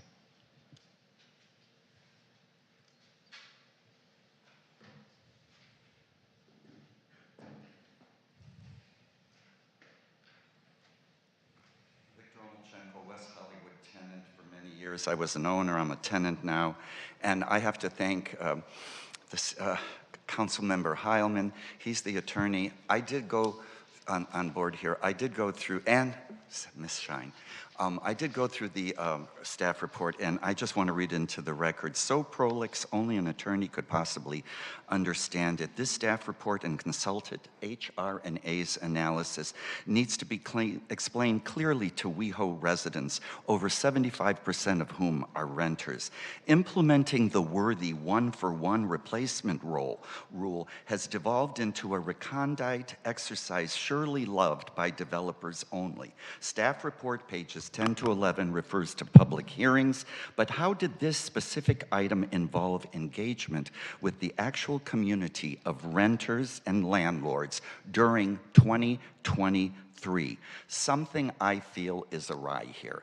I mean, I like the words, a lot has gone into this. I just got access. I hadn't seen the more fuller report. I see the typologies that HR&A says. It includes wood frame buildings and, oh, there may be parking, but then there isn't parking required. I think this whole staff report is so muddled, so prolix, so recondite, it does not serve the public benefit. I should be, after all these years, able to understand it. Does the Coalition for Economic Progress understand it? Do other renters understand it? I remember we had some kind of renters alliance in this city. But I would really like a clear explanation of what's going on here and not just be worried about what 35% goes down to 32%, but we don't know this. How are the stakeholders and the 75% of the tenants in this city involved in this important issue? Thank you. Thank you so much, Victor. We'll go to the speaker in Zoom.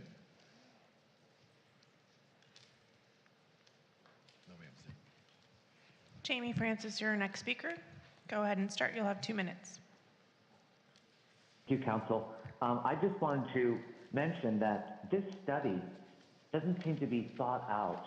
As a low-income renter, I have been stuck in 2 units in 13 years without any type of upward mobility when it comes to choice when it comes to rentals.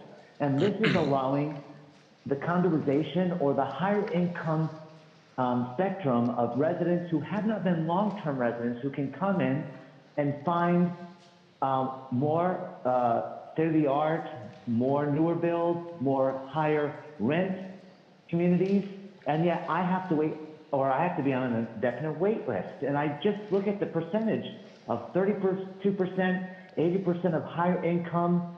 I don't know how people came with the mathematical equation, but it doesn't constitute or doesn't make me understand where I fall in that category. And that's what I'm perplexed at. I just don't want communities and municipalities to make this a higher income area, because just to make the point to Councilman Heilman and Meister and Shine and Mayor Erickson and Byers that there's only 2 or 3% of us that are low income in this community, when a decade ago there was 12% of us.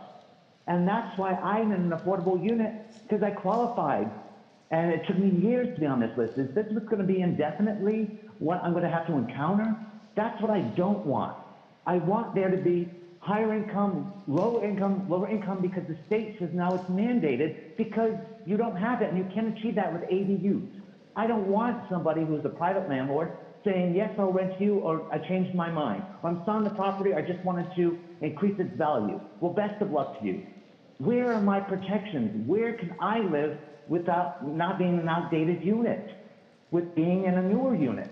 Please address that, because you're only going to encourage and allow. Thank you so much, Jamie.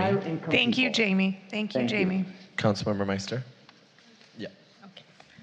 So, where this report, where I feel, I understand that this was a study, but the report doesn't really explain why the state put forward this bill in the first place. And honestly, I never questioned that replacing all market units with affordable units might not pencil out for developers. The way I understood the state law, which allows rent-stabilized cities like West Hollywood to designate all replacements low income and above lower income to be affordable, and it's an opportunity to help protect our existing tenants who are not necessarily low income but can't afford the above market rate units being produced today. For those above lower income protected unit tenants, their current above lower income is housing that's actually affordable. The truth is that even units not qualified as affordable or lower income units were units that were actually affordable to middle income residents. We keep saying that we want to protect our tenants in rent stabilized housing, but allowing any of these replacement units to be rent stabilized rather than affordable is a joke. The units will start at market rate, which most of the residents being displaced will not be able to afford, and even though increases will be rent stabilized, when a tenant moves out, as staff just confirmed, that unit will be raised to market rate, which again is unaffordable to many of our tenants in rent stabilized units. When this first came to our Planning Commission, which included pro-development commissioners like John Altschul, the commission was unanimous in its recommendation that all replacement units be affordable. It was the correct recommendation, and it's shameful that the majority of our current Planning Commission is not willing to stand up for our residents who are living here now. In an item coming up, staff shows a population table that shows population on a downward trend and has in fact decreased 5% since 2019. Why are we so afraid of protecting our existing tenants in housing that is affordable at the cost of development of lots of unaffordable units, development that people with middle or average incomes cannot afford? So again, yes, I state it, it's a disincentive. Absolutely, it's a disincentive. But it's a necessary disincentive if we want to protect our existing residents living in housing that is affordable. We don't need more luxury housing, and you only have to look at the rents at the Crown or the Charlie or other recent developments to know that residents being displaced by this development will never, ever, ever be able to afford to live in West Hollywood again. So now I'll get off my high horse, but... You were on a horse? Thank you so much, Councilmember Meister. Councilmember Heilman.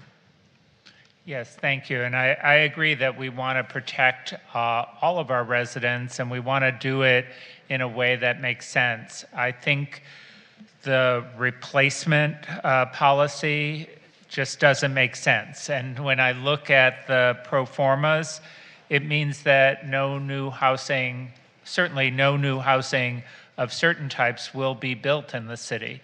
And I don't think that's actually protecting our residents. I don't think it's protecting our future residents. I agree that when buildings get demolished, we certainly need to replace the affordable units. But trying to target middle-income residents in this way just doesn't seem to be successful. And I think we need to come up with other ways to try to protect residents. And if the building is going to be demolished and people are displaced, making sure that they have a way of coming back into the city or being relocated into the city, but putting an additional barrier on the development of new housing doesn't seem to be fulfilling that goal. I have some other ideas of things that we could do, but I don't think this is it. So thank you for the report. I think it tells me that we shouldn't be going forward with a zone change ordinance or any other kind of ordinance to require this kind of replacement. It's not going to work. Thank you. Councilmember Shine, do you have any comments? Thank you. Vice Mayor Byers. Thank you. I too am concerned about the feasibility of this. I appreciate the heart of the strategy, but the one for one doesn't get us to the totality of new housing that we need overall, and I think it'll stymie us in really potentially troubling ways. So I'm really grateful that we were able to go this deep into the information, because it feels obvious that this is something that would work, but in digging deeper and looking at the numbers and in being against it has to work. In order for us to get new housing built, we can't be in a situation where we're okay with one strategy that gets us so far that ends up, not getting us the rest of the way that we need. And we have to continue building housing, and I think this will be to the detriment of that. So it's not something I'm supportive of tonight. Thank you, and I'm in agreement, and I won't recreate what people have said. If there are no other comments, would someone, Councilmember Heilman? I have one other comment, and that would be for us to direct our staff to look at and explore other options for protecting middle-income tenants or finding them replacement housing in the city rather than what's been proposed tonight. And I don't agree with the staff's recommendations, so I guess I'm going to just suggest that we move on with the agenda. Exactly.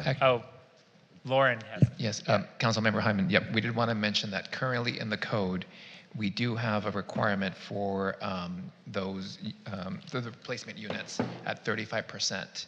So that was already part of the code. So if it's the intent to remove it, then we would have to process a zone text amendment to remove that requirement and basically leave it at 0. Yeah, that would be my motion. Okay. And I'll just add that we do have other policies in our housing element implementation work plan that do target some of the middle income rental opportunities. So we'll explore additional ones as part of that implementation. Those policies should be for all development, not just developments where units are being replaced. I would like us to have that kind of policy for all new development. Yes, noted. Sounds good. There is a motion on the table. Is there a second to the motion? Great. Do we have any further comments on the direction and motion given? Nope. Sounds good. Okay, sounds good. Thank you very much, Councilmember Meister. I never know. I never assumed what you're going to do. I've learned. Why is this not working? Thank you so much. That passes 5-1. Next up, 5B, the discussions on setting forth a policy regarding the use of the Ellis Act on city-owned properties or properties acquired by city funds. Do my colleagues need a staff report on this? Do we need a staff report on 5B? No? Anyone over here? Nope. All right. Do we have any public commenters on? We have one public commenter. Let's go to Jamie. We have two public commenters. We have Victor Olmanchenko in Chambers. Let's go to Jamie Francis on the Zoom, and then we'll come back here. Jamie, go ahead. Star Thank 6. you, thank you, Mayor Erickson and Council. These issues have just culminated tonight with housing that really I've been impacted, and that's why I'm so fervent. And I couldn't agree more with Councilmember Meister and Heilman for being objective, as well as Councilwoman Byers with saying how detrimental it is. And why I'm saying about Ellis is that you kind of have to utilize these properties that will protect renters from being priced out altogether or landlords finding loopholes. This is why we're having this proposed, law change of Costa-Hawkins that has to go to the ballot because of what happened the last 30 years, how detrimental this has been for communities that have been on the bastion of affordable housing, the founding of affordable housing, yet West Hollywood and Santa Monica are the most affluent and the most desirable locations to be. And yet, if you are earning less than $80,000 a year, you cannot qualify or afford to even live in the city. Mind you, somebody who's on Social Security or affordable housing like myself, where you have to literally wear it on your sleeve. And that's humiliating. Where, it's only West Hollywood Community Housing Corporation? The city has no housing authority. The city had no enforcement before, where Airbnbs decimated this city.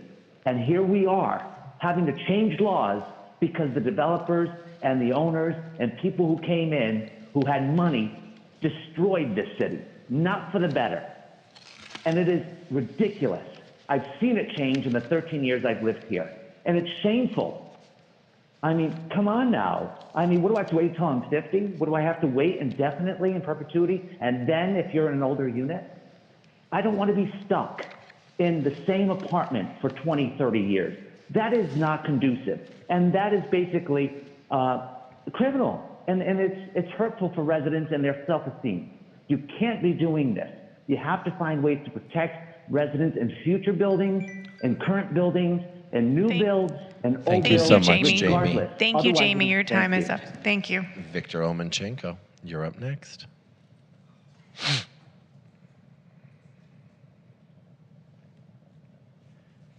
Gosh, Victor Omelchenko again. I think this Ellis Act, well, anyway, we're all living with this Ellis Act, and I just think it's fascinating that, I just have to blurt this out, and I'm so, it's fascinating to me that the current state Senate has 32 Democrats and only 8 Republicans, an 80% Democratic majority. And in the state assembly, it has 62 Democrats and only 18 Republicans, a 78% Democratic majority. Yet, liberal issues such as renters' rights have had a hard time getting traction over the years. Are a lot of these Dems really just dinos, like we always hear about rhinos, who really can't help renters because the real estate industry supports their campaigns and their elections? And thanks go to the AIDS Healthcare Foundation. That's another item that we'll be talking about. But what I want to bring out is, over the last 10 years, I believe 1,000, the last time I spoke with Hernan Molina, 1,000 rent-stabilized housing units were removed from West Hollywood. Now, if those were replaced with 1,000 new units, we would get the 20% inclusionary units. Let's say those 1,000 were replaced with 2,000 new units, 20 would be inclusionary, that would be 400.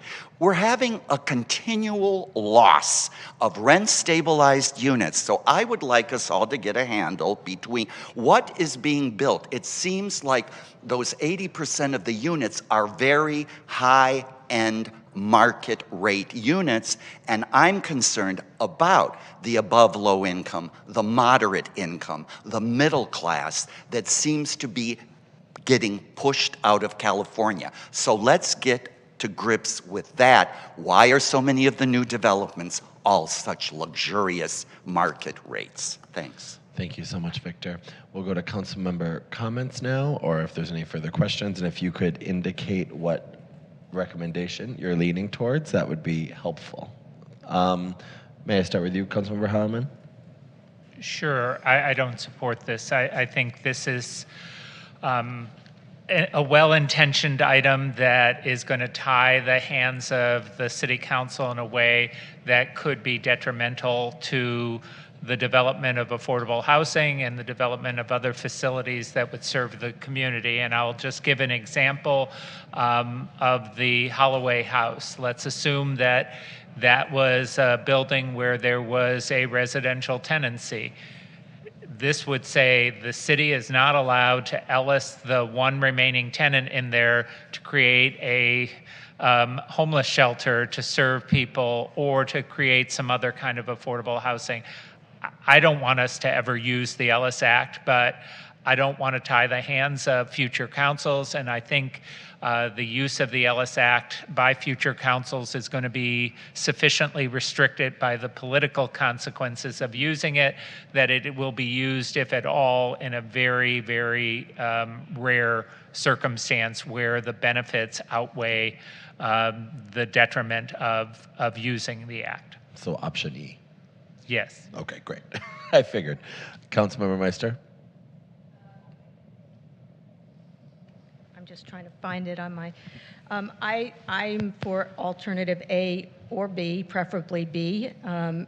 First of all, the Holloway motel wasn't a residence; it was a motel, and we didn't have to Ellis out anybody because it was closed due to COVID.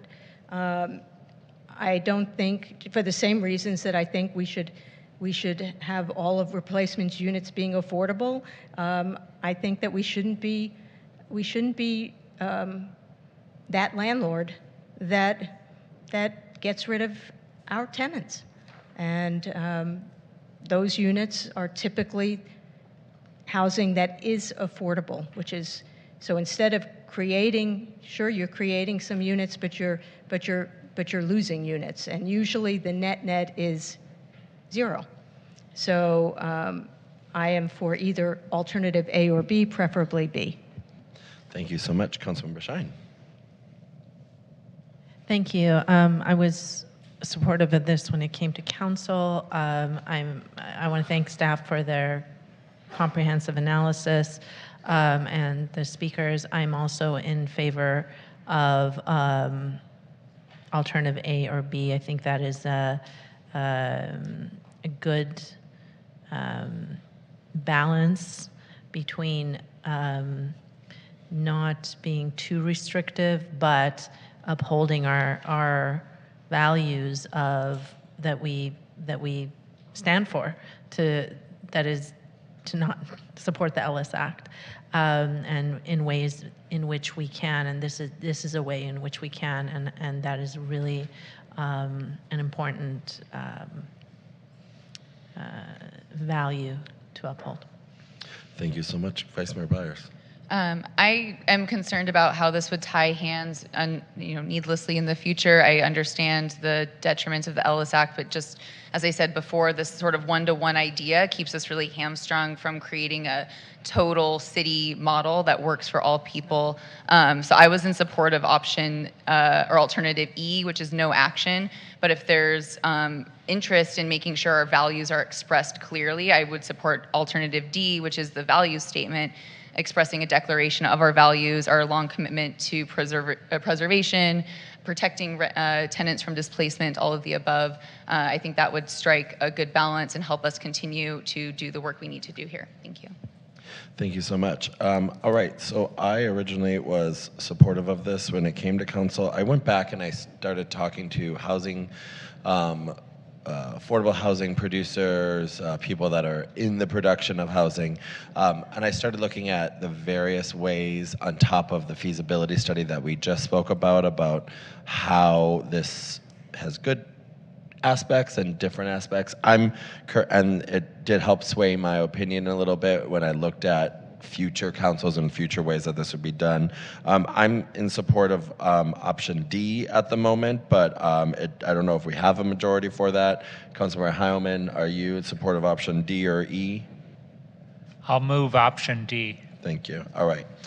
So option D then, before us is the motion with a motion by Councilmember Heilman, seconded by Vice Mayor Byers. And that's rather than a policy, a value statement expressing that the city is committed to preserving existing affordable housing, increasing the overall supply of affordable housing, and expanding tenant protections in the city's continuing efforts. Thank you very much. And that passes, if my buttons work, 3-2. Next up, Councilmember Shine is going to make her direct appointment to the Public Safety Commission. Thank you. Yes, I'm assuming there's public comment. No, after or before Stephen Post is here to make a comment. Before or after I do the appointment. We should have him do it before. Okay. So come on up, Stephen. I'll be super quick before the appointment. I came here over 2 years ago, seeking a similar appointment, and have gotten to know the city more, spoken with members of the council, and just very grateful to have this appointment and to be able to serve the city in this way. I've been lucky enough to serve on the WeHo 2040 Strategic Planning Action Team. I'm getting to hear from our residents and see what they want to see in the next 20 years from our city as it relates to public safety, housing, all of these things that have been discussed tonight. And so just really grateful for this opportunity and looking forward to serving you all and serving the city. Thank you. Thank you. And with that, I'm going to appoint Stephen Post as my Public Safety Commissioner. Thank you. I'm shocked. No. It's like, stole the thunder. Thank you. And that will be for a term ending February 28th, 2025. Thank you. Congratulations, Stephen. All right, moving right along. New business 6A was moved to consent, 6B was moved to consent, 6C was moved to consent, and we're on to 6D, which I believe Councilmember Howman, you just had a few questions on. I don't think we need a staff report, but let me know if I'm wrong. I don't need a staff report. I am concerned about how this kind of didn't go through the process that other applicants were expected to go through, and staff identified some of the concerns. So maybe somebody can explain to me, it has nothing to do with this particular film, which is great, and I appreciate all the work that's been done, but why this, and how do we then adhere to a process that we set up? I'd be happy to Yes, start. go ahead. So when Mayor Erickson and I put forward, initiated this item, we didn't look at it as an arts project under the arts grants, because if you even look at the timing of the arts grants, they don't even start until January 2025. This was a project that we felt was a history project for our anniversary, the city anniversary of November 2024, and we were looking at it in that way, not as part of that arts program. And in fact, the arts department probably would have nothing to do with this project. It would probably be council offices that would be working with the Lavender Effect. Yeah, not an arts project. The timing is totally different than the arts grants, and we felt that it was aligned with the history, historian laureate idea of bringing, You our answered history my forward. question. Okay. Thank you. Good. Great. I have nothing else to add. Thank you very much, Councilmember Meister. Would you like to make the motion, since it's our item, and then I'll second it? Yes, I'd like to make a motion. Okay. I will second it. All right, we'll go to the vote. And that passes. Thank you. No worries. 5-0. Thanks for sticking around, Andy. All right, we're gonna move right on now. 6E was moved to consent. We're gonna go to excluded consent. So we're gonna start with 2L, which I believe is the major projects. And we don't need a report. I felt that I had to pull it in order to give direction, or at least have a discussion with my colleagues about direction. So my concern is that when we look at these updates, there's no reasons given to us as to why there are these delays, really. And I think we have to really reconsider all of these extensions. All we're getting entitlements and entitlements to sell. So they're using the city to make money, but not good projects, or not projects, period, whether they're good or not good. So I want staff to think about what is the plan to ensure that these projects that have been entitled are built in a more timely fashion. I think that as a council, we should at least have, state how we feel about all of these extensions, and do we think that this is good for our city? And also, maybe we need to look at, with the applicants, when they turn in an application, some kind of financial capacity report to show that they have the backing to pull off their projects. And so I wanted to pull this only because I mean, it's just, I look and we're in the same position we were in the last time the last quarter, whenever we got the last update. And I don't feel like I have any better understanding of what's going on. And I think that as a council, we should be just saying, look, this is just not acceptable, and we need these developers to start building the projects that they have been entitled for which they've been entitled. Thank you. Do my colleagues have any other comments or questions? I meant questions before we go to Victor. Nope. Victor, come on back. You should just move your chair over there, Victor. The lighting. Oh, Mr. DeMille, where's my lighting? Okay.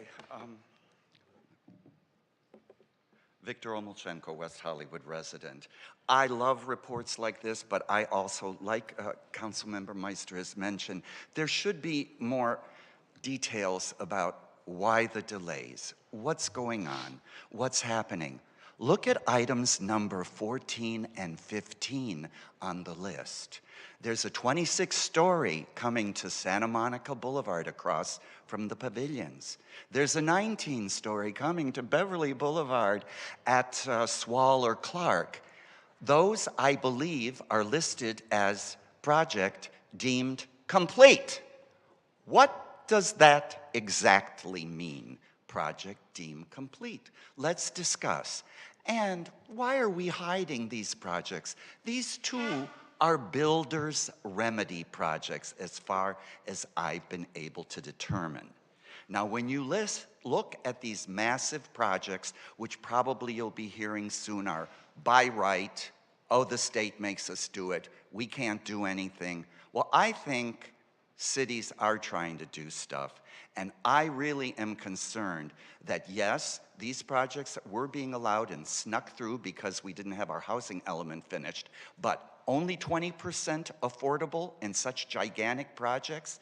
I hope going forward that you as our city council and all the meetings that are held, that we try, if these projects are just supposed to go through, we extract more affordable housing units, not just the 20% minimum, because these developers snuck in like these little cats in that whatever poem, and they snuck in, they're putting this in, and I don't understand why staff doesn't want to talk about builder's remedy. It should be listed.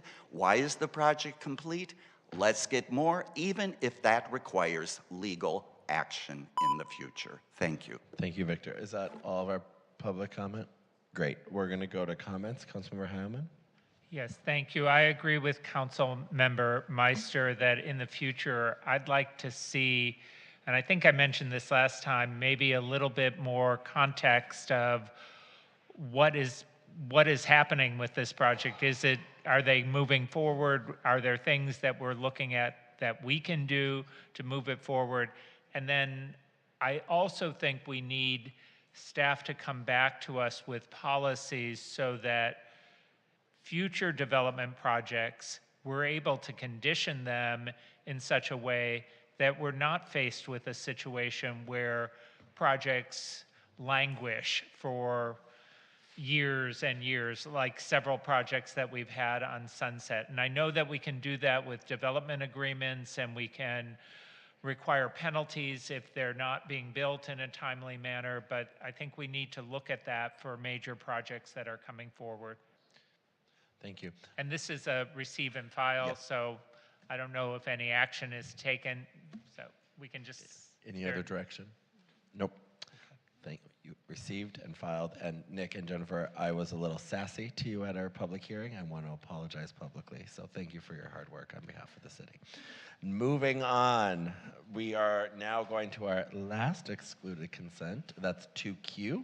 Councilmember Meister, you're back up. Agreement for services with the housing workshop for the housing element inclusionary density bonus feasibility study and ordinance updates. Yeah, I don't know if you want to hear from the speaker first, because I'm- I don't have a question, I have direction. Yep. I'm happy to hear from the speaker if my colleagues are okay. Great. Victor, I need a little dance. We should have you tap dance as you come back up. No. No. It's 10:45, but you know. Although I got here late, and I'll talk in public comment later. Okay, I'll just do, okay. Regarding this item, I know, Victor Omolchenko, West Hollywood, I know that we have a busy staff, a professional staff, and we have to rely on contracts. But there's just seemed to be so many of these contracts going on with the housing element. And as I looked at this item, there's just too much jargon here. For example, what's a bench consultant? Could the housing workshop or any of the other 3 consulting firms, maybe they're on call, maybe that's what a bench is, and I understand they're on call to the tune of about $1 million that's been appropriated for these 4 different consultants, including HRA. Have they told us, could they, with their brains or going forward, could they, groups such as that, have told us about the builder's remedy loophole while the new housing element on which Vice Mayor sat on the task force? What is happening if you don't complete a housing element on time? I just don't, that's irking me, but what I'm saying is, what other loopholes now lurk within the labyrinthine world of housing production?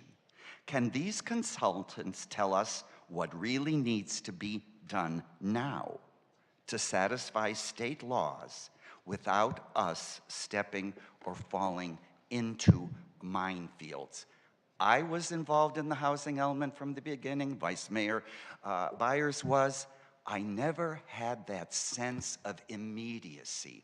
Gotta get that housing element done by this date, or you will be subject to the builder's remedy. How could this have all bypassed? I don't know if Los Angeles suffered that when Mr. Marisage was over there, but I hope that going further, we have more detailed information available to us so we don't get stuck in We're going to go builder's to remedy. Zoom. We have Jamie Francis on Zoom. Hey. Thank you, Mayor Erickson and Council. I just want to reiterate what Victor had mentioned. I should have spoken about 2L, but I refrained from talking about 2Q because the housing element is every 9 years. And if you look at it, I'm very mortified and afraid what will happen in 2040. I really don't know. I don't see this city having inclusionary housing, never mind affordable, at the rate these developers are not building. And that's exactly right. They're not adding, 5 or 10 units every project. I mean, it should be more. There should be more housing that's required. And when you have a housing element in the state that's now saying, how did you fail? Why aren't there ample units? Because the developers found the loopholes. And it comes to the city to take action or fine or penalize or find a way of revoking these developers' contracts altogether. And I'm just very disappointed at what I've seen. I know that this, builder's remedy is the only way that the state said you need to accomplish this and fast because you only have no more than 6 years. And then it's another phase of housing element and the population will only increase that we're trying to achieve. And what about existing residents like me? And it's just unfortunate. I mean, 2040 is basically saying if you've got money, here, we'd have housing for you. If you don't, be lucky you're still in the city, because you may not be in 5 or 10 years. So be aware of that. I mean, it's really detrimental to us. It's demoralizing, personally, for me, as a resident, thinking, and it's just ticking away, where I'll be here now and not later. You have to nip it in the bud. So please, I appreciate your time. Go after these developers who are not putting in the housing that they were supposed to. Thank you so much. Thank you, Mr. Francis. Councilmember Meister. Thank you, Mayor. So the reason I pulled this is because a lot of times if we don't say something specific about what we'd like included in the scope of work, it doesn't get in there. So what I saw was that, you know, we talk a lot in that report about height and density bonuses, but what we also need is for housing workshop to come up with some creative ideas on how to achieve the RHNA numbers in the proportions mandated by HCD and by RHNA. Not just more housing, but the kind of housing that we need.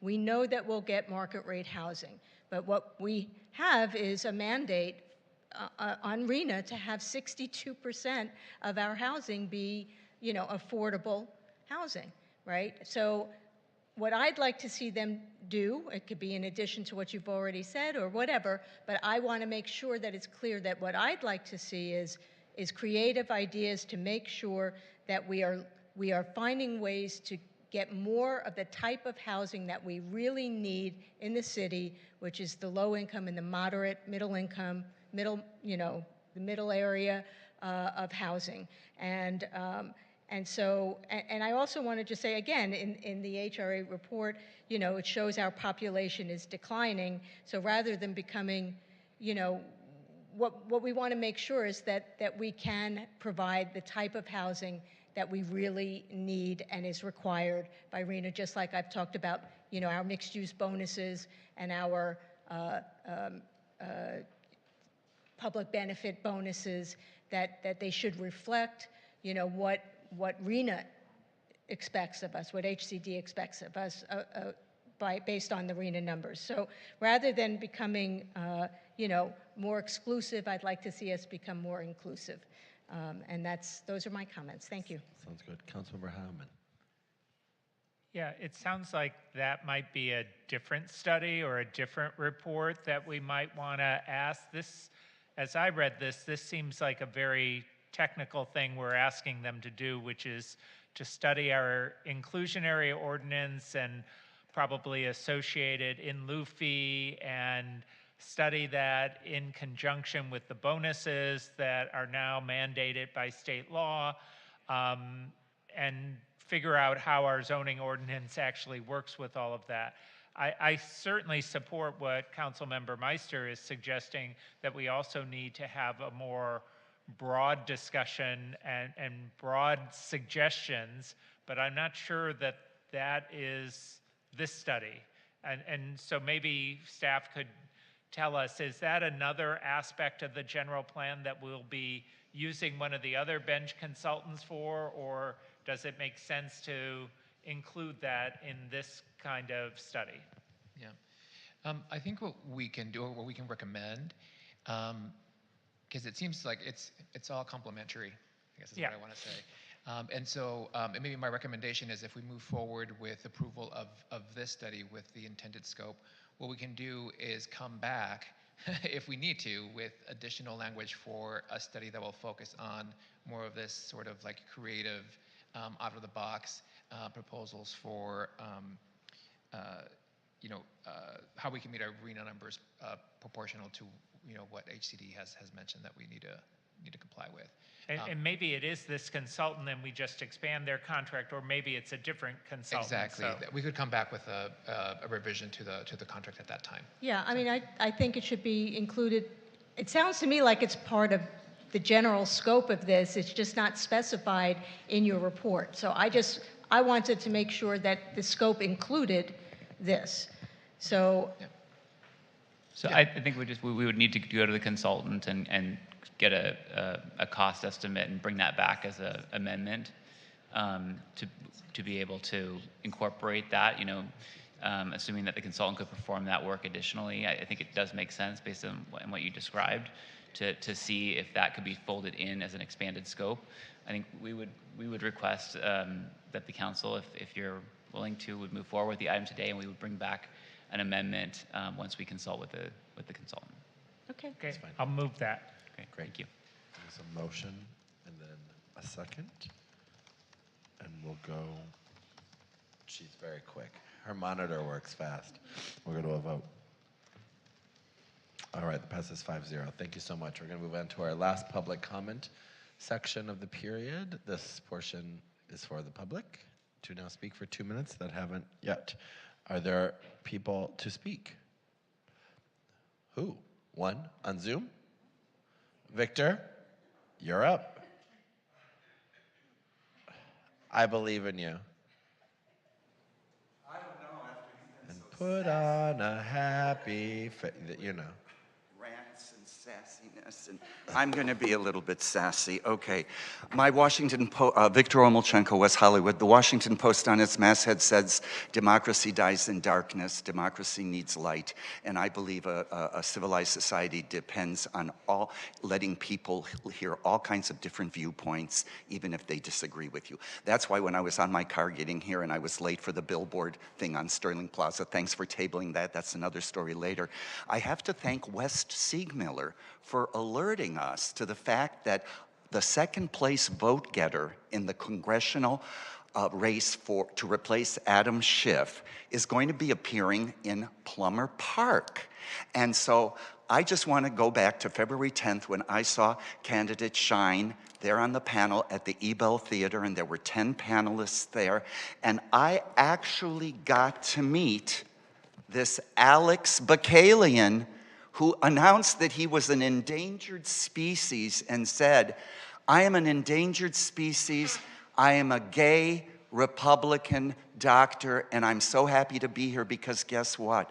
The Beverly Press had advertised 6 of the candidates, including Seppi Shine, but the other 10 were never informed until Bacalian, who I met afterwards, after the forum, and he gave me this thing, said that he called the Ebel and they said, you should invite everybody, otherwise you could lose your tax exempt status because that's being unfair, just having 6 people. So what I want to say is, I guess it's going to be on May 16th at 6:30 p.m. in Plummer Park. That's a Thursday. We'll be able to hear and see what we think about this Alex Bacalian, because I know we love our Seppi Shine, but we also liked our fighter Mike Fuhrer. We also liked Anthony Portantino. And hey, Laura Friedman, you better start coming over the hill and telling us why you want to be our new congressperson. Thank you very much. Thank you so much, Victor. And I just learned that he's gay. I didn't know that Alex person was gay. The more you know. All right, we're going to move on to council member comments. Councilmember Heilman, do you have comments and meeting attendance reports? No. Thank you. Vice Mayor Byers, I'm just going to go down left to right. Couple quick meeting reports. I've attended the Southern California Association of Governments meeting. Missed you, Lauren Meister. I attended the Clean Power Alliance board meeting and also the Energy Planning Committee meeting. I attended the 2nd Annual Housing Policy Symposium and the California Cities Leaders Summit in Sacramento and our advisory member lobby day. And just a couple quick comments. I want to thank Rick Abramson and the team of the Urban UDOS, for the amazing Waterwise Symposium.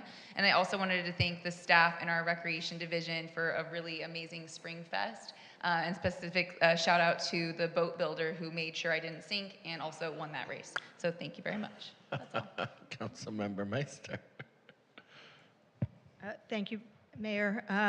I just wanted to talk about Item 2J on the consent calendar, the MOU with the California Joint Powers Insurance Authority to utilize the CJPIA-ADA Assistance Program. This is a very exciting program. It's a comprehensive program that involves all aspects of the city, things like our website, transportation, telecommunications, access to public accommodations, not just sidewalks. I have heard some residents asking if scooters will be part of the study, and I would like to ask staff if they can check on this with the CJPIA.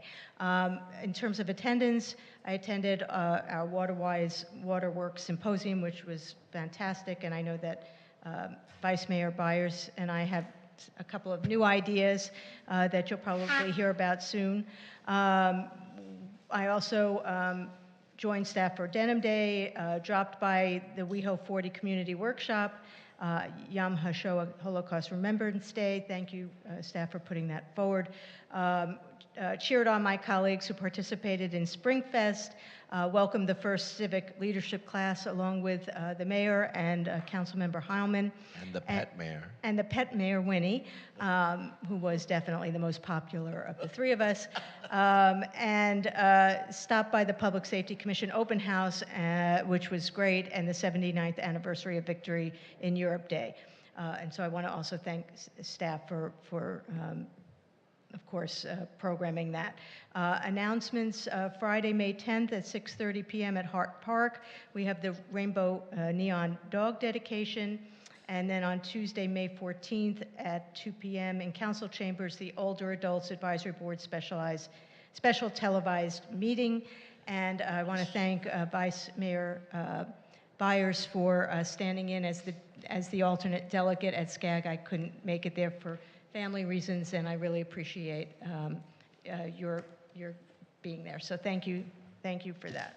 And also just want to say Happy Mother's Day to my mother and all moms out there, and also thank. Now I can't remember if it was Steve Martin for bringing up National Holocaust Day. We appreciate your comments. Thank you. Thank you so much, Councilmember Meister. Councilmember Shine. Thank you. I want to also recognize National Holocaust Remembrance Day, and I'm so glad we celebrated, or not celebrated, but acknowledged Holocaust Remembrance Day with Yom HaShoah, especially given the so much Holocaust denial that has been on the rise, as well as anti-Semitism in the past few years, and specifically too, since October 7th, there's been an incredible rise in anti-Semitism. And so also wanting to wish a happy Asian Pacific American Heritage Month to all who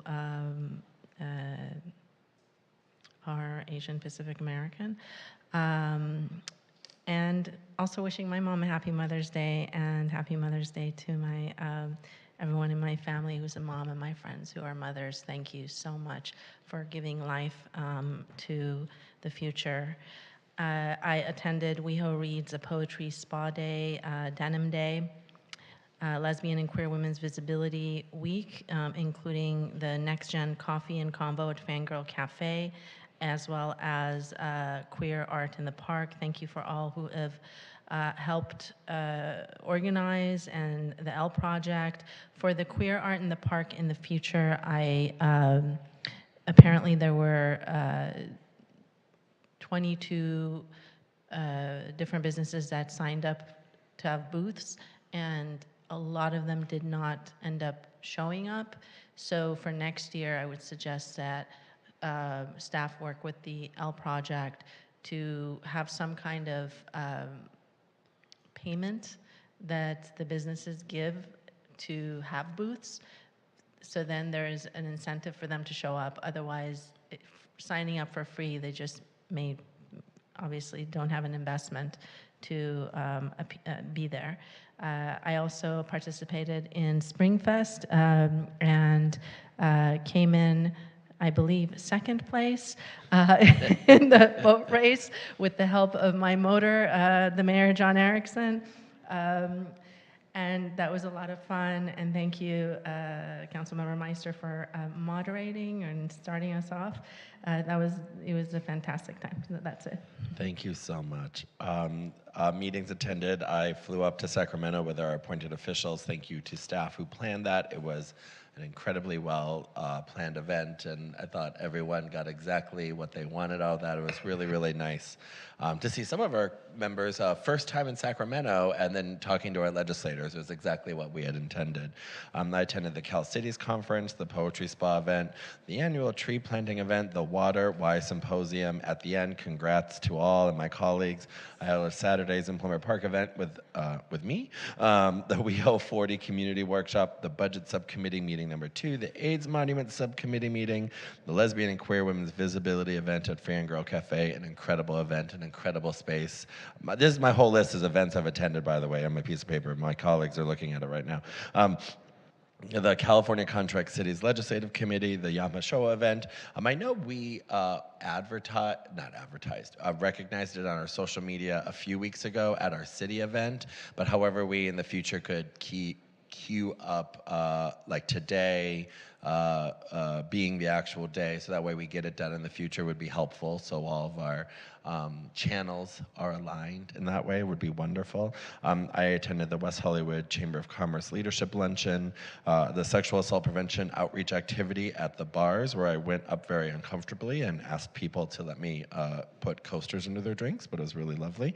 Springfest, where I came in dead last, and it was my idea, but it was so much freaking fun. Councilmember Heilman, we all took bets that you were somewhere with a parasol and looking at us and not in the sun, but we missed you. But it was such a hoot. My boat sank immediately to the ground, and I had to paddle very hard. And I believe I was sabotaged, and I was told, no, I'm joking.